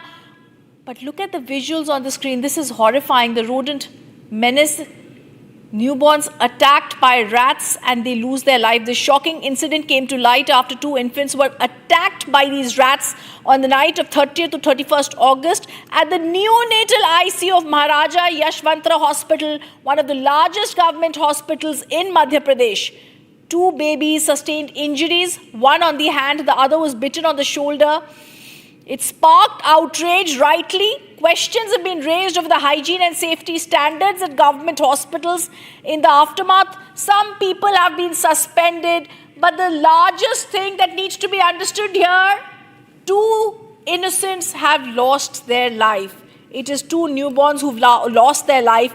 And before we move on, I would like to speak to get some reactions on the story, get some people speaking on the story, because newborns have been attacked by the rats.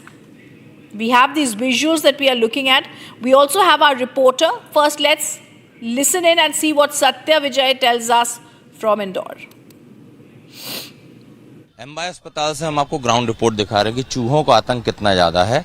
मैं पहले तो आपको campus जो अस्पताल का मुख्य gate दिखाता हूँ। ये एमबाई अस्पताल है और ये देखिए ये चूहे, ये जो चूहे हैं यही चूहे एमबाई अस्पताल के मरीजों के लिए आतंक का पर्याय बने हुए हैं। इन्हीं चूहों की वजह से लोग परेशान हैं, मरीज परेशान हैं। उन्हें इस तरह से ये जो चूहे हैं वो कुतर रहे हैं। अभी 2 नवजात जो बच्चे हैं, जो बच्चियां हैं, उनकी मौत हुई। दोनों बच्ची जो कि NICU में भर्ती थी और उनको चूहों ने कुतरा। और ये आप देख रहे हैं चूहा, ये इससे स्पष्ट हो जाएगा कि यहाँ का प्रबंधन कितना झूठ बोल रहा है। प्रबंधन कह रहा है कि अभी हाल में चूंकि यहाँ इंदौर में ज़्यादा बारिश हुई, जिस वजह से ये जो चूहे हैं ये जो बाहर निकल आए, जो आसपास बिल हैं उनसे बाहर निकल आए। दूसरी तरफ वो एक हवाला दे रहे हैं कि जो पेशेंट के परिजन हैं वो जो खाना लाते हैं उसकी वजह से ये अट्रैक्ट होते हैं। लेकिन यहाँ पर हमने बिल भी दिखाए, कितने बिल यहाँ कैंपस में बने हैं और ये चूहे आप देख रहे हैं, जिससे साफ स्पष्ट होता है कि जो प्रबंधन है यहाँ का वो झूठ बोलता है। जिससे हमने लाइव आपको तस्वीरें दिखाई कि चूहे यहाँ पर किस तरह से घूम रहे हैं और मरीजों के लिए आतंक का पर्याय बने हुए हैं। जितेंद्र वर्मा जी एमबाई अस्पताल के उप अधीक्षक जो हैं हमारे साथ हैं। सर, एक दुखद सूचना फिर आई है कि जो दूसरी बच्ची है उसकी भी मौत हो गई। ये सही है कि जो बच्ची हमारे यहाँ भर्ती थी, बेबी ऑफ रेहाना, वो उसके कंजेनाइटल एनोमली थी, उसको आंतों की विकृति थी, जिसके लिए हमारे चिकित्सालय में जो सर्जन्स हैं उनकी जो टीम है उन्होंने उसका 7 दिन पहले ऑपरेशन किया था। लेकिन ऑपरेशन के पश्चात भी उसकी condition day by day critical होती गई और वो गंभीर अवस्था में यहाँ भर्ती थी और वेंटिलेटर पे उसका 3 दिन से उसका उपचार चल रहा था। और आज दोपहर करीब लगभग 1 बजे के आसपास उसकी मृत्यु हुई है।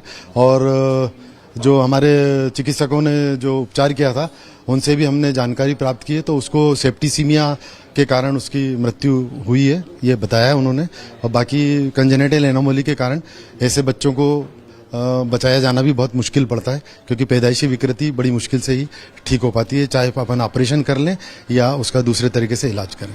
इस बच्ची को भी चूहे ने कुतरा था, काटा था?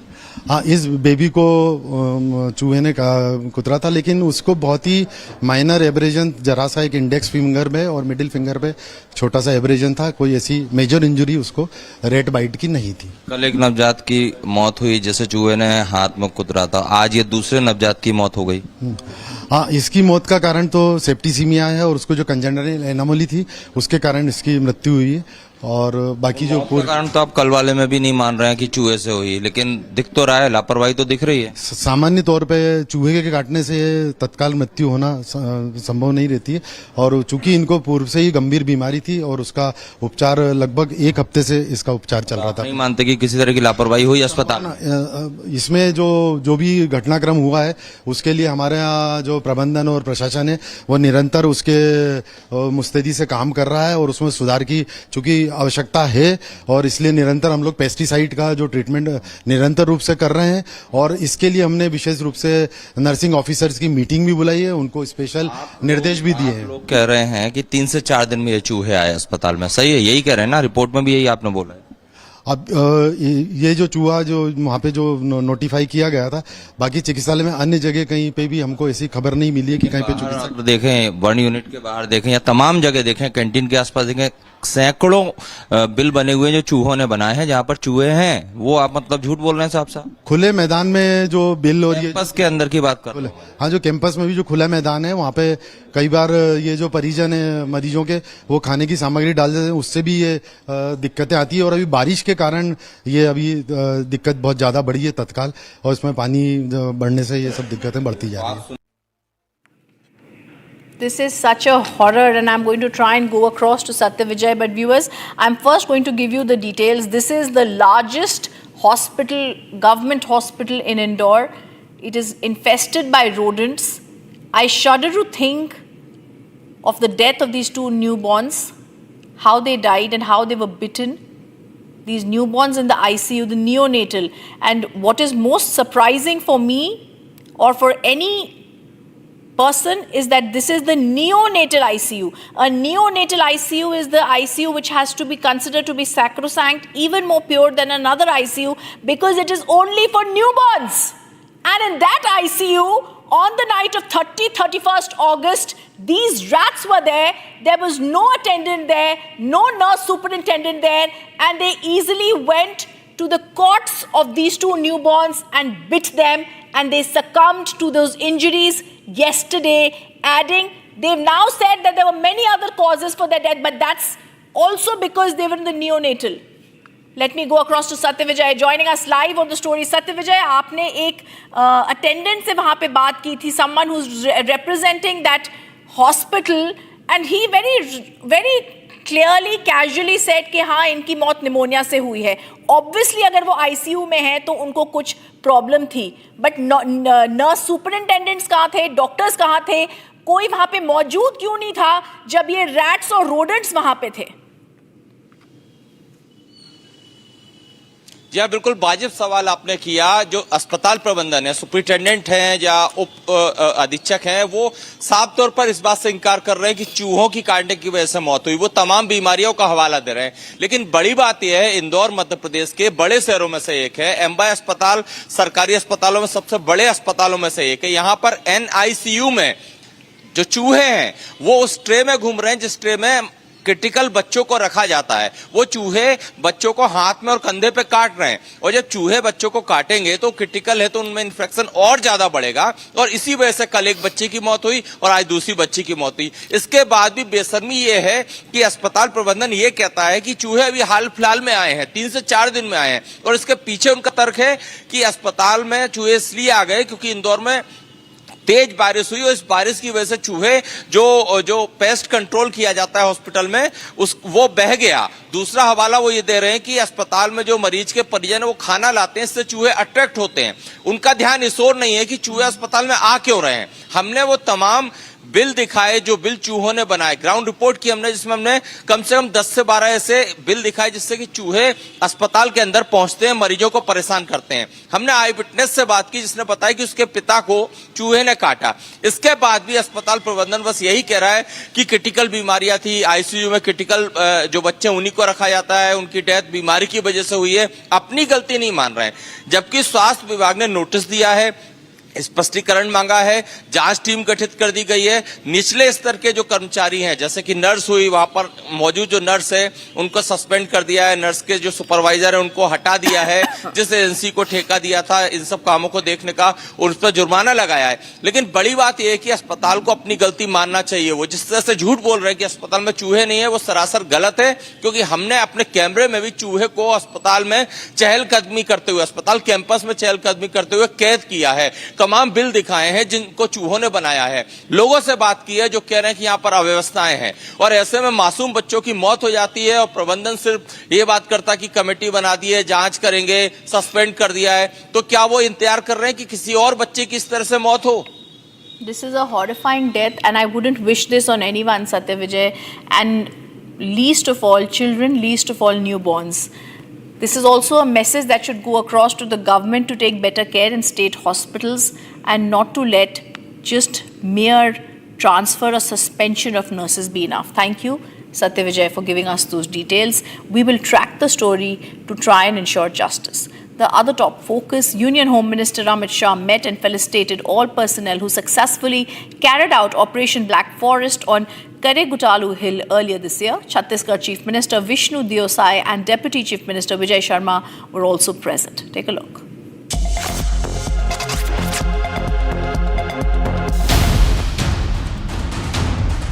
Union Home Minister Amit Shah met and facilitated the CRPF, Chhattisgarh Police, DRG and Cobra Battalion personnel. These brave hearts successfully carried out Operation Black Forest on Karegutalu Hill. Operation Black Forest was a major 21-day anti-Maoist operation conducted from April 21st to May 11th this year. The operation took place in a known Maoist stronghold on the Karagattalu Hills on the Chhattisgarh-Telangana border. The operation successfully eliminated top Maoist leaders, disrupted their networks, and resulted in destruction of numerous hideouts and explosive caches. Union Home Minister during the event also interacted with the security personnel. Chhattisgarh Chief Minister Vishnu Dev Sai and Deputy Chief Minister Vijay Sharma were also present at the event.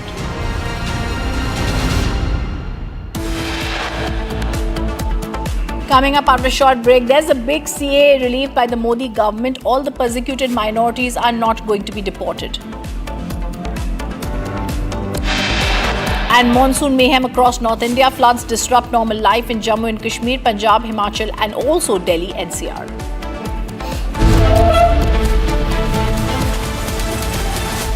थोड़े में ज्यादा स्वाद यही तो है इसकी खास बात। वाओ मम्मा, क्या स्वाद है? अरे मेरी राजा, सबका राजा और pure masala.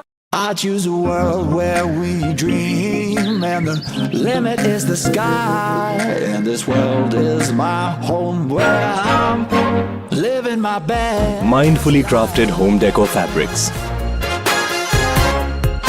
Sansar, a decor brand. Live consciously. ये है सीक्रेट रेसिपी MDH का जीरा सिप जल जीरा मसाला। सिप सिप जीरा सिप जीरा सिप MDH का जल जीरा सिप MDH का जल जीरा SIP.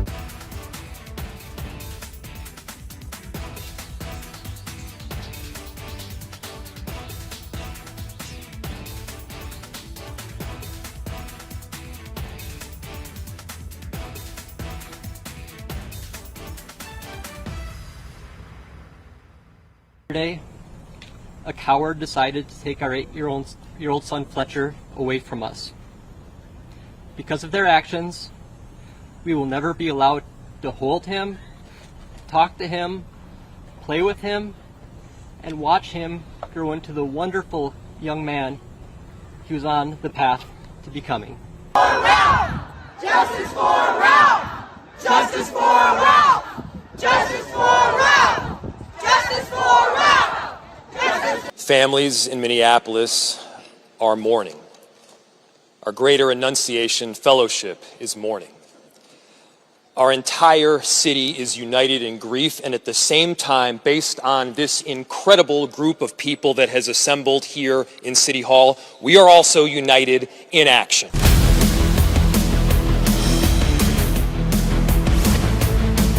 This is Republic Jack Pollywall Studio. Stay tuned for all the breaking news and updates. I'm Akanksha Khajuria. Let's get started.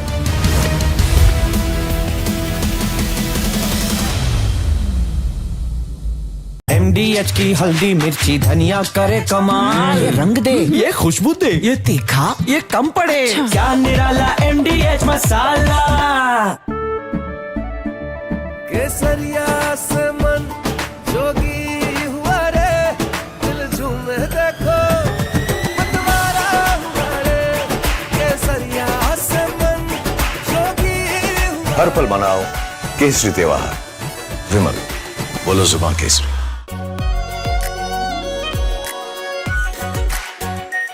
Our pure Shahi Paneer Masala. Delicious, healthy, every day. Here, we didn't want to bring out the big charts because it had no chance of standing. Fortunately, we came armed with a little smaller chart. So it's 67%, so we're going to be charging a discounted reciprocal tariff of 34%, I think.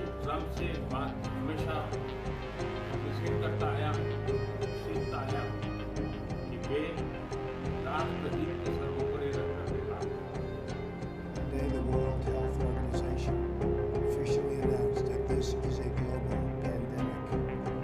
We have been in frequent contact with our allies, and we are marshaling the full power. During an interview, American economist Richard Wolff called out the US administration for attacking India with tariffs and shooting itself in the foot by doing so. Wolff said that India is central. From Asia's largest news headquarters, setting the agenda for Bharat.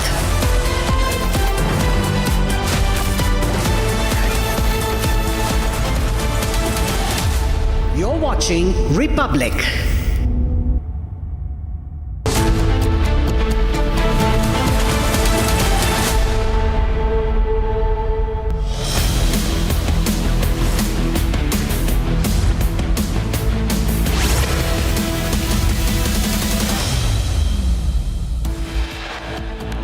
Indian Army puts out new video of Operation Sindoor underscore ceasefire only after Pakistan's begging. In a big relief, Centre extends the cut-off entry under CAA till December of 2024. Sacked BRS MLC K. Kavitha claims of a big conspiracy, resigns from the party and post of BRS MLC.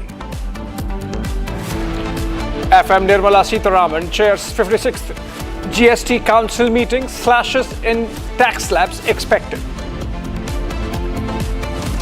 Monsoon mayhem across North India, floods disrupt normal life in Jammu and Kashmir, Punjab, Himachal Pradesh, even Delhi NCR. And economically, you already mentioned the FTA. Germany is a full supporter of getting this agreement negotiated as soon as even possible. Amid Trump climbed down on tariffs, Germany foreign minister in India backs expedition of FTA agreement.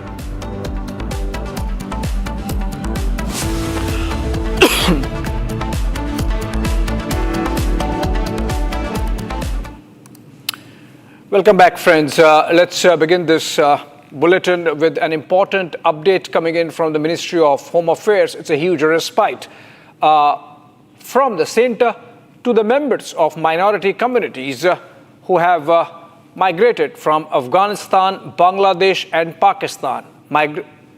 Minorities in those countries, essentially Hindus, Sikhs, Buddhists, Jains, Parsis and Christians who came to India till December of 2024 to escape religious persecution, will now be allowed to stay in the country if they do not have a passport or other travel documents, according to the Union Home Ministry circular. Now, what this means is that the privileges of CAA get extended to them. Of course, under CAA, they also get the right to become citizens. In this case, they are only getting the privileges of continuing to stay in India beyond the original cutoff, which was in the last instance as per CAA till 2014. And now that date extends to 2024. There is still not clarity whether this is going to at some stage, if not immediately, translate into citizenship. Let's go to Harsha on that note. Harsha, while the Union Home Ministry notification is clear that if these persecuted minorities do not have a passport, do not have any other valid travel document, they can continue to stay in India. But in the case of CAA, till 2014, they could get citizenship also. In the present instance, does the notification say anything about the possibility of these people becoming citizens of the country?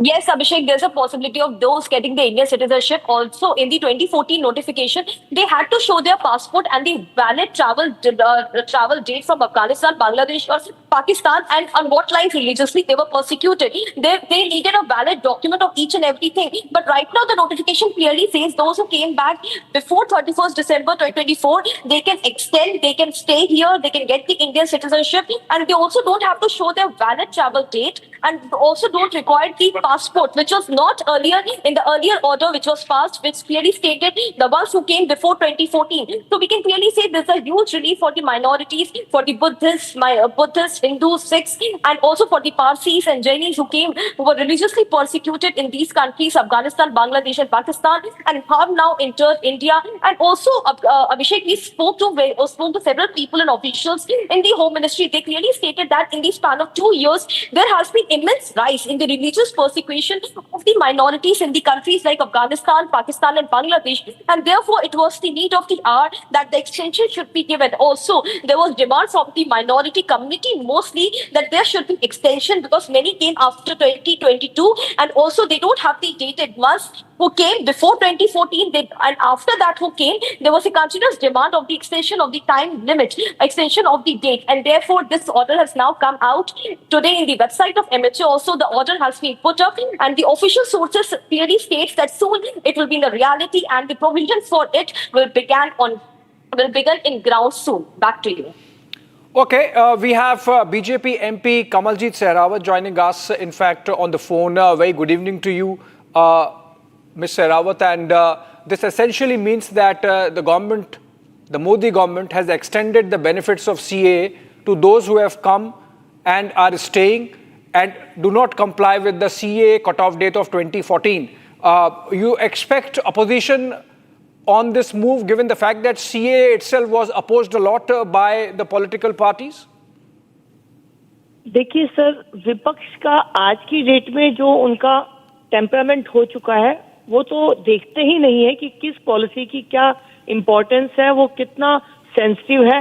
जब operation सिंदूर को ये लोग criticise कर सकते हैं तो CA तो उनके निशाने पर रहेगा। लेकिन मैं एचएम सर का बहुत धन्यवाद करना चाहती हूँ कि उन्होंने इस कट ऑफ डेट को जो एक्सटेंड किया है, जो चेंज किया है, हमारे अपने लोग जो कि हमें लगता है जिनके लिए हमने सीए किया था, अगर उनको अप्लाई करने में कुछ डेट्स की कमी रह गई थी तो ये डेट बढ़ाकर उनके लिए बहुत अच्छा हुआ है और मैं इसका बहुत स्वागत करती हूँ। आप स्वागत करती हैं और आपके पास कमलजीत जी कोई आंकड़े होंगे कि कितने लोगों को इससे फायदा होगा भारत में जो आए हुए हैं पाकिस्तान, अफगानिस्तान और बांग्लादेश से? देखिए, अभी एग्जैक्ट आंकड़ा तो कहना और सिर्फ एक वैसी फिगर देना ठीक नहीं होगा, बट मुझे लगता है कि ये एक सिग्निफिकेंट नंबर होगा और ये सिग्निफिकेंट नंबर लेकिन इतना नहीं है, इससे ज्यादा जो हमारे देश के अंदर रोज बांग्लादेश घुसपैठिया जो कर रहे हैं उनसे बहुत अच्छा है कि हमारा एक कैलकुलेटेड नंबर जो हमारी कंट्री के अंदर आस्था रखता है, जो अपने देश में आना चाहता है, उनके लिए पॉलिसी बनाई गई है। तो नंबर तो मुझे एग्जैक्ट नहीं कह सकती हूँ, लेकिन ये नंबर इतना है जो कि भारत के अंदर आराम से जिसको हम अकोमोडेट कर सकते हैं। जी, मैं आखिरी सवाल आपसे पूछ रहा हूं कमलजीत जी कि अभी थोड़े दिन पहले कंट्रोवर्सी हुई थी जिसमें सैयदा हमीद हैं, उन्होंने बोला था कि जो बांग्लादेशी आ रहे हैं उनको भी आने दीजिए, और ये वही लोग हैं जो सीएए का प्रोटेस्ट कर रहे थे। तो क्या ऐसा वो लोग अब ये कहेंगे कि क्योंकि आप इन लोगों को आने दे रहे हैं जो तकलीफ में हैं, तो बांग्लादेश में अगर कुछ बांग्लादेशी तकलीफ में है तो उनको भी आने दीजिए, क्यों रोक रहे हैं? हमारा भारत देश हमेशा एक बहुत भाईचारे वाला देश रहा है, लेकिन ये भी सत्य है कि हमारे देश की अपनी सीमाएं हैं, अपने रिसोर्सेज की सीमाएं हैं। अगर वो व्यक्ति जिसके धर्म के नाम पर जिनके देश का निर्माण हुआ और जहां वो आस्था रखते हैं, तो उन लोगों के लिए ये कानून नहीं बनाया गया है। ये कानून बहुत स्पेसिफिक है। वो लोग जो उन देश की सीमाओं में रह गए कि ये लोग हमें अपना लेंगे, हमें कभी अपना होने का यहाँ पर सम्मान मिलेगा, और उन्होंने नहीं अपनाया सिर्फ इसलिए कि उनका धर्म अलग था जी। तो इसीलिए ये उन लोगों के लिए है, 5 धर्म जो माइनॉरिटीज में वहां पर रहे, लेकिन माइनॉरिटीज में जिनका दमन किया गया, तो जिन लोगों का अपना कंट्री है। हमारा कंट्री इतना सक्षम नहीं है, हालांकि हम समय समय पर सबकी मदद करते हैं, बिना धर्म देखे हुए हर कंट्री में मदद भेजते हैं, लेकिन हमारे अपने देश की लिमिटेशन है। हम जिस अपने चैलेंजेस से फेस कर रहे हैं, हम सबको नहीं बुला सकते, हम उनकी वहीं पर मदद करते हैं, लेकिन हमारे देश की संस्कृति, आस्था में विश्वास रखने वाले, हमारे देश के साथ अपने आप को जोड़ने वाले लोगों का यहाँ हमेशा सम्मान रहा है और ये कानून उनके लिए है। ये बिल्कुल सही बात है जी। कमलजीत सहरावत जी, बहुत बहुत धन्यवाद आपका हमारे साथ फोन पर जुड़ने के लिए। BJP MP from Delhi, Kamaljit Sehrawat, putting across the point of view of the BJP on the issue of extension. Okay, I think we're getting a breaking news development that's connected with the GST Council, the meeting for which was going on. In fact, as per information available, health insurance is likely to get cheaper. GST Council has approved series of measures to make businesses easy and likely to be approved. Time-bound GST registration for startups. These are other measures that are being announced. GST reforms. So it's not just about tinkering with the tax slabs.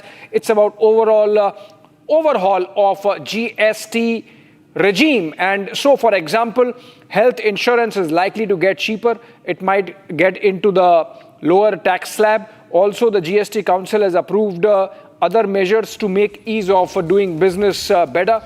The ease of doing business index little better, which includes, for example, time-bound registration of GST for startups and for the MSME sector, and then automated GST refunds to be approved. All those things are being discussed and are on the table. These are pictures coming in from inside the Sushma Swaraj Bhavan, where the GST Council meeting is taking place. Remember, it's a federal body which has representation from all the states and union territories of the country apart from the union government, and chaired by Finance Minister Nirmala Sitharaman. All the state finance ministers also present, almost all, if not all, and both from the BJP governments in the states and of course the opposition parties wherever they rule.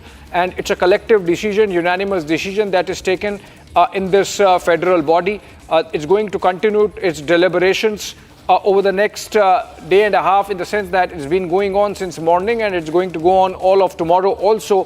Niranjan joins us live from our newsroom for more on this. Niranjan, so initial expectation was that there would only be some tinkering of the tax slabs, but this information that you are getting suggests that this is going to be a major overhaul of the entire GST regime. Abhishek, we're picking up bits and pieces from inside the GST Council meeting, and Harsha has been able to share some of the details of what we can expect. It appears than just GST reforms that will impact businesses, it appears like the larger implication could also be on small businesses, on middle class, MSMEs, and some of the details that we are picking up. Just a few pointers. For example, health insurance could get cheaper, but the insurance providers are not really happy about that. That's another debate altogether.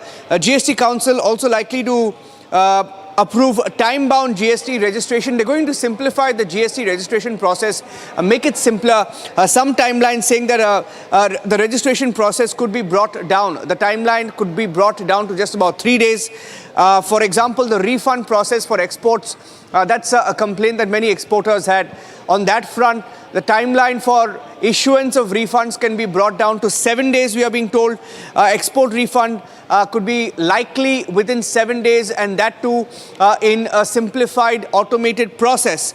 An automated GST refund is likely to be approved in the GST Council, which is currently meeting in the national capital. And we are also expecting some of these GST reforms that will directly impact the MSME sector. MSMEs have been some of the struggling sectors in India since COVID hit, and hoping that, there has been a lot of support, of course, given by the government in the last few years in every single budget. But since exports will be hit, they're looking at export sector specific references also to exporters, some sort of relief in terms of getting refunds faster. These are being discussed according to the inputs that we're picking up. And we are also hearing that life-saving drugs likely to get cheaper after the new slabs kick in. Health insurance likely to get cheaper. It is going to be more affordable for citizens. Big relief, of course, also for taxpayers. For example, you're looking at tax slabs coming down, and which will directly impact, of course, purchases of the common man. The middle class especially will be directly impacted when these tax slabs come down, when the two-slab structure is proposed. And for all our viewers who are wondering what the tax structure is, we've been getting the details of it. The Prime Minister made a mention of it on the 15th of August when he said that 5% for essentials, 18% for non-essentials, and that it will basically replace the current 4 slabs that we have, which are 5%, 12%, 18%, 28%. All of that will just be rationalized to 5% and 28%, which is going to just simplify things, bring down prices of a lot of items. But of course, those who can afford some of the luxury goods, for them there is always that 40% slab that will continue, which is going to be the sin goods or the luxury slab for items such as tobacco. Of course, cigarettes likely to get more expensive, and cars costing 50 lakhs. Luxury cars, I mean, it won't really impact any of us, Abhishek. We can't afford all of that. But a GST rate cut expected to close to about 175 items, according to different reports. Abhishek, I'm sure you have some more inputs of your own on this, and you can share that too. Harsha's joining us with what she's picking up from the GST Council meeting. Yeah, thank you so much, Niranjan, for that lowdown. We can go to Harsha for more on this. Harsha, with all this information coming in, though, of course, we can say with certain finality only after the meeting is over, which is tomorrow. But it seems that these issues are being deliberated, and all these reforms that are being talked about are being discussed and on the table. How much of this you think has bipartisan support in terms of the opposition states also backing the government, if you are getting to hear something on this from the meeting?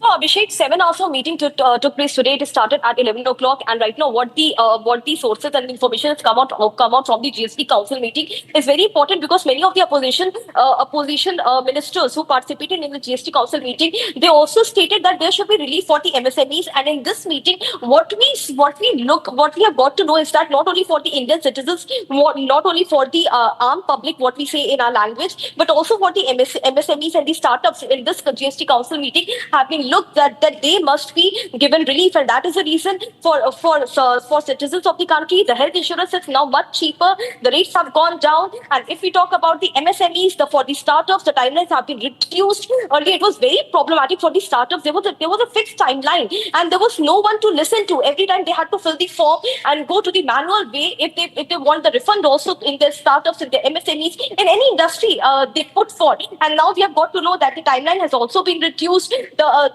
The relief and the refund to the startups and the MSMEs will come in 7 days. And also several reforms like this has been done for the MSME startups, and eventually for those women also who have started their new business. So we can say that just this GST Council went on very well. Also, there was huge support which was gathered from the opposition parties as well. And likely, I would like to tell you that especially from Telangana, the minister literally applauded when in the inside of the meeting when Nirmala Sitharaman announced about the GST reforms for the startup sector.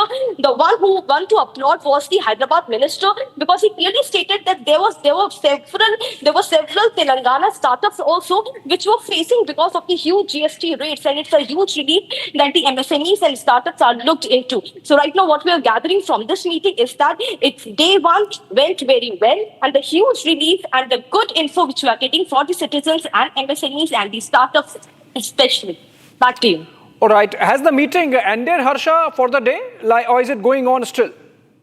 So Abhishek, right now few ministers have come out, but right now we are waiting for the FM only to come out. Right now FM has not come out yet. We are waiting for the FM and the secretary also to come out and share more information and the official release also for the day one. All right. Day one of the GST Council meeting, and some big relief measures being discussed there, as Harsha informs us from the Sushma Swaraj Bhavan, where the meeting is taking place. Of course, final announcement to take place only after all the deliberations are over, and that's going to happen tomorrow afternoon. Marathon meeting been on from 11 a.m. onwards. It's been about 6 hours, and the finance minister is still closeted inside, which means that we are going to see some announcement possibly only after she comes out. Moving on for now, and okay, we are trying to connect some phone-ins to understand the implications of this development, both political and economic. Remember, GST is about political economy, because this is about a decision as to whether certain things can be made more affordable, certain things can be made cheaper, certain things perhaps can afford more tax because they classify as sin goods, in the sense that they are not connected with the leitmotif of daily life. They are more like indulgences, and for which people can pay more. The rich particularly can be taxed extra, and that is the reason why this whole reform idea of changing the GST from 4 slabs which exist today, which include 5, 12, 18 and 28 to 2 slabs.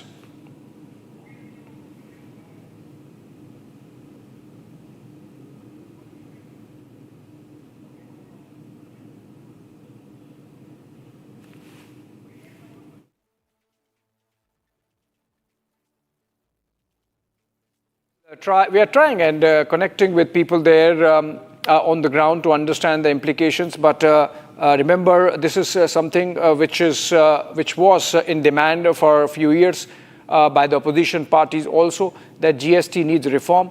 Even for the government, it has been a learning curve. Remember, GST is a reform which was in the making for more than 2 decades, when the Modi government decided to bite the bullet and bring it in 2017 at some political cost. There were elections coming in, and yet the Modi government decided that this is an idea whose time has come. A second round of fine-tuning and reforms can take place based on experience, and that is why the GST law itself provided for 5 years of a gestation period in which the center would compensate any of the states suffering revenue losses on the count of these reforms for the 5 years, and it was then extended. And now with this reform, which is of course, which has a broad-based political demand also, the government has come to discuss this along with political parties, opposition party-ruled states also. I'm going back to Niranjan in the newsroom for more. Niranjan, this is a bipartisan federal body where the decisions are taken unanimously. I mean, in the GST Council, if there is a dissenter, no decision gets taken. So obviously, it is safe to conclude that whatever is decided and announced would have the backing of all states. Yet we have, Niranjan, I could go to Kishore Subramaniam first. He's joining us over the phone, a financial affairs expert joining us from Chennai. Kishore Subramaniam, if you are getting me, a lot of reforms, we are getting information of a lot of reforms coming out of the GST Council meeting. It seems it is not just about tinkering with the tax slabs, it's about overhauling the entire system, including making it a little easier to register for GST or to get out of it. And remember, I've heard people say that registering GST is easy, but shutting it off is even more difficult. So all those reforms now being discussed, you think it's a bipartisan affair and everyone would be on board, including the opposition parties? Yeah, everybody should be on board unless you are doing this opposition politics with calling everything as with a colored, seeing everything with a colored lens. See, my subject is very clear that these are second generation reforms. I think this is long overdue. I think the pricing difference in terms of the GST slabs is also should be made different, which is obviously announced.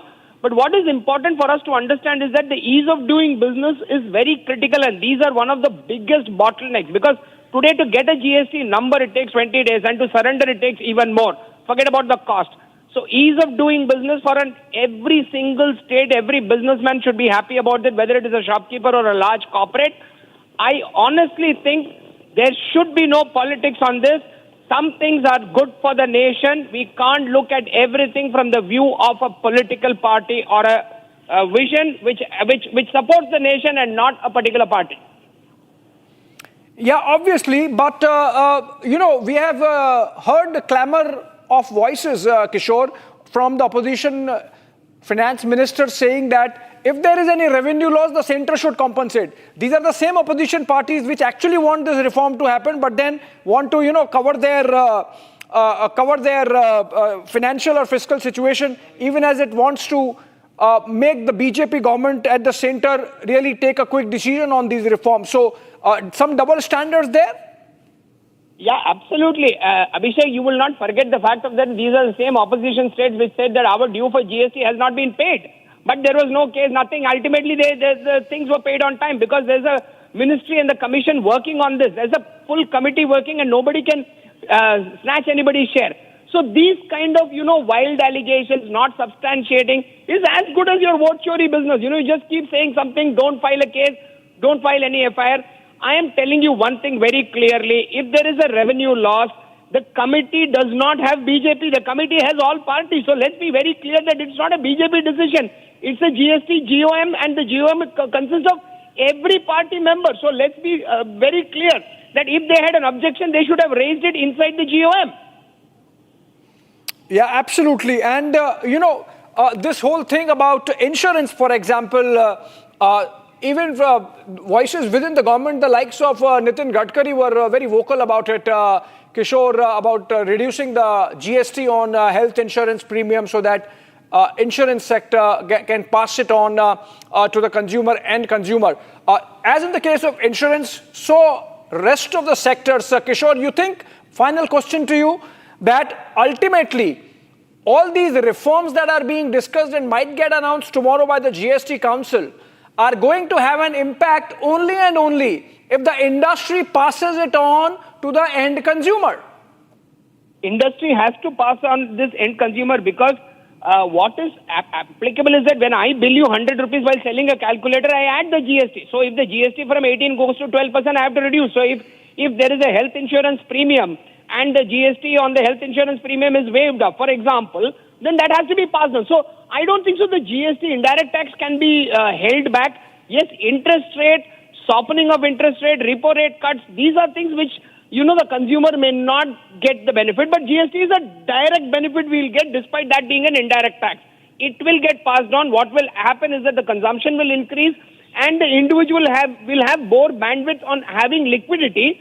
Though I don't think so that this will have any impact on the macro in terms of the GDP or numbers. What it will have an impact is a sense of satisfaction. Okay, fair enough. Thank you so much, Kishore Subramaniam. Akash Jindal, economist, joins us.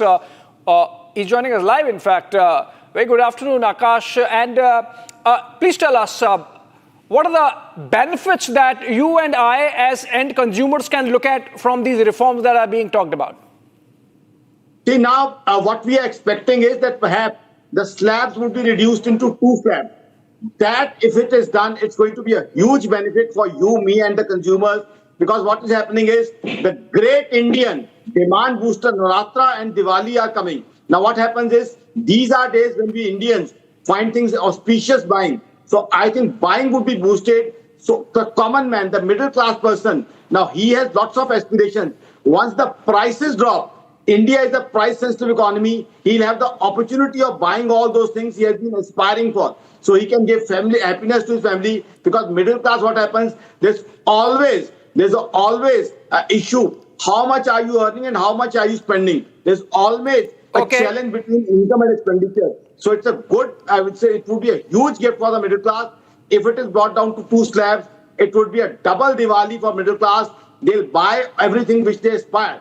Plus for the economy also, it's going to be a booster, because what happens is when middle class buys, consumption increases, and consumption is the strength of Indian economy. What would happen? Manufacturing would increase, job opportunities would increase, income tax collection would increase. And very interestingly, I can give you detailed data. The calculation of my organization, akashindal.in, is GST collection finally wouldn't drop, because sale of things would rise up to such an extent that GST collection would be the same. So what we call in Hindi, aam ke aam gutliyon ke daam. Absolutely. Early Diwali there, and building up to the festive season, the government contributing it. Prime Minister, of course, announced it from the Red Fort. Thank you so much, Akash Jindal, for joining us. With that, we have to slip into a short break, but I come back on the other side with monsoon mayhem across North India and the stories that it's bringing of tragedy and, of course, resilience.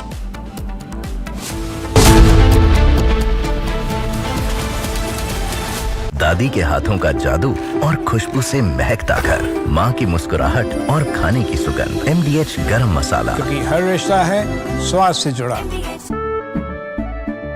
केसरिया से मन जोगी हुआ रे, दिल झूमे देखो मतवारा हुआ रे।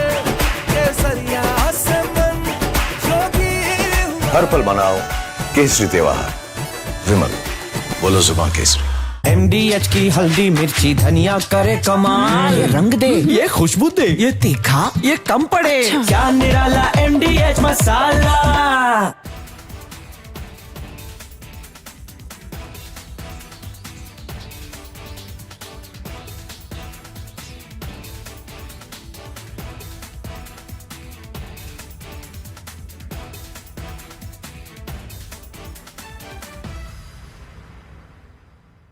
We didn't want to bring out the big charts because it had no chance of standing.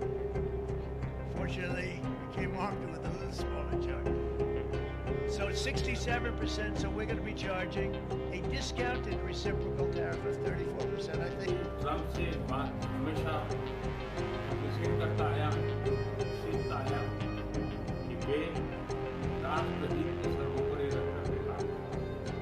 Today, the World Health Organization officially announced that this is a global pandemic. We have been in frequent contact with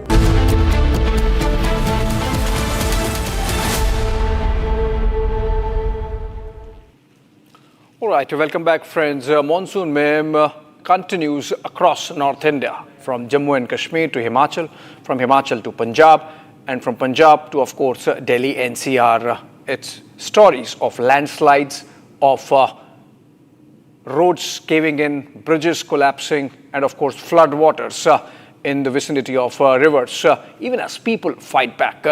And the government, of course, backs them. Let's focus on that. But before, headlines.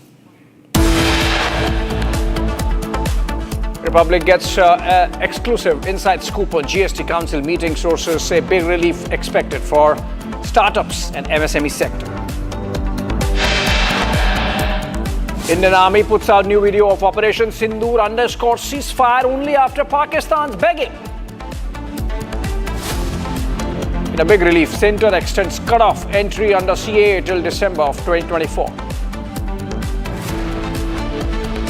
Sagged BRS leader Kavitha claims of a big conspiracy, resigns from the party and the post of BRS MLC. FM Nirmala Sitharaman chairs 56th GST Council meeting, slashes in tax slabs expected. Monsoon mayhem across North India, floods disrupt normal life in Jammu and Kashmir, Punjab, Himachal Pradesh and Delhi NCR. And economically, you already mentioned the FTA. Germany is a full supporter of getting this agreement negotiated as soon as even possible. Amid Trump clamped down on tariffs, German foreign minister in India backs expedited FTA agreement talks.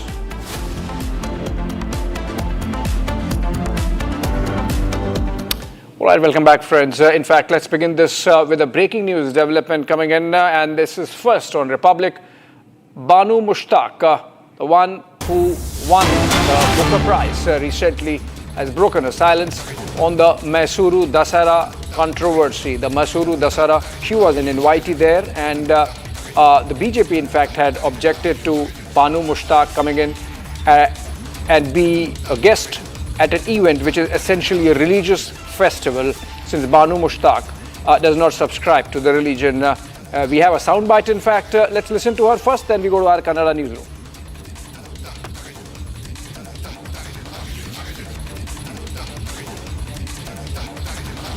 Okay, we have a soundbite of Banu Mushtaq, the Booker Prize winner, short story writer from Kerala, and she was invited as a special guest for the Mysuru Dasara celebrations by the Karnataka government, which was objected to by the BJP, which is in opposition in the state, and because she does not practice the religion of which the Mysuru Dasara forms part of, the Hindu religion, and now I think she has come out and put across her point of view on this. Let's listen to her.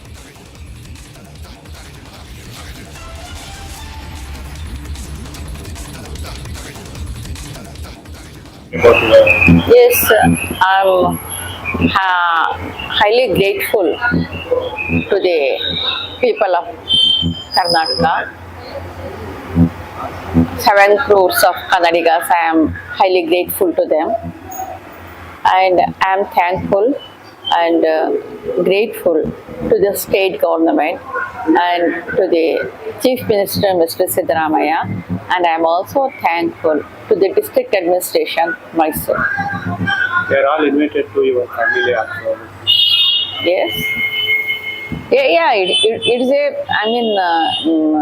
a total invitation, not only to the entire family also. That's why I am also very grateful to them. They invited to 22nd September. Any plan? Yeah, no plans right now. I don't have any plans because within 2 to 3 days I am moving out of country for some literary program, and I may return next week. So after returning, I will coordinate with the district administration and I will finalize the programs with them. That's why it's biggest celebration in our Karnataka. Yes, but right now, I reserve my comments. I don't want to talk anything about any issue right now. Please bear with me. That's all. ನೀವು ದಸರಾ ಹೇಗೆ okay ma'am ಚಿಕ್ಕದ್ರಿಂದ ದಸ ಅಂದ್ರೆ ನಾನು ಏನು ಕೂಡ right ನಾವು ಮಾತಾಡೋದಿಲ್ಲ, ಏನು ಕೂಡ ಮಾತಾಡೋದಿಲ್ಲ. ನಾನು ಮಾತಾಡ್ತೀನಿ, ಮಾತಾಡೋ ಸಂದರ್ಭ ಬರುತ್ತೆ, ನಾನು ಮಾತಾಡ್ತೀನಿ.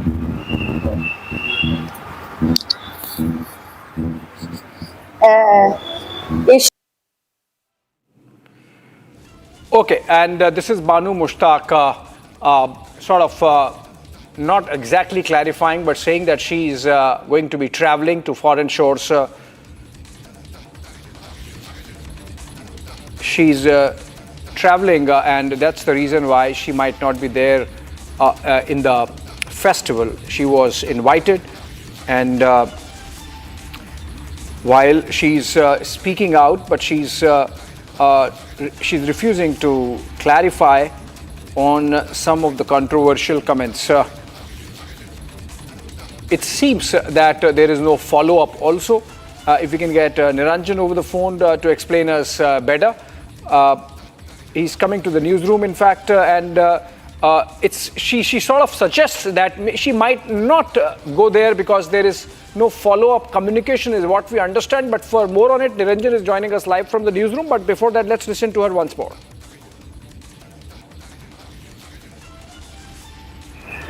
Okay, today invited by Mysore District Administration. What is it, madam? What about Yes, I'm highly grateful to the people of Karnataka. 7 crores of Kannadigas, I am highly grateful to them, and I am thankful and grateful to the state government and to the Chief Minister, Mr. Siddaramaiah, and Okay, Niranjan, in the thick of controversy, Banu Mushtaq coming out with that statement, but I still am second guessing as to whether she's going to attend the Mysuru Dasara or not attend the Mysuru Dasara. Well, she has not said that she will not attend, Abhishek. In fact, we heard it carefully. She says that she has not coordinated the details of her inauguration, of her being at that particular event. Now, this is what we have just played out is important because for the last 2 weeks, we've had the controversy play out over Banu Mushtaq. She's an International Booker Prize winner. So she's a very big personality, but the state government recommending her name to inaugurate the Nada Habba. It's called the Nada Habba or the Dasara festival. The state festival at the Chamundi Hill temple was questioned by many people, including the royal family in Mysuru, and the government has decided to invite her. And we've seen the controversy play out in the last few days.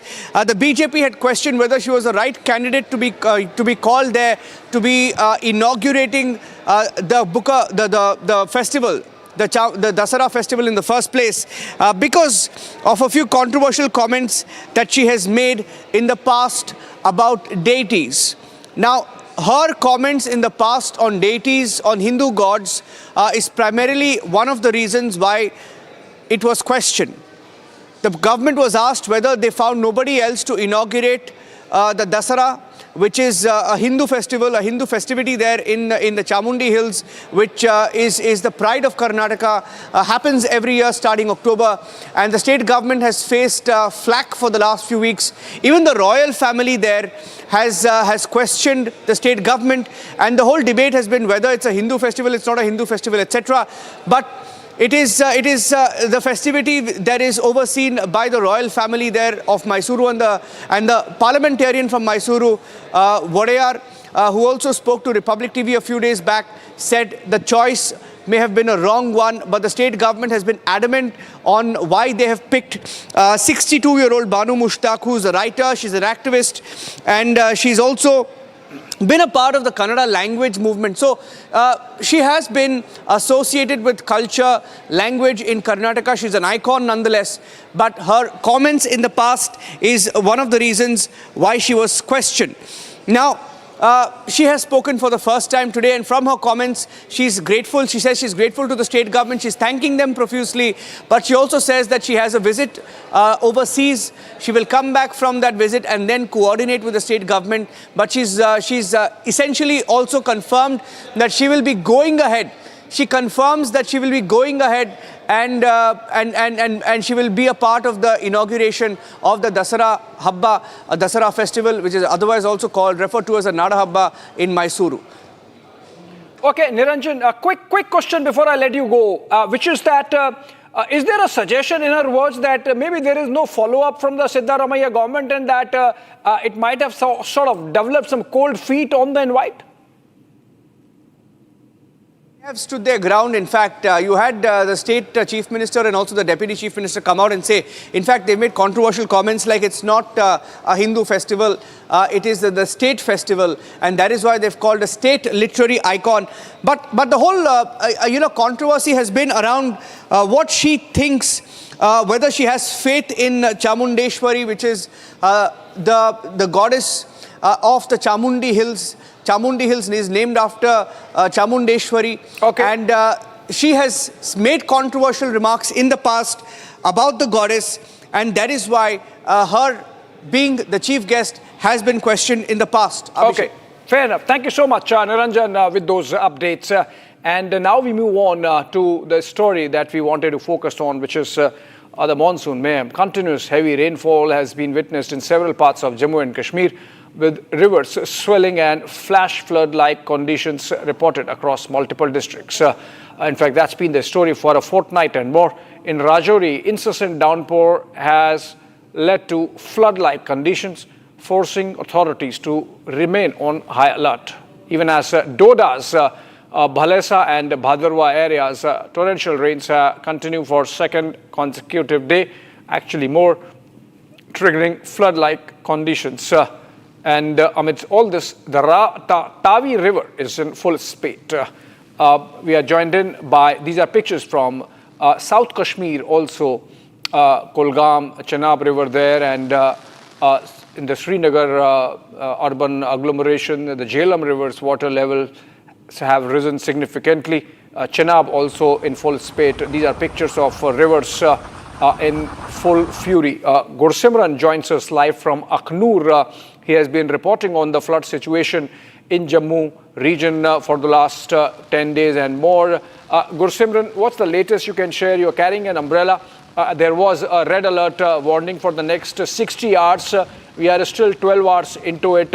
How's the situation like? Is it worsening or is it sort of stabilizing? See, Abhishek, if we speak of the situation is worsening with each passing minute. The place where we are standing, we have to move at least 500 meters backyards. Reason being that the Chenab is now getting into the civilian areas. I'll request Ashu if we can move conveniently to a 180 degree and we can show you that earlier we used to be at the place that can be seen at a zoom place from here. But now what has happened that this entire area is coming under the influence, under the impact of the river Chenab. What has happened that the Chenab has now entered the civilian areas because the barrages and the bunds that used to be, they all have been breached, and the level with which it is raining, what it seems like that it has already surpassed 100 millimeter in last 1.5 hour. So it's raining heavily here in the Gadkhal area from where we are reporting, and there has been a large scale damage to the life in Jammu and Kashmir, especially in Jammu region. 131 lives have been lost in last 3 weeks, and now as we speak there has been large scale damage to the agriculture as well, because thousands of acres of land has completely been washed away because Chenab has now breached into the areas that it never touched in the past. So now the level of the Chenab is close to 44 feet once again, despite the barrages actually reducing the level of the dams, the Salal Dam and the dam in the Ramban district, that also Baglihar also in decreasing the water, the level of water down to 3.25 lakh cubic from the 4.25 cubic water. So now also the water level continues to rise. It is going to be, the situation is grim, and that's why BSF has to step in. BSF carried out an operation despite inclement weather condition, and in this daring operation they managed to get some close to 50 people out in 5 sorties of Mi-17 helicopter. All these were tribal people that were stranded there along with their cattle, but now have been rescued in a daring operation by BSF. We can, in fact, in your frame, sense the force of that downpour there from where you are reporting, Gursimran. And of course, as much as we can see you, the same must apply to the cameraman. Take care. Thank you so much. And we move on and back to New Delhi, where German foreign minister is visiting. And in fact, he backed FTA talks that are going on between India and the European Union, of which Germany is part, and in fact said that they should be expedited and that Germany will fully back that decision as and when it happens. He says that Germany will push the EU for a deal at the earliest. Remember, this comes in the midst of Trump tariff war, of which even EU is facing some headwinds. And the German foreign minister is on a 2-day visit to India. He already visited Bengaluru and then came to New Delhi and met External Affairs Minister S. Jaishankar. Big statement there. Let's listen in. And for me personally, it was really very interesting to spend the whole day in Bangalore to see what we are really doing already together. Economically and culturally, really, that was astonishing for me to see how many students are learning German. And that shows us that the potential is really, really high for the two of our countries. And economically, you already mentioned the FTA. Germany is a full supporter of getting this agreement negotiated as soon as even possible. We are a free trade nation. And of course, you know that after or similar to the Mercosur agreement, the EU is working on the one with India is the most important to us. And I hope really that we can be successful. I already learned today, the meeting with the economic minister, that he is very optimistic for the forthcoming time. And you can be assured that we will use all arguments we have with the Commission to push this forward and to reach a new level between our countries and between the EU and India on this. So thank you so much for having us. I'm looking forward to our conversation today. Thank you. All right, moving on. Prime Minister Narendra Modi attended the second day of the 4th edition of Semicon India 2025 at New Delhi. PM interacted with the innovators and industry leaders and looked at their innovations at Yashobhumi. And remember, this is the second back-to-back day that he has visited the event, underscoring the Modi government's commitment to nurture a healthy and strong semiconductor ecosystem in the country. Here's a report. India is making significant strides in the semiconductor sector. India has made massive developments in the recent years in semiconductor chips. And to provide a common platform for all innovators and their innovations, the government organized the Semicon India event, which aims to catalyze India's semiconductor ecosystem. Prime Minister paid a visit to the event on the second day. Notably, Prime Minister also visited the event on the first day as well. Accompanied by IT Minister Ashwini Vaishnav, Prime Minister took stock of all the new innovations. He interacted with innovators and industry experts during his visit. On the first day, while addressing the event, Prime Minister Modi highlighted the importance of semiconductor chips in the coming years. Although the semiconductor industry continues to face some challenges, it has witnessed robust growth and is poised for even more. All right, China marks the 80th anniversary of the end of World War II and showcased its military might. Notably, in the display of arms and ammunition, Beijing also flaunted the missiles that failed miserably during Operation Sindoor. Here are details.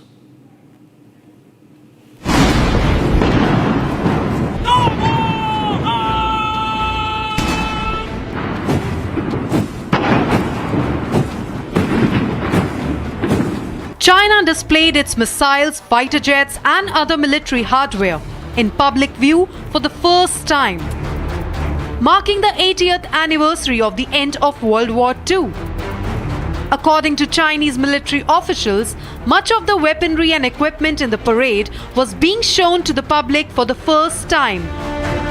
Chinese troops marched in lockstep by President Xi Jinping, who leads the Communist Party and heads the military as the chairman of the Central Military Commission. The audience included about 24 foreign leaders from countries including Russian President Vladimir Putin and North Korean leader Kim Jong-un. Notably, Beijing's weaponry displayed also showcased the missiles that failed miserably during the Operation Sindoor. In its military parade, China also flaunted the missiles that it provided Pakistan during escalations with Indian Defence Forces in Operation Sindoor. During the military parade in Beijing's Tiananmen Square, China unveiled the Dongfeng 5 missile, a liquid-fueled intercontinental strategic nuclear missile. The missile is designed to be launched from China's northern silo fields, which could be used to target continental US. It's the first major military parade in China since 2019 on the 70th anniversary of the founding of Communist China. The parade commemorates the end of World War II, a conflict that devastated China.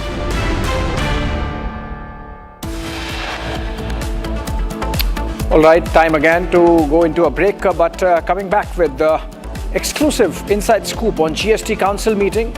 Sources say big relief expected for startups and the MSME sector. And the Indian Army puts out a new video of Operation Sindoor _ ceasefire only after Pakistan came crying uncle.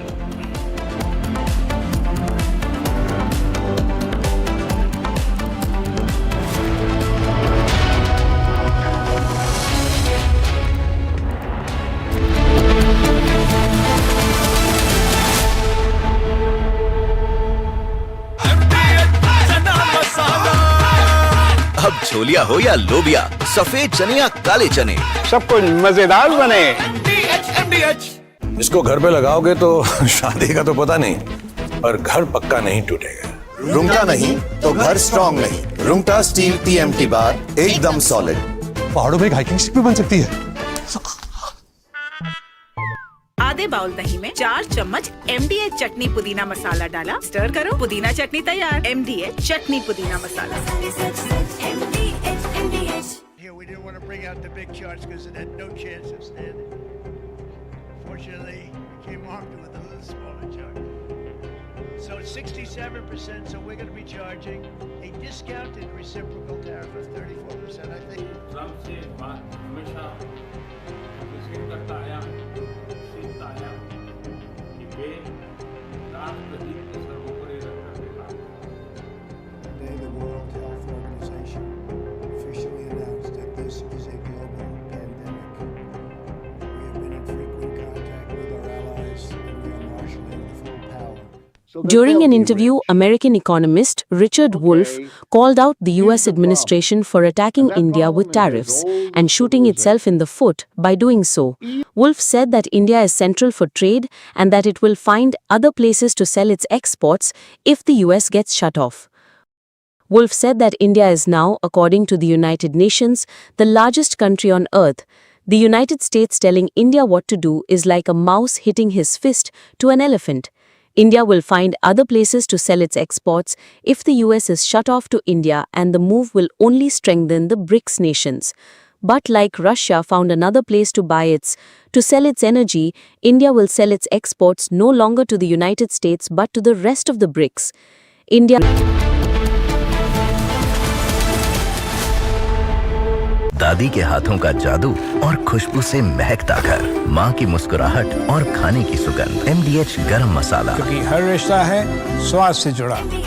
I choose a world where we dream and the limit is the sky, and this world is my home where I'm living my best. Mindfully crafted home decor fabrics. Sansar, a D-Decor brand. Live consciously.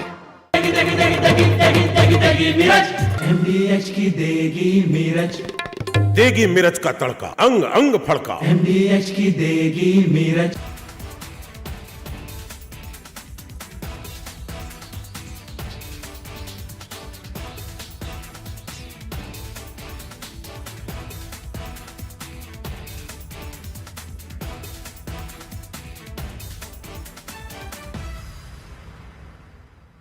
Yesterday, a coward decided to take our 8-year-old son Fletcher away from us. Because of their actions, we will never be allowed to hold him, talk to him, play with him, and watch him grow into the wonderful young man he was on the path to becoming. Justice for Ralph! Justice for Ralph! Justice for Ralph! Justice for Ralph! Justice. Families in Minneapolis are mourning. Our Greater Annunciation Fellowship is mourning. Our entire city is united in grief, and at the same time, based on this incredible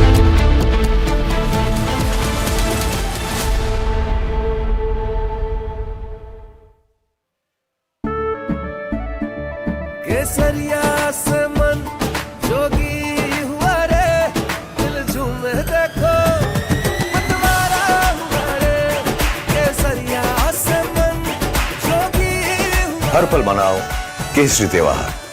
विमल, बोलो जुबान केसरी। अब छोलिया हो या लोबिया, सफेद चने या काले चने, सब कुछ मजेदार बने। Here we didn't want to bring out the big charts because it had no chance of standing. Fortunately, we came armed with a little smaller chart. So it's 67%, so we're going to be charging a discounted reciprocal tariff of 34%, I think.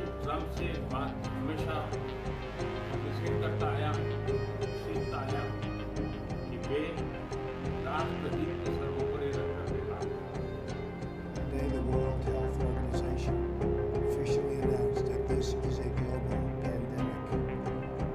We have been in frequent contact with our allies, and we are marshaling the full power.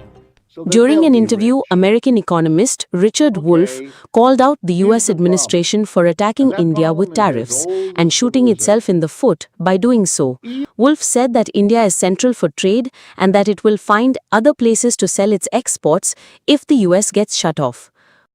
Wolff said that India is now, according to the United Nations, the From Asia's largest news headquarters, setting the agenda for Bharat.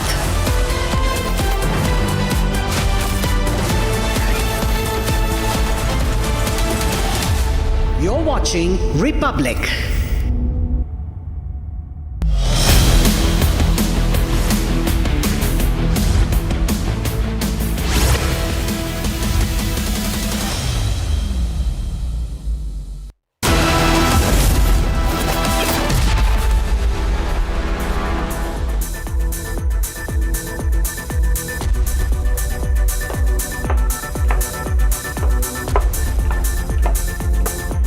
A very good evening, viewers. You're watching the latest edition of 6 Stories at 6 with me, Rakshita Mishra. Viewers, we will start with the big GST bonanza that is in store. Republic TV gets you all the inside scoop from the GST Council meeting. Viewers, we'll tell you all about the slabs and what really to expect in this Diwali bonanza. Also on the show, we'll tell you a shocking story that is coming in, and a very, very concerning situation from Madhya Pradesh. It is Indore, one of the major hospitals where 2 newborns have died after being mauled by rats. Yes, you heard that right. That's our story number 2. And story number 3 is how floods are ravaging the northern part of India. From Jammu Kashmir to Delhi and NCR, Punjab is seeing the worst flood in decades. The farmers are suffering. We'll get you ground reports, viewers. Story number 4 will be from Telangana, where Kavitha has now quit from her father's party, the BRS, after being suspended, and she cries conspiracy. Also, story number 5 will be the battleground Tamil Nadu, where EPS continues to sharpen his attack on DMK. And lastly, we show you how the Indian Army has once again sent out a big message to Pakistan and of course set the record straight about who in fact had begged for ceasefire. So we start with the inside scoop on the GST meeting. Viewers, major GST reforms are in store and Finance Minister Nirmala Sitharaman is right now chairing the meeting of GST Council. Republic TV gets you exclusive details. Now, as per government sources, viewers, health insurance is likely to get cheaper. Series of measures for ease of business are also being taken. There's time-bound GST registration for startups. That is another reform that is expected here. MSME can also be expecting some relief. Automated GST refund is likely. Refund within 7 days in case of exports. All these are latest updates that we're getting in. So these are the key changes are likely to be approved and a big announcement is expected very soon. Meeting continues till tomorrow as well. Meanwhile, here's what we know so far. Finance Minister Nirmala Sitharaman chaired 56th GST Council meeting today in the national capital. The meeting will continue for 2 days. In one of the biggest GST reform, the government is planning to do away with the 2 out of 4 GST slabs. Ganganagar से लेकर के ईटानगर तक, लेह से लेकर के लक्षद्वीप तक, one nation one tax. GST सिर्फ एक टैक्स रिफॉर्म नहीं है, आर्थिक रिफॉर्म से भी आगे एक सामाजिक रिफॉर्म का भी एक अहम कदम है। GST goods and service tax के रूप में जाना जाता है, लेकिन हकीकत में ये गुड एंड सिंपल टैक्स है। इस दिवाली में आपकी डबल दिवाली का काम मैं करने वाला हूं।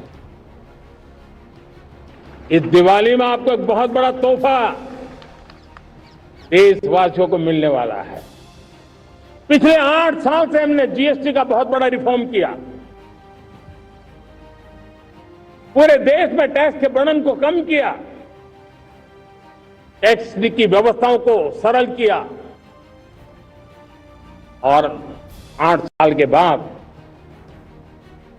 समय की मांग है कि हम एक बार उसको रिव्यू करें।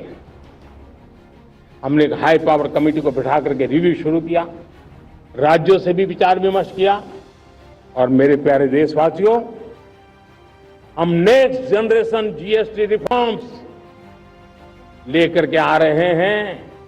ये दिवाली के अंदर आपके लिए तोहफा बन जाएंगे।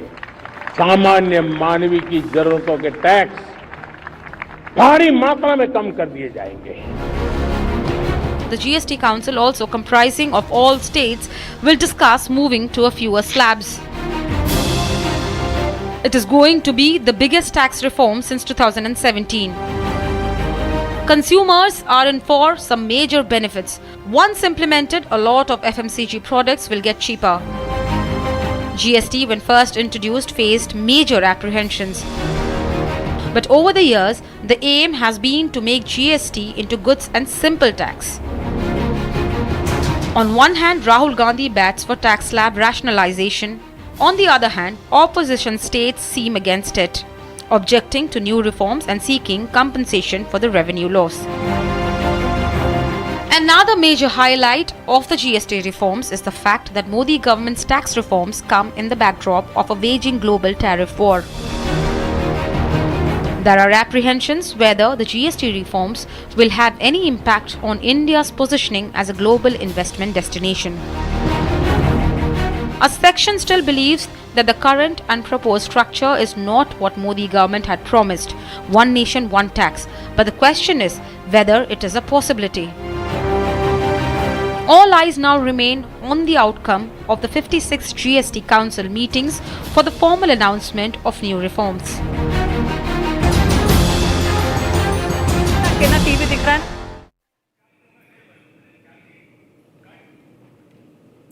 So viewers, we are telling you the inside scoop. Now, health insurance could likely be cheaper. That's what we are learning. And what we understand is that series of measures are being taken for ease of business, as I told you in the beginning. This is the latest update that we are getting in, viewers. And also the fact that there will be time-bound GST registration for startups. So there's a lot of focus on health insurance and startups and MSMEs also.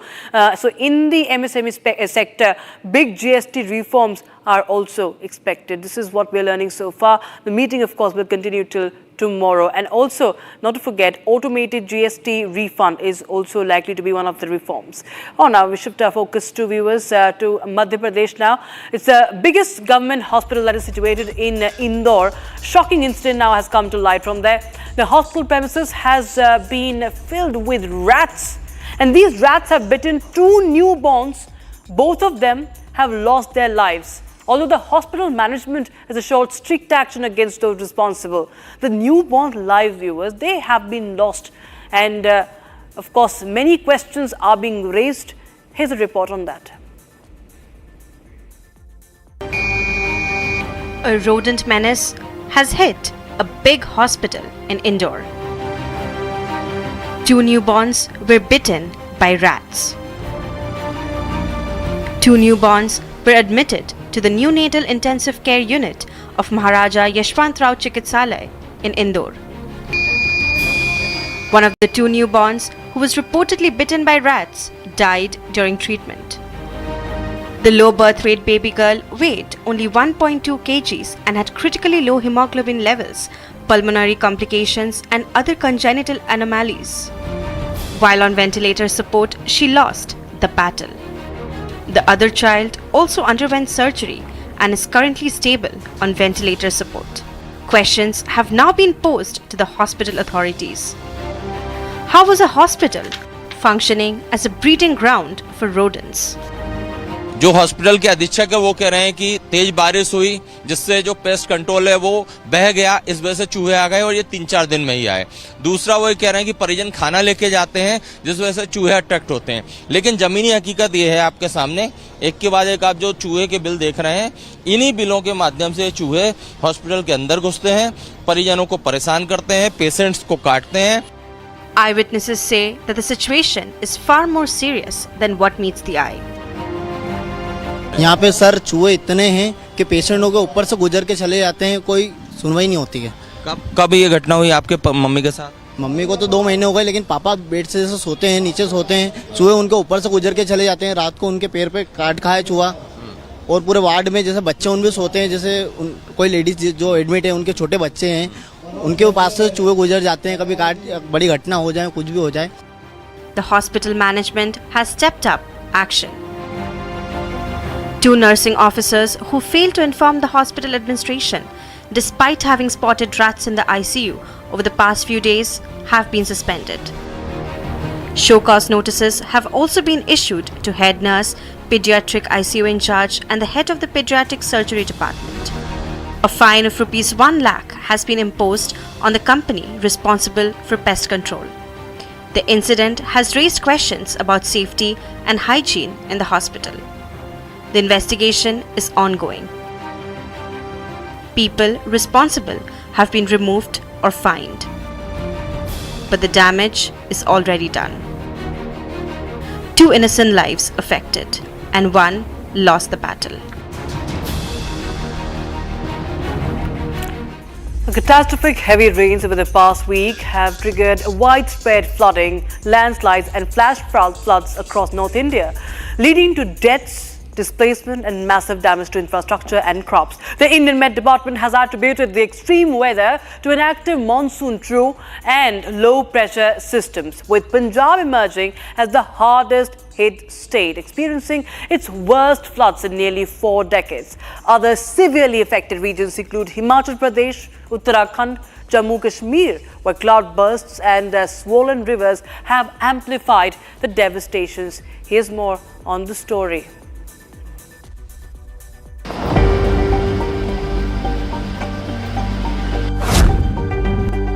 BSF की तरफ से इस वक्त जो है civilians का rescue किया जा रहा है। तस्वीरें जो है वो आप देख रहे हैं, भारतीय वायुसेना भी लगातार जो है इस ऑपरेशन का हिस्सा, और लगातार तस्वीरें जो हैं वो रिपब्लिक मीडिया नेटवर्क पर हम आपको दिखा रहे हैं कि किस तरह से ये बड़ा रेस्क्यू ऑपरेशन है मुझे जो है लगातार ये आप देखिए यहाँ पर तस्वीरें भारतीय वायुसेना, भारतीय ये सीमा सुरक्षा बल का जो है ये चॉपर इस वक्त जो लोगों को रेस्क्यू करके यहाँ से ले जा रहा है। लगातार पूरे इलाके को में जो है बड़ा रेस्क्यू ऑपरेशन यहाँ पर चलाया जा रहा है। और अब इस बीच तस्वीरें जो हैं आशु आपको दिखा रहे हैं कि सिविलियंस को जो है यहाँ से बीएसएफ की तरफ से रेस्क्यू करवाया गया है। ये तस्वीरें जो हैं लगातार रिपब्लिक मीडिया नेटवर्क पर आप देख रहे हैं। 40 सिविलियन जो है वो यहाँ पे फंसे थे। अब बीएसएफ का ये हेलीकॉप्टर जो है लगातार इनक्लीमेंट वेदर कंडीशंस थे, सभी सिविलियंस को रेस्क्यू जो है वो लगातार करवाया जा रहा है। कुछ सिविलियंस अभी भी वहाँ पर फंसे हैं। मैं आशु से कहूँगा आप साथ में ही चलते रहें और साथ में चलते चलते जो हैं वो लगातार विजुअल्स जो हैं वो आपको दिखा दें, क्योंकि बड़ा रेस्क्यू ऑपरेशन यहाँ भारतीय जो अंतर्राष्ट्रीय सीमा के पास बीएसएफ की तरफ से चलाया जा रहा है। और इसकी जो तस्वीरें हैं रिपब्लिक मीडिया नेटवर्क पर हम आपको लगातार दिखा रहे हैं, क्योंकि जब चिनाब का जल स्तर बढ़ा तो ये 40 लोग जो हैं यहाँ पर फंस गए थे। लेकिन अब जो है बीएसएफ की तरफ से यहाँ बड़ा ऑपरेशन जो है वो चलाया जा रहा है, जिसकी तस्वीरें जो हैं हम आपको भारत पाकिस्तान अंतर्राष्ट्रीय सीमा के गढ़खाल से दिखा रहे हैं कि किस तरह पूरे इलाके से एक एक कर यहाँ सिविलियंस को जो है वो निकाला जा रहा है। जो तस्वीरें लगातार आशु यहाँ पर आपको दिखा रहे हैं कि बीएसएफ का चॉपर जो है वो इस वक्त रेस्क्यू ऑपरेशंस का हिस्सा, और अब पूरे इलाके में जो है वो यहाँ पर सिविलियन जो फंस गए थे उन्हें यहाँ पर निकाला जा रहा है। बीएसएफ की तरफ से अपने चॉपर्स जो हैं वो इस रेस्क्यू में यहाँ पर लगाए गए हैं। Ravi spate continues and creating havoc in Gurdaspur district. First of all, let me show you the visual here of the Gurdaspur village, where the roads connecting to the Sadalpur village are completely submerged in the water. From the past 24 hours, heavy rainfall have been witnessed in Gurdaspur, due to which once again the river Ravi's flow has increased many-fold. These are the roads which are connecting to the villages, and more than 12 villages connectivity have been completely destructed because of the overflowing river Ravi. Incessant rainfall has created havoc nearby regions in the national capital. Right now we are just standing near the old railway bridge. Here you can see the visuals just near the old railway bridge. This is known as the railway bridge. This is a two-tier railway bridge. On the basement level, on the ground level at tier 1, the traffic normal vehicular movement you can see. On the above level at T2 level, from where the train basically crosses. And this is the bridge. Here you can see. I'd like to request my VJ Ranbir to show you the visual of this bridge. This is the second bridge. This is a metro bridge. So what has happened, that the water level at this bridge right now is 205.8 meter, which has already crossed the severe level mark, danger level mark. Because if you see at old railway bridge, the danger level mark is 205.3, and right now the water level has crossed that mark and reached 205.8. So it is very likely that the information that we have received from the Shadra district administration, they have said that at around 5 p.m. they will close this close the vehicular movement on this very bridge, because the information that we have received that if the rainfall continues, then it is very likely that the water level will again increase and it will cross the cross the 206 meter mark, so which is going to be very impacted into the lower lying area of Yamuna, which includes, if you just go laterally into that direction, you will find that earlier the information that we have received that across Kalindi Kunj region, Mayur Vihar extension region and the Khadar region, Yamuna Khadar region especially will be impacted. Now, in a big political shake-up, Kavitha announced her resignation from the post of MLC a day after she was suspended over alleged anti-party activities, accusing former Minister Harish of working against the party. Kavitha says that BRS working president K.T. Rama Rao should be careful about the alleged conspiracies by Harish Rao. She alleges that he is working in connivance with Revanth Reddy, that he has had relations with Revanth Reddy, and saying that there is an attempt to create a divide within the family. Here's a report. In a big political shake-up, Kavitha announced her resignation as MLC a day after BRS suspended her over alleged anti-party activities.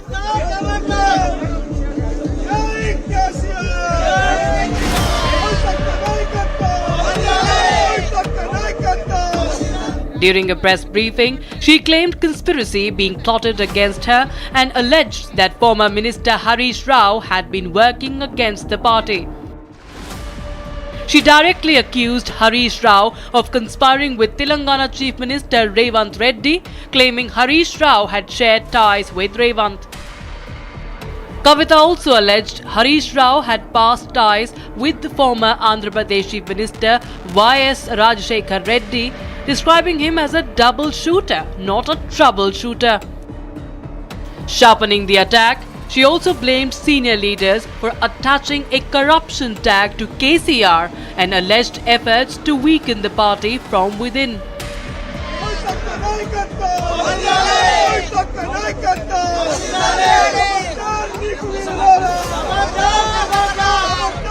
Kavitha questioned the source of Harish Rao's funds, alleging that he played a role in corruption surrounding the Kaleshwaram project. Her suspension and resignation come amid weeks of internal turbulence. She had earlier accused party insiders of plotting her removal as Telangana Coal Workers Union head, calling the decision politically motivated.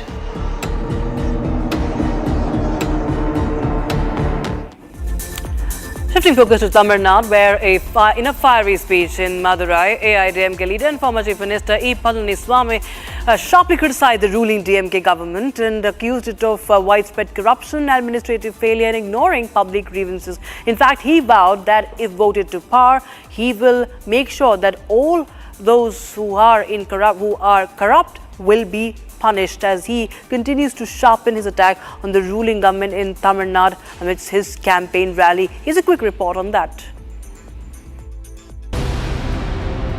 In a recent speech at Madurai, AIADMK leader EPS launched a strong attack on the DMK government. He accused them of deep-rooted corruption and misgovernance. தமிழகத்துல 582 பத்திரப்பதிவு அலுவலகம் இருக்கு. 582 பத்திரப்பதிவு அலுவலகம். அதுல ஒரு வருஷத்துக்கு மேல பத்திரப்பதிவு அலுவலகம் இருந்ததே கிடையாது. ஒரு வருஷத்துக்கு ஒரு ஆள், அடுத்த வருஷம் இன்னொருத்தர், அதுக்கு அடுத்த வருஷம் இன்னொருத்தர். இப்படி 582 பேர்லயும் மாத்தி மாத்தி டிரான்ஸ்ஃபர் போட்டு அதுல ஒரு அமௌண்ட், பெரிய அமௌண்ட் வாங்கிட்டு இருக்காங்க. EPS alleged that Minister Murthy demands a 10% bribe for property registrations, calling him the 10% minister. அது மட்டும் இல்ல, இங்க இருக்கிற மந்திரி யாருன்னு உங்களுக்கு தெரியும். இந்த தொகுதி மந்திரி எப்படிப்பட்டவர்னு உங்களுக்கு தெரியும். நாங்க சொல்லி தெரிய வேண்டியதில்லை. அங்க மேலூர்ல பேசும்போது அங்க கூட்டத்திலிருந்து பேசுறாங்க, ஐயா பேசுங்க அப்படின்னு. என்னப்பா பேசுறது? இங்க இருக்கிற மாவட்ட மந்திரி யாருன்னு உங்களுக்கு தெரியும். அவர் பத்திரப்பதிவு துறையில் இருக்காரு. ஆக கொள்ளையோ கொள்ள அடிக்கிறான்னு கீழே இருக்கிற மக்கள் பேசுறாங்க. நான் பேசுறேன், எங்களுக்கு பாயிண்ட் எடுத்து கொடுக்குறாங்க மக்கள்.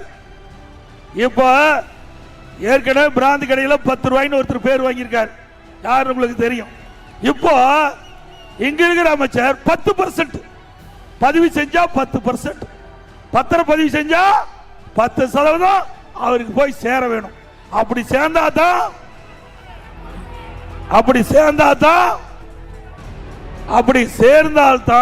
அந்த பத்திர பதிவு நடக்கும். நடக்குதுல உண்மைதானே? உண்மைதானுங்க. He further criticized frequent registrar transfers. 582 offices see yearly reshuffles, claiming it's a tactic for collecting illicit money. EPS highlighted that people already face severe economic distress and additional bribes worsen their situation. He mocked Stalin's half-communist comment, suggesting DMK is trying to dominate alliance parties. EPS accused the government of ignoring public grievances, claiming petitions are discarded in rivers or garbage bins. He concluded that once AIADMK returns to power, today's ministers will be held accountable.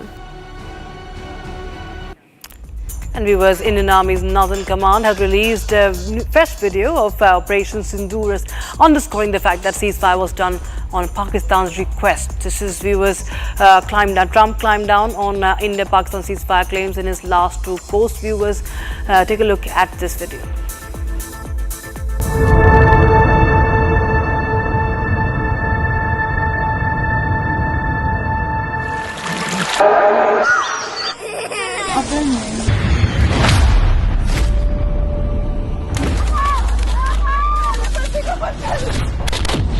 ये कश्मीर में 90 के दशक के बाद सबसे बड़ी target killing है और ऐसे में काफी भगदड़ पहलगाम इलाके में जो है वो मची हुई है।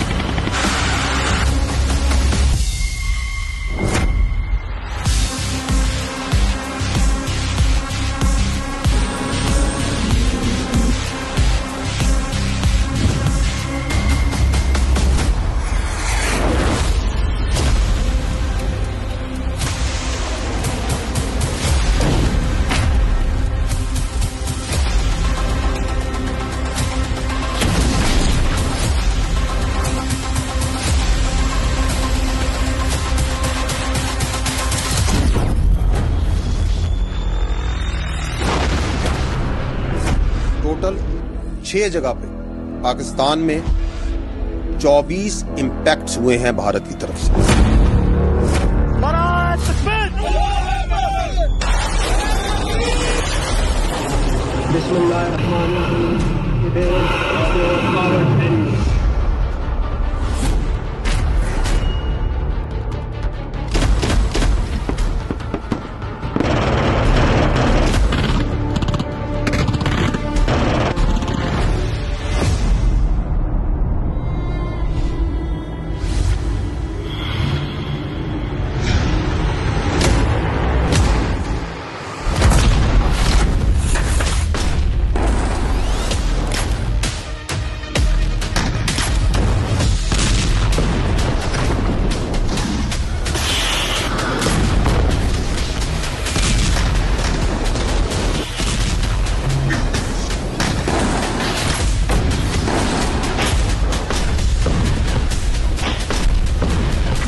After my communication with the Pak DGMO, he proposed that we cease hostilities.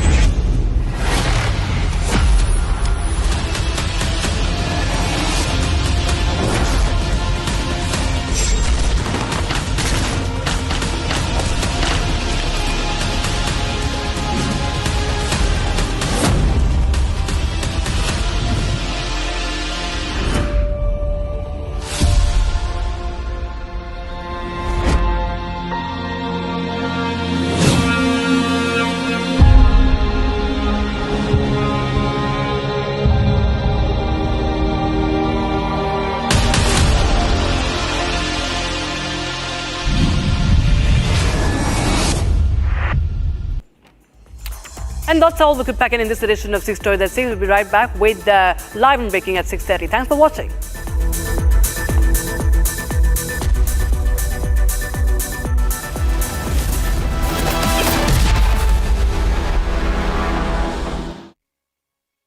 $13,000 placements last year.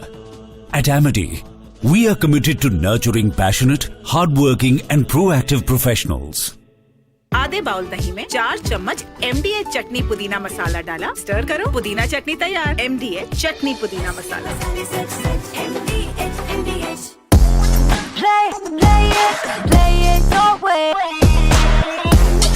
Sarah, this is your space, play it your way. थोड़े में ज्यादा स्वाद यही तो है इसकी खास बात। वाओ मम्मा, क्या स्वाद है? अरे मेरे राजा। I choose a world where we dream, and the limit is the sky. And this world is my home where I'm living my best. Mindfully crafted home decor fabrics. Sansar, a D-Decor brand. Live consciously. Bharat की अपनी दुकान India सोना, अपने देश का सामान India सोना, India सोना, इंडिया सोना। अब छोलिया हो या लोबिया, सफेद चने या काले चने, सब कुछ मजेदार बने।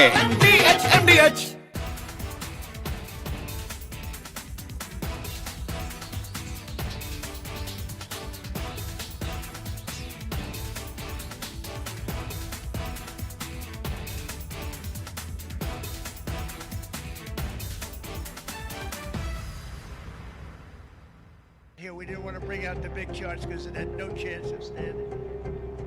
Fortunately, we came armed with a little smaller chart. So it's 67%, so we're going to be charging a discounted reciprocal tariff of 34%, I think.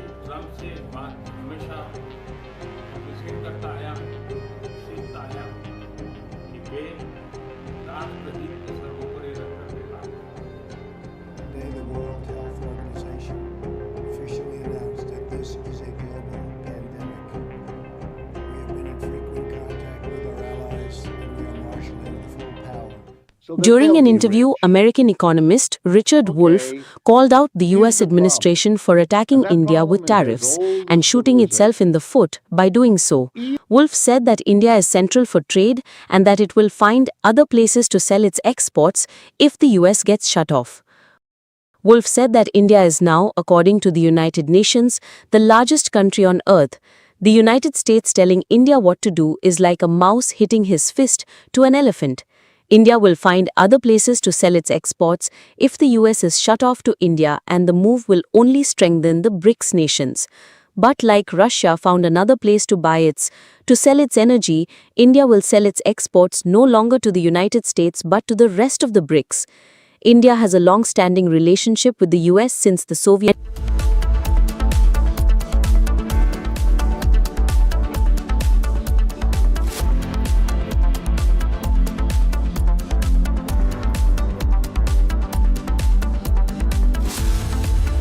I choose a world where we dream, and the limit is the sky. And this world is my home where I'm living my best. Mindfully crafted home decor fabrics. Sansar, a D-Decor brand. Live consciously. MDH की हल्दी मिर्ची धनिया करे कमाल, ये रंग दे, ये खुशबू दे, ये तीखा, ये कम पड़े, क्या निराला MDH मसाला। केसरिया से मन जोगी हुआ रे, दिल झूमे देखो मतवारा हुआ रे, केसरिया से मन जोगी हुआ। हर पल मनाओ केसरी त्योहार। विमल, बोलो जुबान केसरी। आर प्योर सूजी पास्ता उबालो मिलाओ और खाओ 8 मिनट में तैयार। क्या टेस्ट है सबका राजा आर प्योर मसाला। इसको घर पे लगाओगे तो शादी का तो पता नहीं, पर घर पक्का नहीं टूटेगा। रुंगटा नहीं तो घर स्ट्रॉन्ग नहीं। रुंगटा स्टील TMT बार एकदम सॉलिड। पहाड़ों में एक हाइकिंग स्टिक भी बन सकती है। आधे बाउल दही में 4 चम्मच MDH चटनी पुदीना मसाला डाला, स्टर करो, पुदीना चटनी तैयार। MDH चटनी पुदीना मसाला। Here we didn't want to bring out the big charts because it had no chance of standing. Fortunately, we came armed with a little smaller chart. So it's 67%, so we're going to be charging a discounted reciprocal tariff of 34%, I think.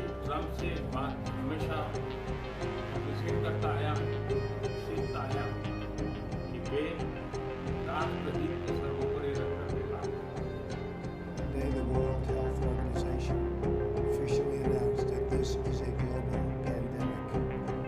We have been in frequent contact with our allies, and we are marshaling the full power. During an interview, American economist Richard Wolff called out the US administration for attacking India with tariffs and shooting itself in the foot by doing so. Wolff said that India is central for trade and that it will find other places to sell its exports if the US gets shut off. Wolff said that India is now, according to the United Nations, the largest country on earth. The United States telling India what to do is like a mouse hitting his fist to an elephant. India will find other places to sell its exports if the US is shut off to India, and the move will only strengthen the BRICS nations. But like Russia found another place to sell its energy, India will sell its exports no longer to the United States but to the rest of the BRICS.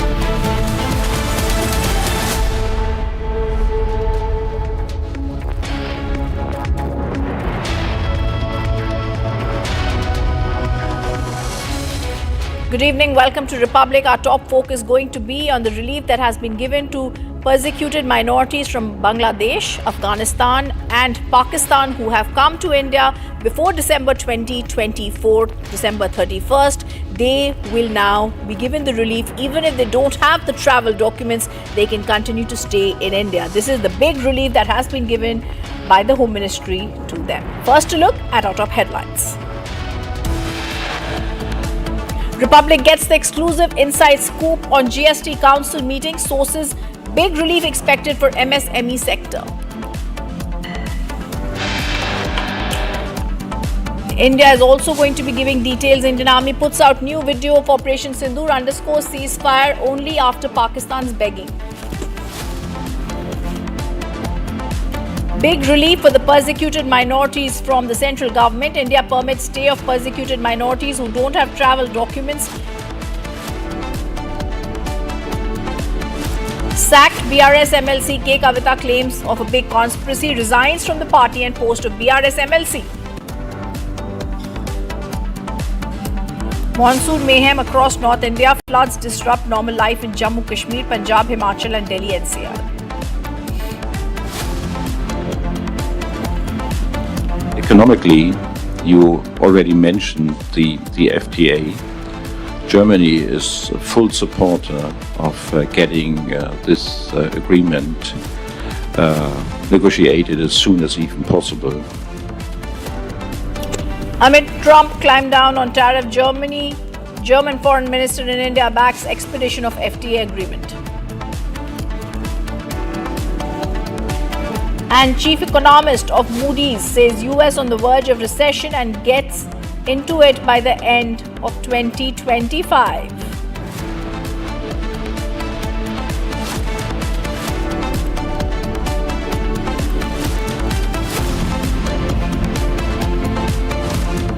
We have breaking news coming in. Tollywood actor Nagarjuna along with his son Naga Chaitanya appeared at the court today in the Namapali court today. Nagarjuna and Chaitanya recorded their statements before the judge on the comments made by Minister Konda Surekha. Earlier, Telangana Congress Minister Konda Surekha had alleged KTR's involvement in the divorce case of Naga Chaitanya and actress Samantha. The actors had filed a defamation case, following which they had appeared today to record their statements. I want to go across to Aishwarya, who's joining us live on the story. Aishwarya, give us more details. What has been stated in the court today by the father-son duo? Yes, so today currently Nagarjuna and Naga Chaitanya just left from the court after recording their statements in the defamation case filed by them against Minister Konda Surekha in the Nampally court. So this was after Konda Surekha had said sensational comments saying involving KTR, Telangana Minister former Minister KTR. She said that KTR was involved in the divorce case of Naga Chaitanya and Samantha. She said that alleged closeness of KTR with Nagarjuna's family was one of the main reasons of Samantha's divorce to Naga Chaitanya. So the entire film fraternity, Tollywood, reacted on the statement, and the Tollywood united against Konda Surekha, following which a defamation case was filed by Nagarjuna. He said that this particular statements made by Konda Sureka has defamed his entire family, the Akineni family, which has been in Tollywood for a very long time, ruling Tollywood. And he said that such statements against his family will ruin its reputation. So he has filed a 100 crore defamation case against Konda Sureka. Yes, and thank you for those details that are coming in now, Aishwarya. It's a focus we'll continue tracking. Viewers, Republic also gets the big inside scoop that health insurance is likely to get cheaper.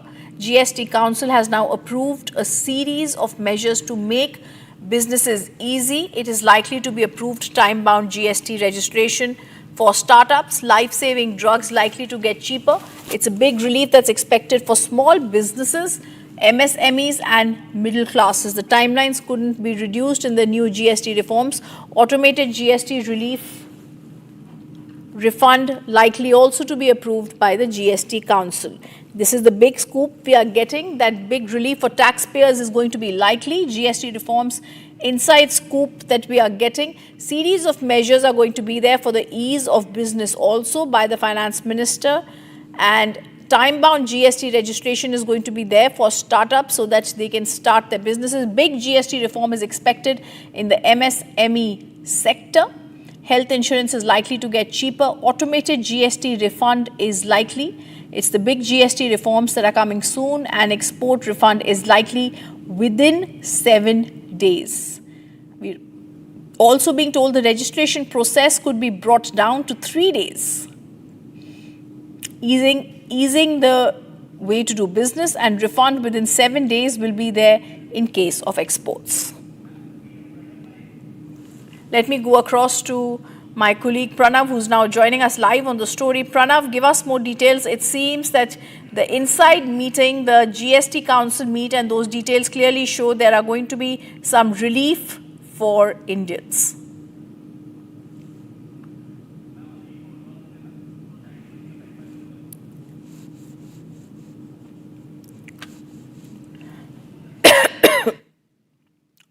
And we're also saying GST reforms, the inside scoop is coming in, where at the meeting it's being decided there's going to be a big relief for taxpayers that is likely.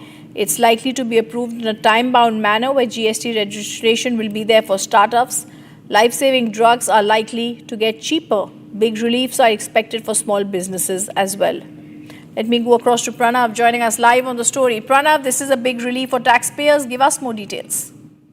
Well, absolutely. The meeting is taking place right now in New Delhi. This is the 56th meeting of the GST Council, and what we're learning is that some of the life-saving drugs are likely to get cheaper. You remember the GST Council had earlier hinted that the existing slabs will be reduced from 4 to 2. So some of the items that currently we're paying 28% on will be brought under 18%, and those for which we're paying 12% will be brought under 5%. So most of the, around 90% of essential items are likely to get cheaper, and this is just one of them.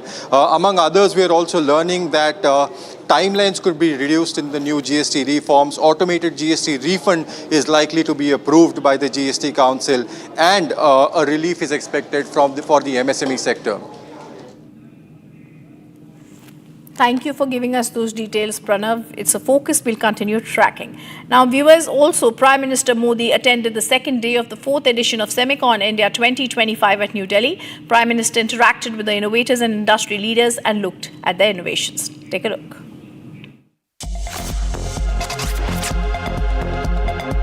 India is making significant strides in the semiconductor sector.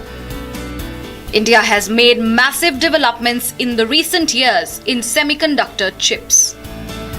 And to provide a common platform for all innovators and their innovations, the government organized the Semicon India event, which aims to catalyze India's semiconductor ecosystem.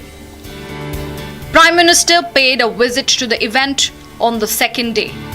Notably, Prime Minister also visited the event on the first day as well. Accompanied by IT Minister Ashwini Vaishnav, Prime Minister took stock of all the new innovations. He interacted with innovators and industry experts during his visit. On the first day, while addressing the event, Prime Minister Modi highlighted the importance of semiconductor chips in the coming years. Although the semiconductor industry continues to face some challenges, it has witnessed robust growth and is poised for even more. And viewers, there's continuous heavy rainfall that has been witnessed in several parts of Jammu and Kashmir, with rivers that are swelling and flash floods like conditions that are reported across multiple districts. Among the incessant rainfall, the Tavi River is in full spate, while in Srinagar, the Jhelum River's water level rose significantly. Similarly, the Chenab River is in full spate due to continuous showers in the upper regions. Meteorological Department issued a fresh advisory warning of heavy rainfall, cloudbursts, landslides and mudslides in different districts. Schools have been closed in affected areas, while people have been urged to stay indoors and avoid travelling near water bodies. Here's the latest report that has been filed by Gursimran from Akhnur.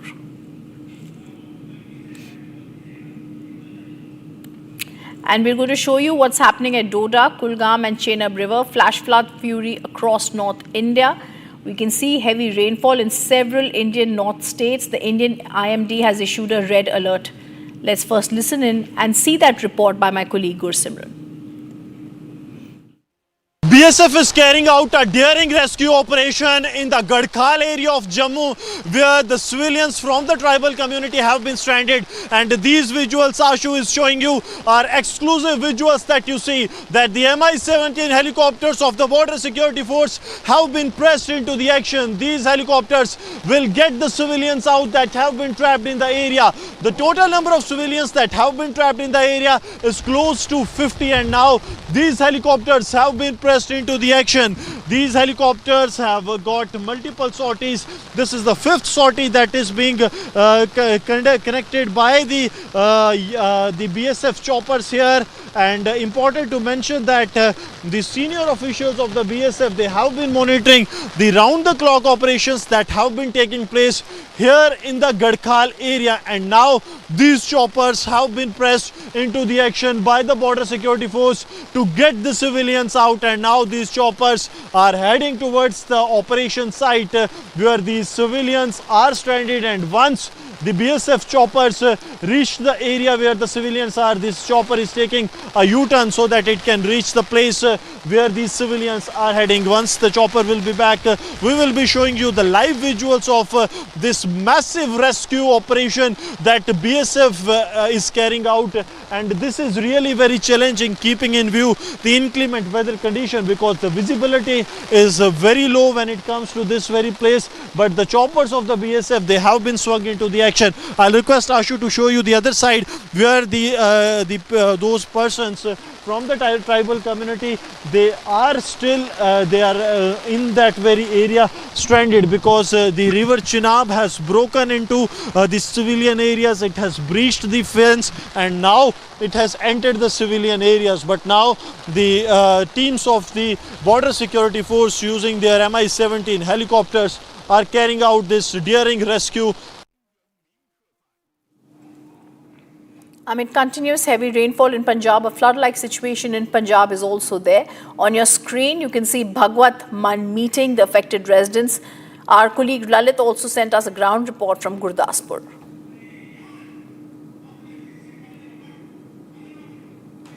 किस तरह का कहर रावी नदी ने बरपाया है, उसकी तस्वीरें हैं वो इस वक्त हम आपको डेरा बाबा नानक से दिखा रहे हैं।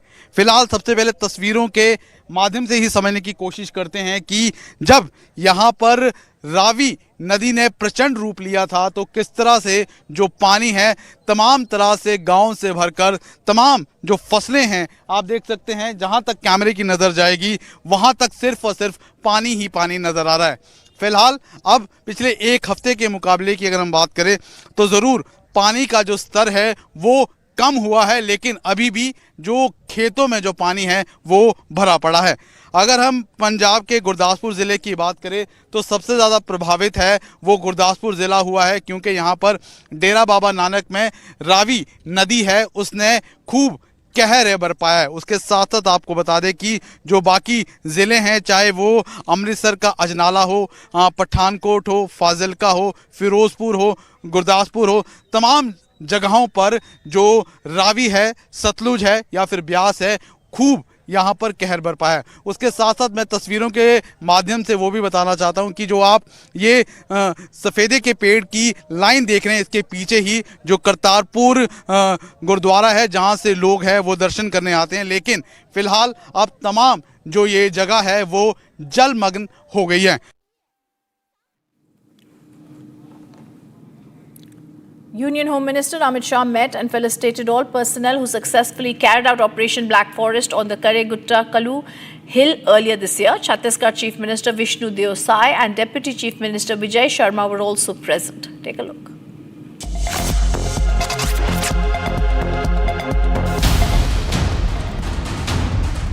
Union Home Minister Amit Shah met and facilitated the CRPF, Chhattisgarh Police, DRG and Cobra Battalion personnel. These brave hearts successfully carried out Operation Black Forest on Karegutta-Kalu hill. Operation Black Forest was a major 21-day anti-Maoist operation conducted from April 21st to May 11th this year. The operation took place in a known Maoist stronghold on the Karegutta-Kalu hills on the Chhattisgarh-Telangana border. The operation successfully eliminated top Maoist leaders, disrupted their networks and resulted in destruction of numerous hideouts and explosive caches. Union Home Minister during the event also interacted with the security personnel. Chhattisgarh Chief Minister Vishnu Deo Sai and Deputy Chief Minister Vijay Sharma were also present at the event. And this is a horror that India is talking about. In Madhya Pradesh's biggest government hospital situated in the capital city of Indore, a shocking incident has come to light. The hospital premises of the biggest and largest state government hospital has been filled with rats, and these rats have now bitten 2 newborns and 2 of them have lost their life. The hospital management keeps giving excuses, but 2 newborn lives have been lost. A rodent menace has hit a big hospital in Indore. 2 newborns were bitten by rats. 2 newborns were admitted to the neonatal intensive care unit of Maharaja Yashwantrao Chikitsalaya in Indore. One of the 2 newborns, who was reportedly bitten by rats, died during treatment. The low birth weight baby girl weighed only 1.2 kgs and had critically low hemoglobin levels, pulmonary complications and other congenital anomalies. While on ventilator support, she lost the battle. The other child also underwent surgery and is currently stable on ventilator support. Questions have now been posed to the hospital authorities. How was a hospital functioning as a breeding ground for rodents? जो hospital के अधीक्षक है वो कह रहे हैं कि तेज बारिश हुई जिससे जो पेस्ट कंट्रोल है वो बह गया, इस वजह से चूहे आ गए और ये 3-4 दिन में ही आए।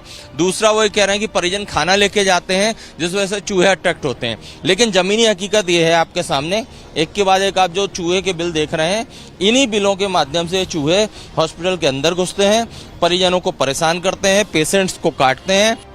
Eyewitnesses say that the situation is far more serious than what meets the eye. यहाँ पे सर चूहे इतने हैं कि पेशेंटों के ऊपर से गुजर के चले जाते हैं, कोई सुनवाई नहीं होती है।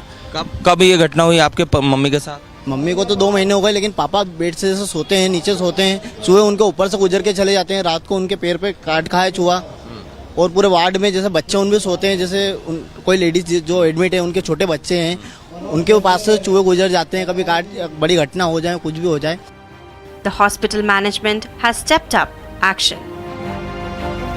2 nursing officers who failed to inform the hospital administration, despite having spotted rats in the ICU over the past few days, have been suspended. Show cause notices have also been issued to head nurse, pediatric ICU in charge and the head of the pediatric surgery department. A fine of Rs 1 lakh has been imposed on the company responsible for pest control. The incident has raised questions about safety and hygiene in the hospital. The investigation is ongoing. People responsible have been removed or fined. But the damage is already done. 2 innocent lives affected and 1 lost the battle.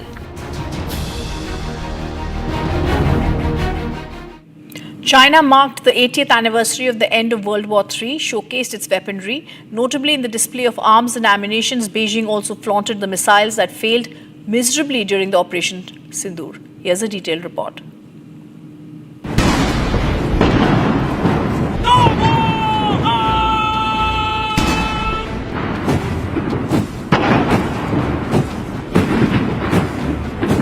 China displayed its missiles, fighter jets and other military hardware in public view for the first time, marking the 80th anniversary of the end of World War II. According to Chinese military officials, much of the weaponry and equipment in the parade was being shown to the public for the first time. Chinese troops marched in lockstep by President Xi Jinping, who leads the Communist Party and heads the military as the chairman of the Central Military Commission. The audience included about 24 foreign leaders from countries including Russian President Vladimir Putin and North Korean leader Kim Jong-un. Notably, Beijing's weaponry displayed also showcased the missiles that failed miserably during the Operation Sindoor. In its military parade, China also flaunted the missiles that it provided Pakistan during escalations with Indian Defence Forces in Operation Sindoor.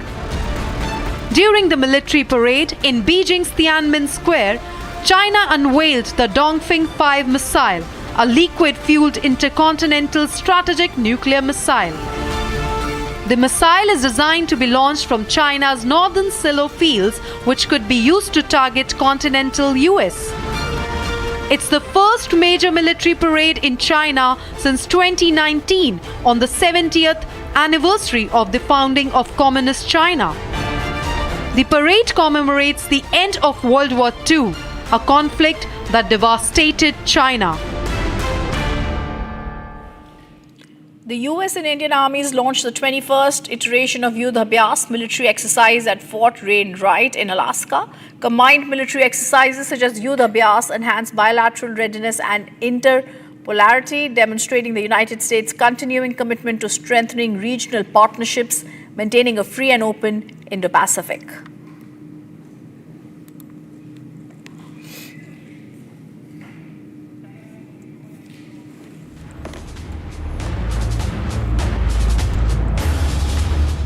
And we lead now with a video, viewers. Indian Army Northern Command shares a new video on Operation Sindoor. The Indian Army is underscoring the ceasefire after Pakistan's request. Repeated messaging from the Indian Army, Pakistan DGMO called them for the ceasefire.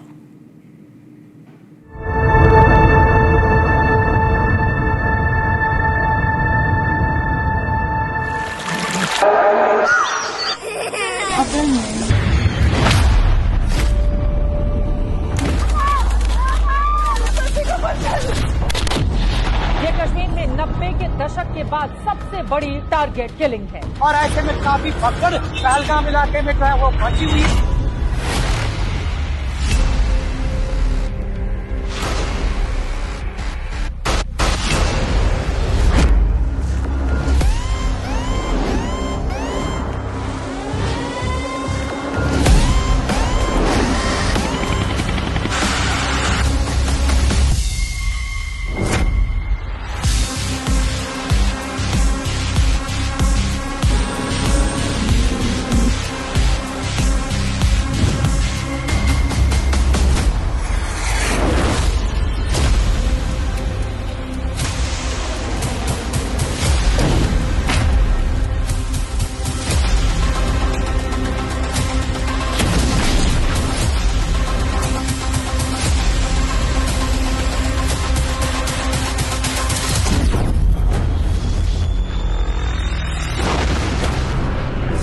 Total 6 जगह पे पाकिस्तान में 24 impacts हुए हैं भारत की तरफ से।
after my communication with the Pak DGMO, he proposed that we cease hostilities.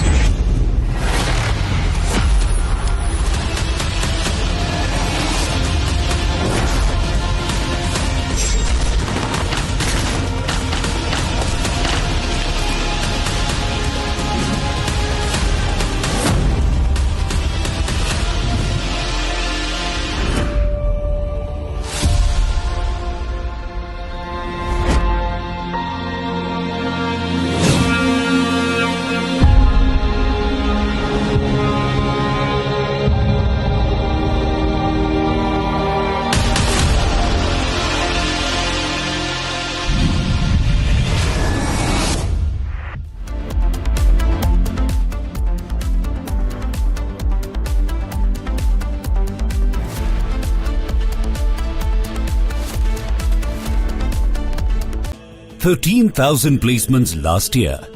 At Amity, we are committed to nurturing passionate, hardworking and proactive professionals.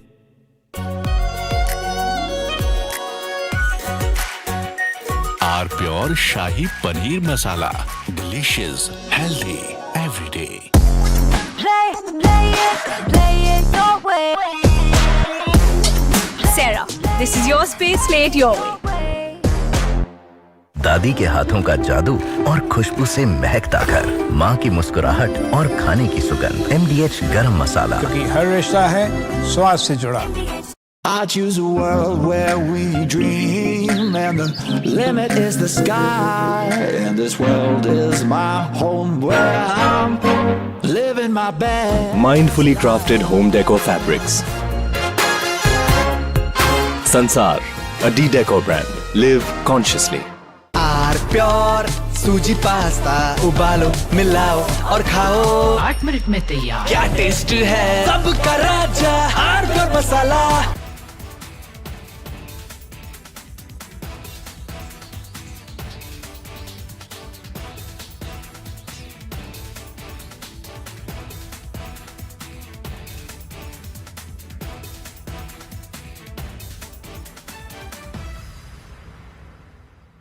Yesterday, a coward decided to take our 8-year-old son Fletcher away from us. Because of their actions, we will never be allowed to hold him, talk to him, play with him, and watch him grow into the wonderful young man he was on the path to becoming. Justice for Ralph! Justice for Ralph! Justice for Ralph! Justice for Ralph! Justice. Families in Minneapolis are mourning. Our Greater Annunciation Fellowship is mourning. Our entire city is united in grief, and at the same time, based on this incredible group of people that has assembled here in City Hall, we are also united in action. Justice for Ralph! Justice for Ralph! Justice for Ralph! Justice for Ralph! We need a statewide and a federal ban on assault weapons.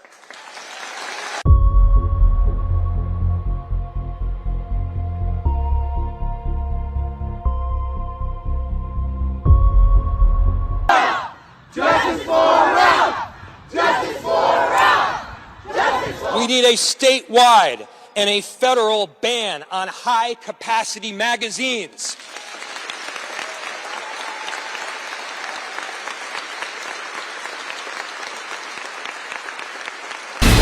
From Asia's largest news headquarters,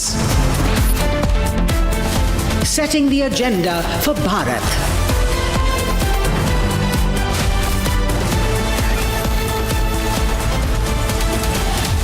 You're watching Republic.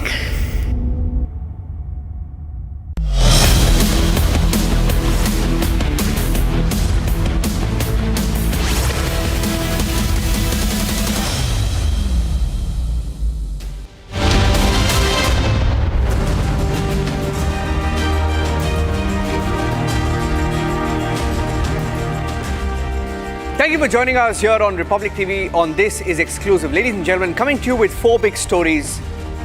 You've had a disastrous showing by Shehbaz Sharif, and even before his return to Islamabad, before he takes that flight back, there is some disastrous news, not something that he didn't know about, but Pakistan is being dumped by China. The first step is here.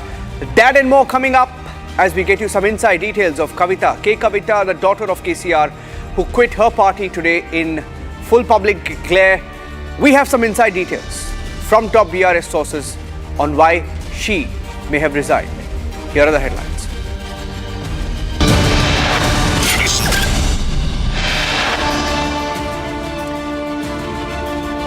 Pakistan already dumped by its so-called all-weather friend China.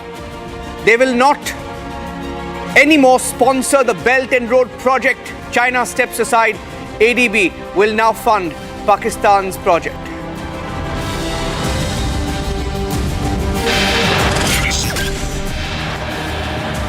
Kavitha quits. The daughter of KCR has quit from her own father's party. Inside story of why and how she decided to step down.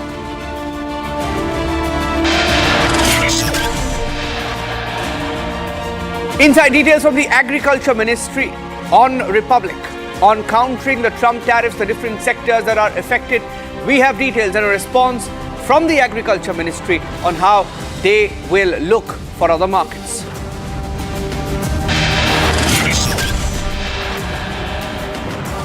International Booker Prize winner Banu Mushtaq in the middle of a Dasara controversy in Karnataka. She was questioned by the BJP and the royal family on why she was selected to inaugurate the prestigious Dasara festival. She's broken her silence on Republic.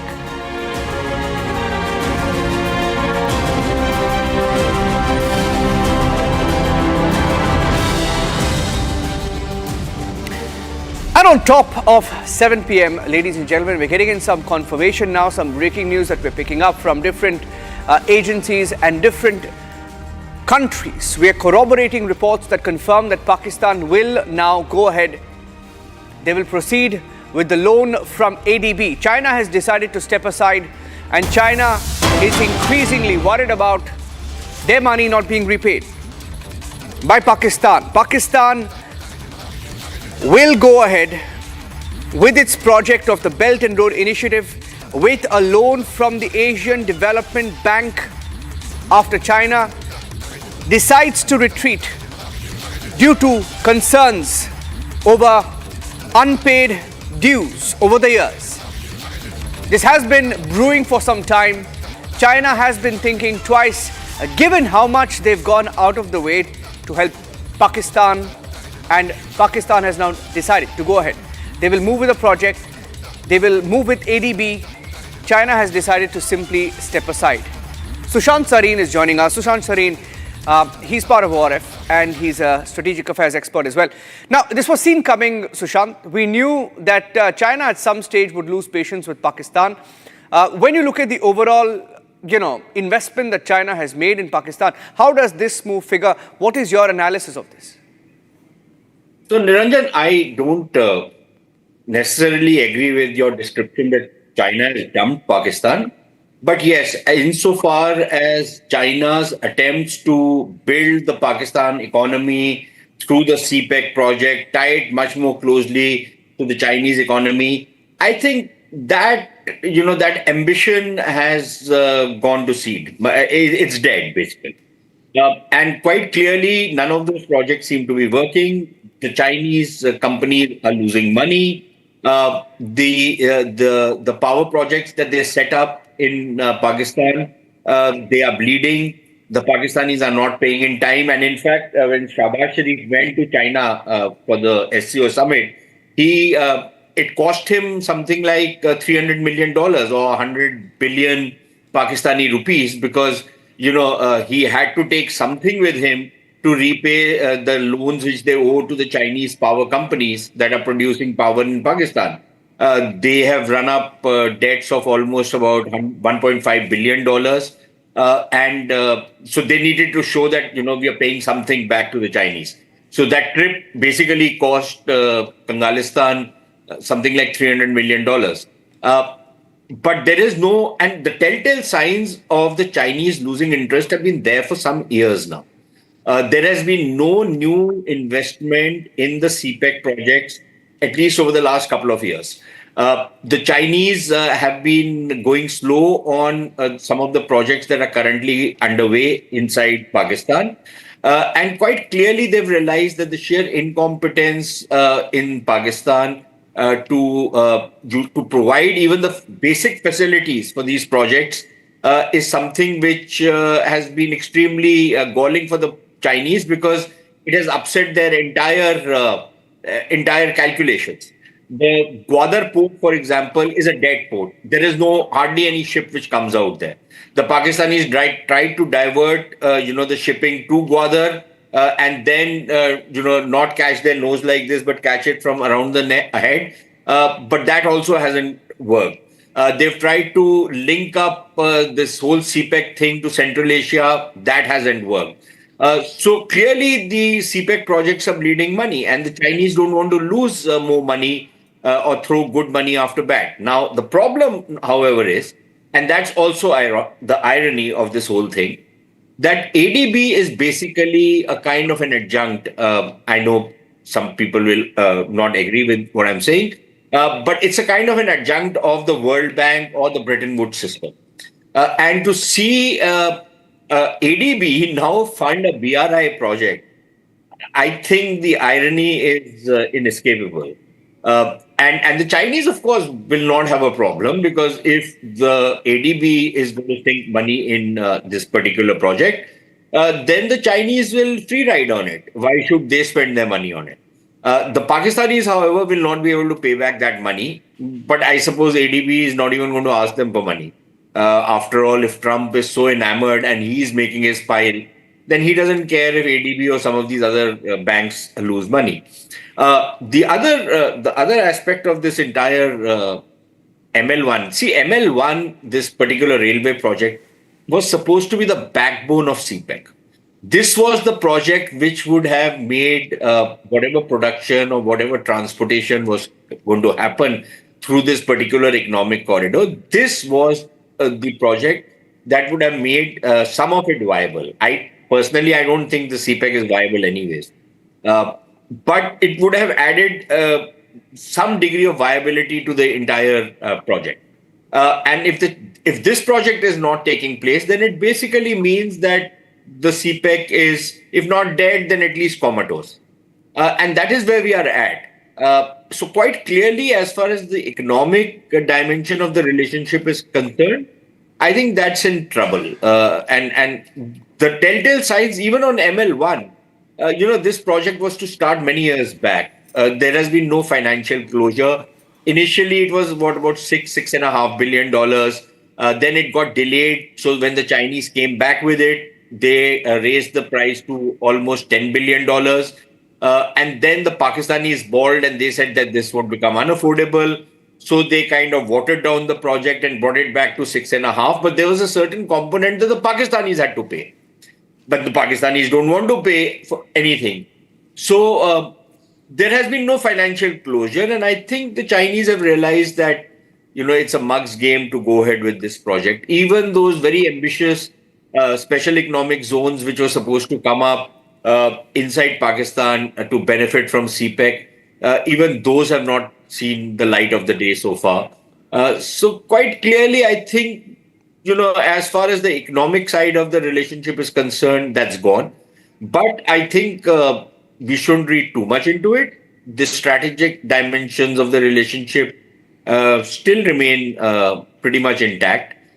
So I would imagine that, we need to look at it in a more nuanced manner than to just simply say that China has dumped Pakistan. Thank you. Thank you, Sushant. Thank you for joining us with your input on that. In what has otherwise been a very disastrous outing for Shehbaz Sharif in China, in Tianjin at the SCO.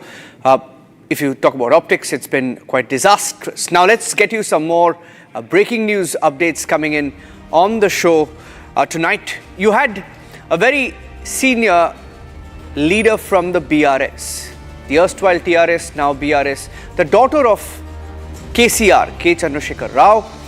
K. Kavitha has resigned from her party. Now she alleged corruption. She spoke about her family members, some of the family members who are also ministers in the government, who are also tall leaders within the own party. Now, the question is, she has been in the party for many years. Why did she speak about it now?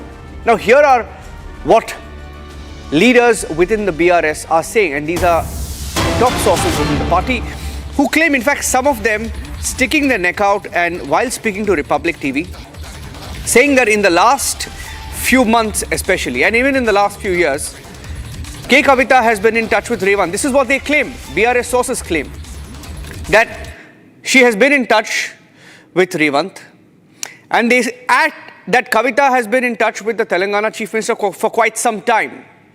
In fact, Revanth Reddy has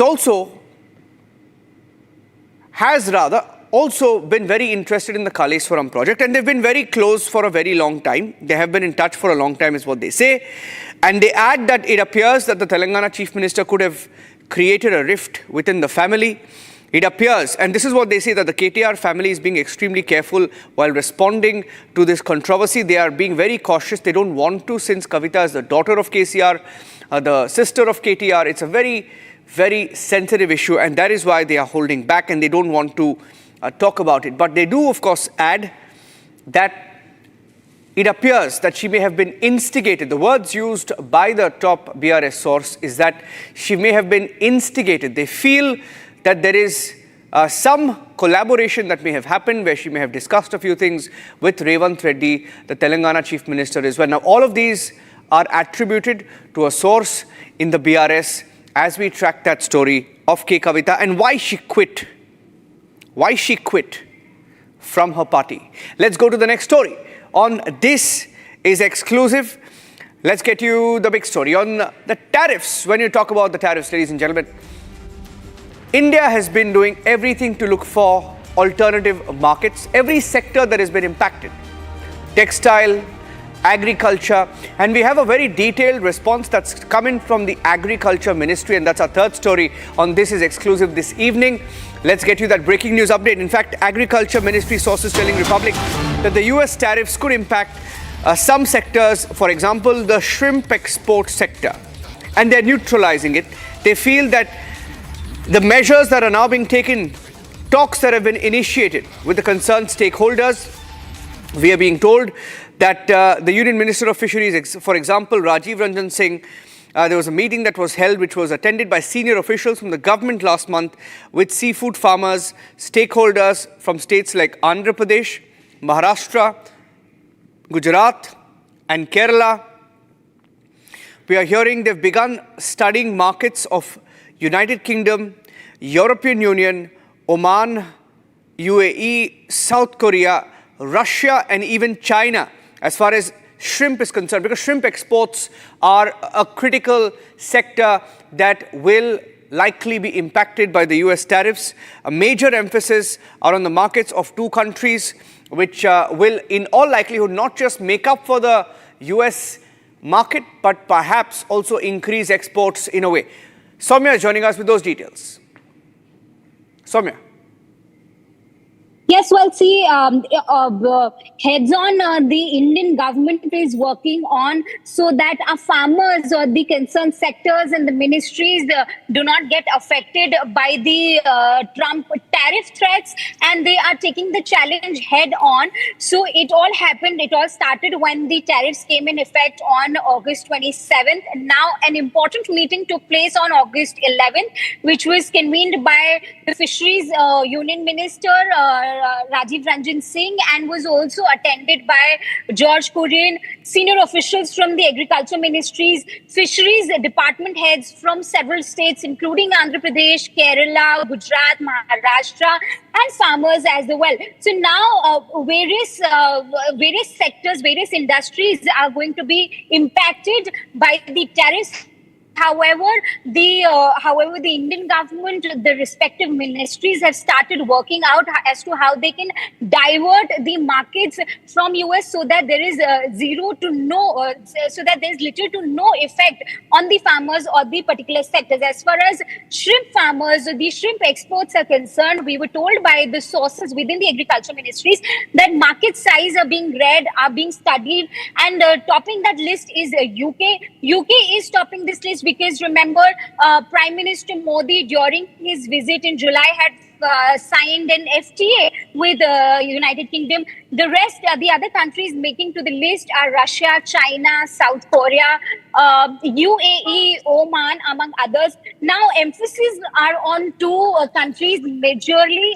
Those are South Korea, given its potential in the market, and also Middle East, given the growing demand there. So, and this market study is not just related to the shrimp export. In fact, Commerce Ministry is studying these markets for various other sectors as well, which will be impacted by the tariffs, be it the textile or be it the pharmaceuticals or the gems industry. In fact, for that matter, UK, they're studying UK market sizes again for leather and textile industries for that matter. So these are the developments that we are picking up, and the ministries in itself, they have independently confirmed that they are not going to bow down.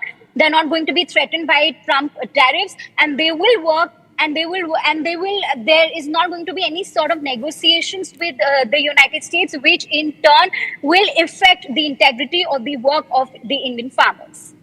Okay. Thank you for joining us with those inputs, Soumya.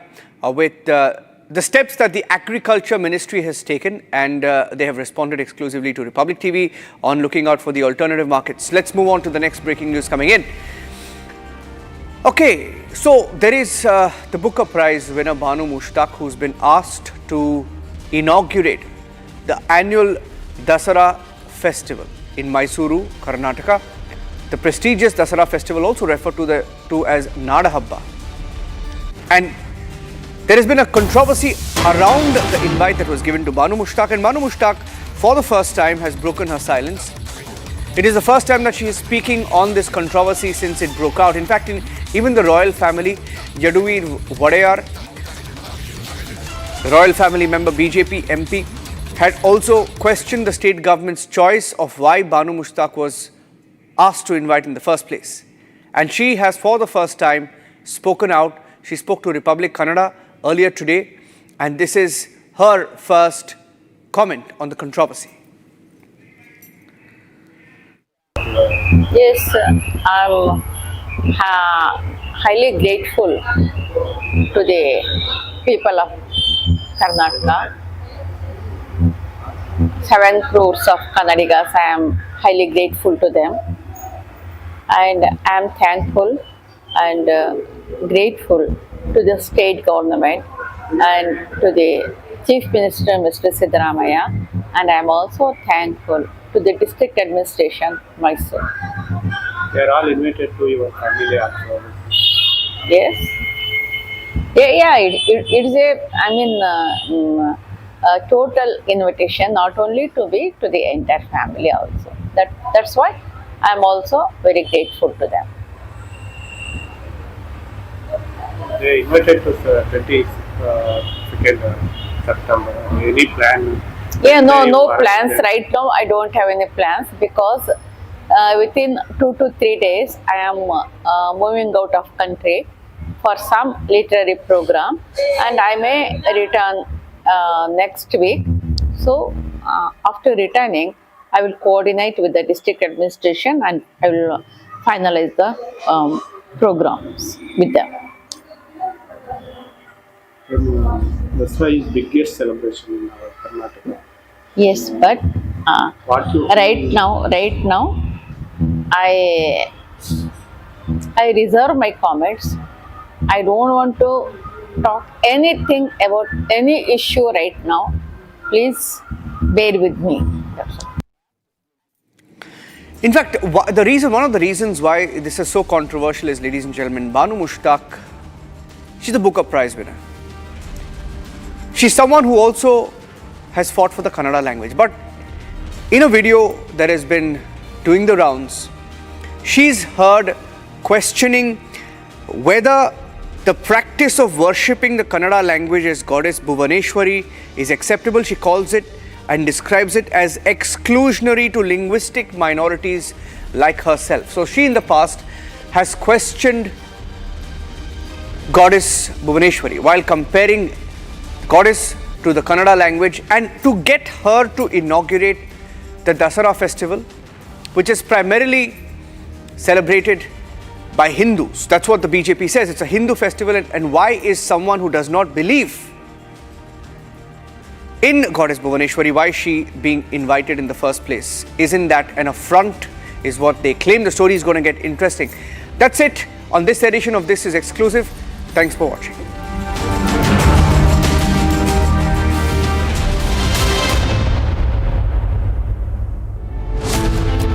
After Rahul, now Stalin jumps on Trump's bandwagon. Stalin attempting to sow seeds of divide between states. Play it your way. Sarah, this is your space, play it your way.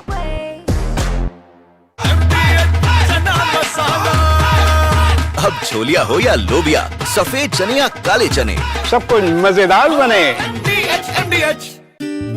Bharat की अपनी दुकान, India सोना, अपने देश का सामान, India सोना, India सोना, इंडिया सोना। आर प्योर सूजी पास्ता, उबालो, मिलाओ और खाओ। 8 मिनट में तैयार। क्या टेस्ट है, सबका राजा, R pure masala. I choose a world where we dream, and the limit is the sky, and this world is my home where I'm living my best. Mindfully crafted home decor fabrics.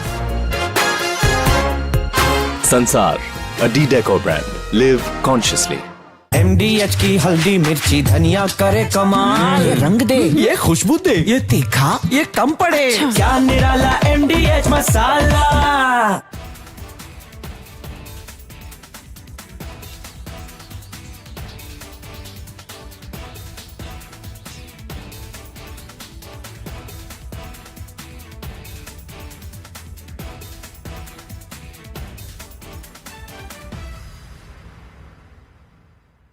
$13,000 placements last year. At Amity, we are committed to nurturing passionate, hardworking and proactive professionals. जब मुंबई से वापस Kolhapur shift हुआ तो सबने कहा कि dream city को छोड़ रहा है। ड्रीम सिटी, मैंने कहा ड्रीम में तो यही गलियां आती। तो जब ये रियलाइज हुआ कि कुछ बड़ा करने के लिए बड़े शहर में रहने की जरूरत नहीं, तब लगा कि लाइफ में ग्रो किया। SIP करो, इन्वेस्ट करो, लाइफ में ग्रो करो। प्रतिभूति बाजार में निवेश बाजार जोखिमों के अधीन है। निवेश करने से पहले सभी संबंधित दस्तावेजों को ध्यान से पढ़ें। दादी के हाथों का जादू और खुशबू से महकता घर, माँ की मुस्कुराहट और खाने की सुगंध, MDH गरम मसाला। क्योंकि हर रिश्ता है स्वाद से जुड़ा। पैसा लगाना है तो सेंचुरी प्लाई क्लब प्राइम पे लगाओ। डूबेगा नहीं, जलेगा भी नहीं, कोई खा नहीं जाएगा, धोखा नहीं देगा, ऊपर नीचे भी नहीं होगा, सेफ रहेगा, सिक्योर्ड, मिनिमम 30 साल का रिटर्न देगा। अब इससे बेटर इन्वेस्टमेंट है तो बताओ। सेंचुरी प्लाई क्लब प्राइम, रहो बेफिक्र। R pure shahi paneer masala, delicious, healthy everyday. I choose a world where we dream, and the limit is the sky, and this world is my home where I'm living my best. Mindfully crafted home decor fabrics. Sansar, a D-Decor brand. Live consciously. MDH की देगी मिर्च, देगी मिर्च का तड़का, अंग अंग फड़का। MDH की देगी मिर्च। पैसा लगाना है तो सेंचुरी प्लाई क्लब प्राइम पे लगाओ। डूबेगा नहीं, जलेगा भी नहीं, कोई खा नहीं जाएगा, धोखा नहीं देगा, ऊपर नीचे भी नहीं होगा, सेफ रहेगा, सिक्योर्ड, मिनिमम 30 साल का रिटर्न देगा। अब इससे बेटर इन्वेस्टमेंट है तो बताओ। सेंचुरी प्लाई क्लब प्राइम, रहो बेफिक्र। थोड़े में ज्यादा स्वाद, यही तो है इसकी खास बात। वाओ मम्मा, क्या स्वाद है? अरे मेरे राजा, मसाला।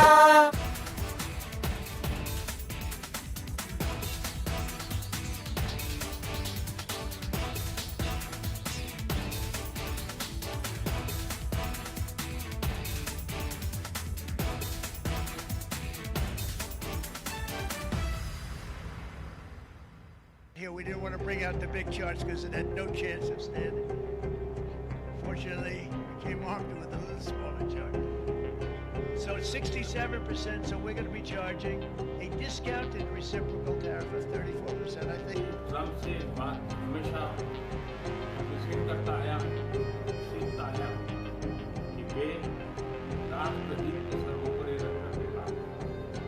Today, the World Health Organization officially announced that this is a global pandemic. We have been in frequent contact with our allies, and we are marshaling the full power. During an interview, American economist Richard Wolff called out the US administration for attacking India with tariffs and shooting itself in the foot by doing so. Wolff said that India is central for trade and that it will find other places to sell its exports if the US gets shut off. Wolff said that India is now, according to the United Nations, the largest.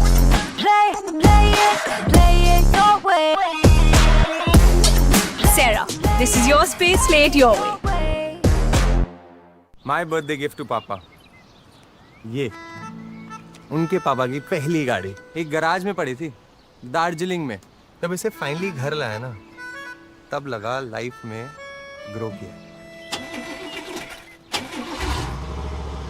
बुलाओ। SIP करो, invest करो, life में grow करो। प्रतिभूति बाजार में निवेश बाजार जोखिमों के अधीन है। निवेश करने से पहले सभी संबंधित दस्तावेजों को ध्यान से पढ़ें। ये है सीक्रेट रेसिपी MDH का जीरा सिप जल जीरा मसाला। सिप सिप जीरा सिप MDH का जल जीरा सिप MDH का जल जीरा सिप। पैसा लगाना है तो सेंचुरी प्लाई क्लब प्राइम पे लगाओ। डूबेगा नहीं, जलेगा भी नहीं, कोई खा नहीं जाएगा, धोखा नहीं देगा, ऊपर नीचे भी नहीं होगा, सेफ रहेगा, सिक्योर्ड में मिनिमम 30 साल का रिटर्न देगा। अब इससे बेटर इन्वेस्टमेंट है तो बताओ। सेंचुरी प्लाई क्लब प्राइम, रहो बेफिक्र। थोड़े में ज्यादा स्वाद, यही तो है इसकी खास बात। वाओ मामा, क्या स्वाद है? अरे मेरे राजा, मसाला। भारत की अपनी दुकान इंडिया सोना, अपने देश का सामान इंडिया सोना, इंडिया सोना, इंडिया सोना। I choose a world where we dream, and the limit is the sky. And this world is my home where I'm living my best. Mindfully crafted home decor fabrics. Sansar, a decor brand. Live consciously. MDH की देगी मिर्च, देगी मिर्च का तड़का, अंग अंग फड़का। MDH की देगी मिर्च। पैसा लगाना है तो सेंचुरी प्लाई क्लब प्राइम पे लगाओ। डूबेगा नहीं, जलेगा भी नहीं, कोई खा नहीं जाएगा, धोखा नहीं देगा, ऊपर नीचे भी नहीं होगा, सेफ रहेगा, सिक्योर्ड में मिनिमम 30 साल का रिटर्न देगा।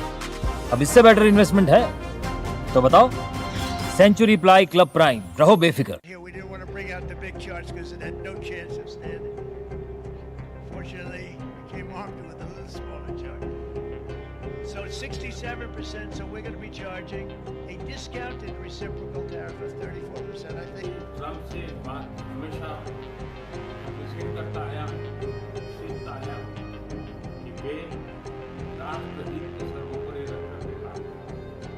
Today, the World Health Organization officially announced that this is a global pandemic. We have been in frequent contact with our allies, and we are marshaling the full power. During an interview, American economist Richard Wolff called out the US administration for attacking India with tariffs and shooting itself in the foot by doing so. Wolff said that India is central for trade and that it will find other places to sell its exports if the US gets shut off. Wolff said that India is now, according to the United Nations, the largest country on earth. The United States telling India what to do is like a mouse hitting his fist to an elephant. India will find other places to sell its exports if the US is shut off to India, and the move will only strengthen the